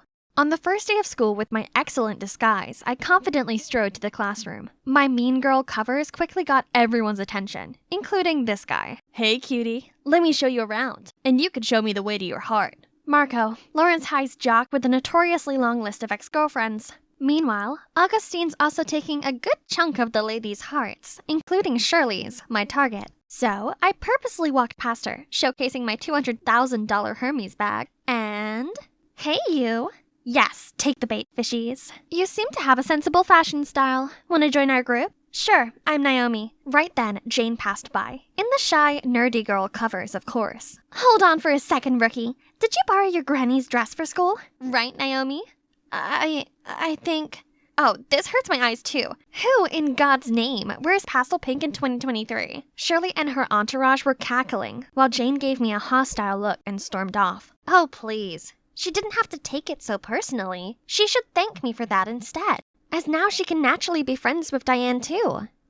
Since then, I started hanging around with Shirley and the girls. They love gossiping, which is indeed pointless. Until the topic of Amy came up. Have guys seen Amy around at all recently?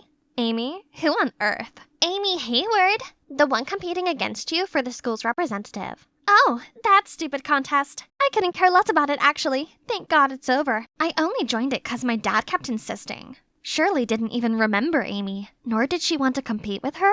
And now that I've noticed, she's boisterous at times, but actually quite straightforward. My guts are telling me it's not her.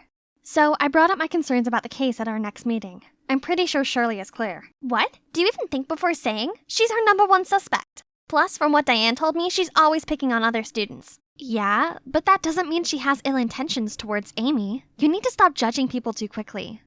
Excuse me? How about you stop siding with the devils? Or you find it hard because you're one too? Enough. Let's just keep your assumptions on hold for now. We need more clues before acting on anything. Dang it. If only I got some solid evidence. Jane just always slowed down the investigation, so the next day I went to find Diane myself to ask some more questions about Amy, but Marco stopped me with, a bunch of roses? Roses are red, violets are blue, sugar is sweet, and so are you. Be my girl, will you? I was still processing this when Augustine came from afar and went straight into the roses. Oops, sorry, I had my sunglasses on. Marco looked like an erupting volcano while Shirley gave an earth-shaking squeal. Eee! Oh, that body and that grace. Oh, great Lord, please spare me. During independent reading, Marco and his army came marching toward Augustine to pick a fight. But Augustine completely ignored Marco, which infuriated him even more. Hey, you!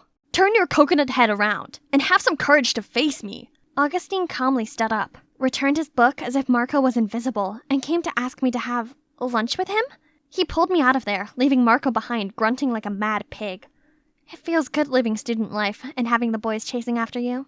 Stay away from those teenage boys from me, will you? I don't see why. Don't get your identity revealed. Don't worry, and Marco's such a kid, not my type. By the way, you want to experience a heartfelt infatuation too? Think Shirley is laying an eye on you. The look on his face is priceless. Who would have thought this charismatic agent is actually allergic to girls?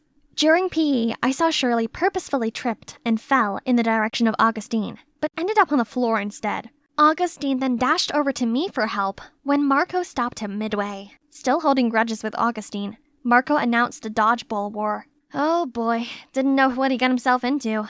Augustine is our top agent. He dodged every single bullet aimed at him, let alone these plain red balls. In return, Augustine gave Marco one hit of a lifetime that knocked him down on the ground. Lucky for him, Diane was nearby and kind enough to give him a hand. Still, Marco gave the biggest grin when he spotted me and headed over to hand me a piece of paper. Will you go out with me? What a loser. He must have taken a new interest in you, Naomi. Rumor had it he asked Amy out, but then she went missing. Probably that poor girl couldn't handle him. Marco met up with Amy before she went missing? Uh-oh, he's our number one suspect now, not Shirley. I eagerly updated Augustine on Marco. I have a feeling Marco knows something about the case that might lead us to Amy. I was thinking I could pretend to go on a date with him. That's too dangerous. What if he's behind it all? You might get into trouble, Naomi. No worries, he seems really into me. He asked Amy out and she went missing right after. Who knows what could happen to you? But he's the only lead we have now. Shirley is already out of the picture and I know how to protect myself if anything happens. Please? And yes! The time has come for me to end this case.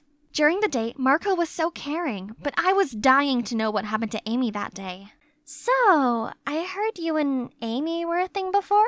Nah, we never got together. How can you be so perfect? Are you an angel? I heard otherwise. Rumors had it you even went out with her. Let's just focus on us, why don't you? But I want to know more about you too.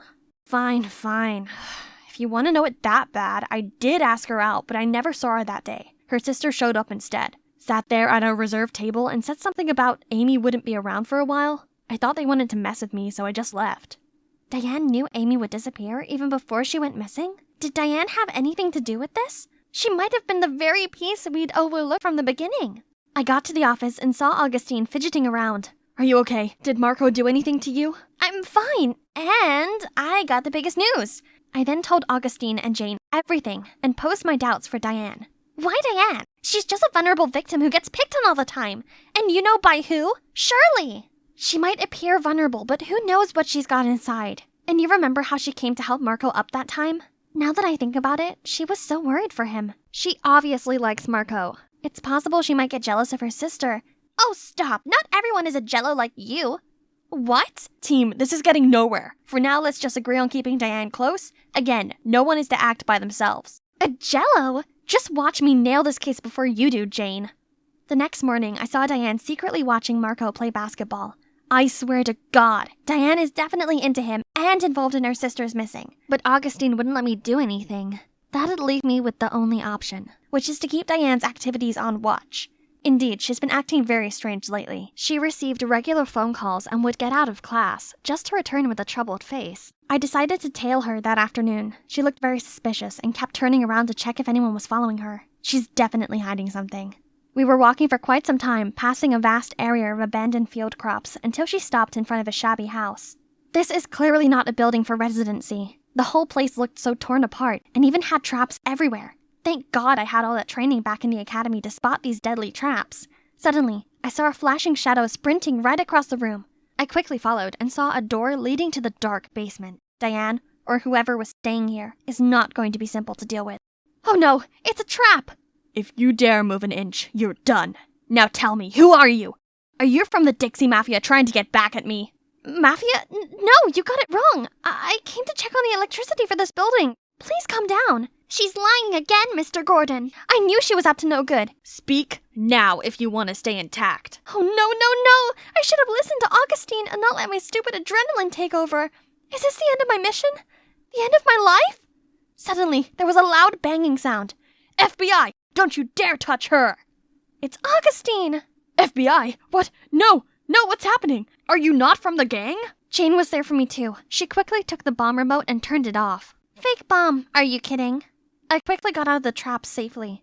Special Agent Naomi Cooper, where are you hiding Amy? No, you got it all wrong. Mr. Gordon's Amy's biological father. How can he hurt her? I looked at Augustine and Jane, who were as shocked as I was. Mr. Gordon used to work for the gang, but he turned his life around. That's why he thought you were the old gang coming at him for revenge. Not long ago, he contracted a serious illness that needs a kidney transplant, and Amy is the only relative he's got left. You're telling me Amy agreed to give him a kidney? Then why are you here in the dark? Why hide? Because Amy's mom hated me and forbade me from seeing her, let alone giving me a whole kidney. But Amy is my daughter with a golden heart. Even though I didn't want to, she insisted on giving me a kidney so I could live on. If Mom knew about it, she would never agree. That's why Amy had to run away to have the transplant done with Mr. Gordon. Where is she now? Resting in that room. Don't worry, Mr. Gordon has been taking well care of her. Meanwhile, I helped bring them food and necessities. I quickly kicked the door open and saw Amy lying on the bed. What was all the commotion, Diane? Did you bring Dad some squash? Augustine, Jane, and I saw it through now. We all got it wrong this whole time. The next day, we went to find Amy's mother and had a talk with her. She was shocked at first, but after knowing everything, she realized how wrong it was to separate father and daughter. She was so touched by her daughter's precious heart and agreed to let Amy come visit Mr. Gordon from now on. Looking at the sisters makes me think about my own sis. I'm sorry. We gave each other a tight hug. We are sisters too in the end. Well, case closed. Let's go for some grand celebration, shall we? Actually, I have a date now. Why don't you take Naomi with you? Then she just left us there. Cheeky Jane. I'm so relieved you're okay, Naomi. Because if anything happens to you... Yeah, Augustine? If anything happens, I would die for you.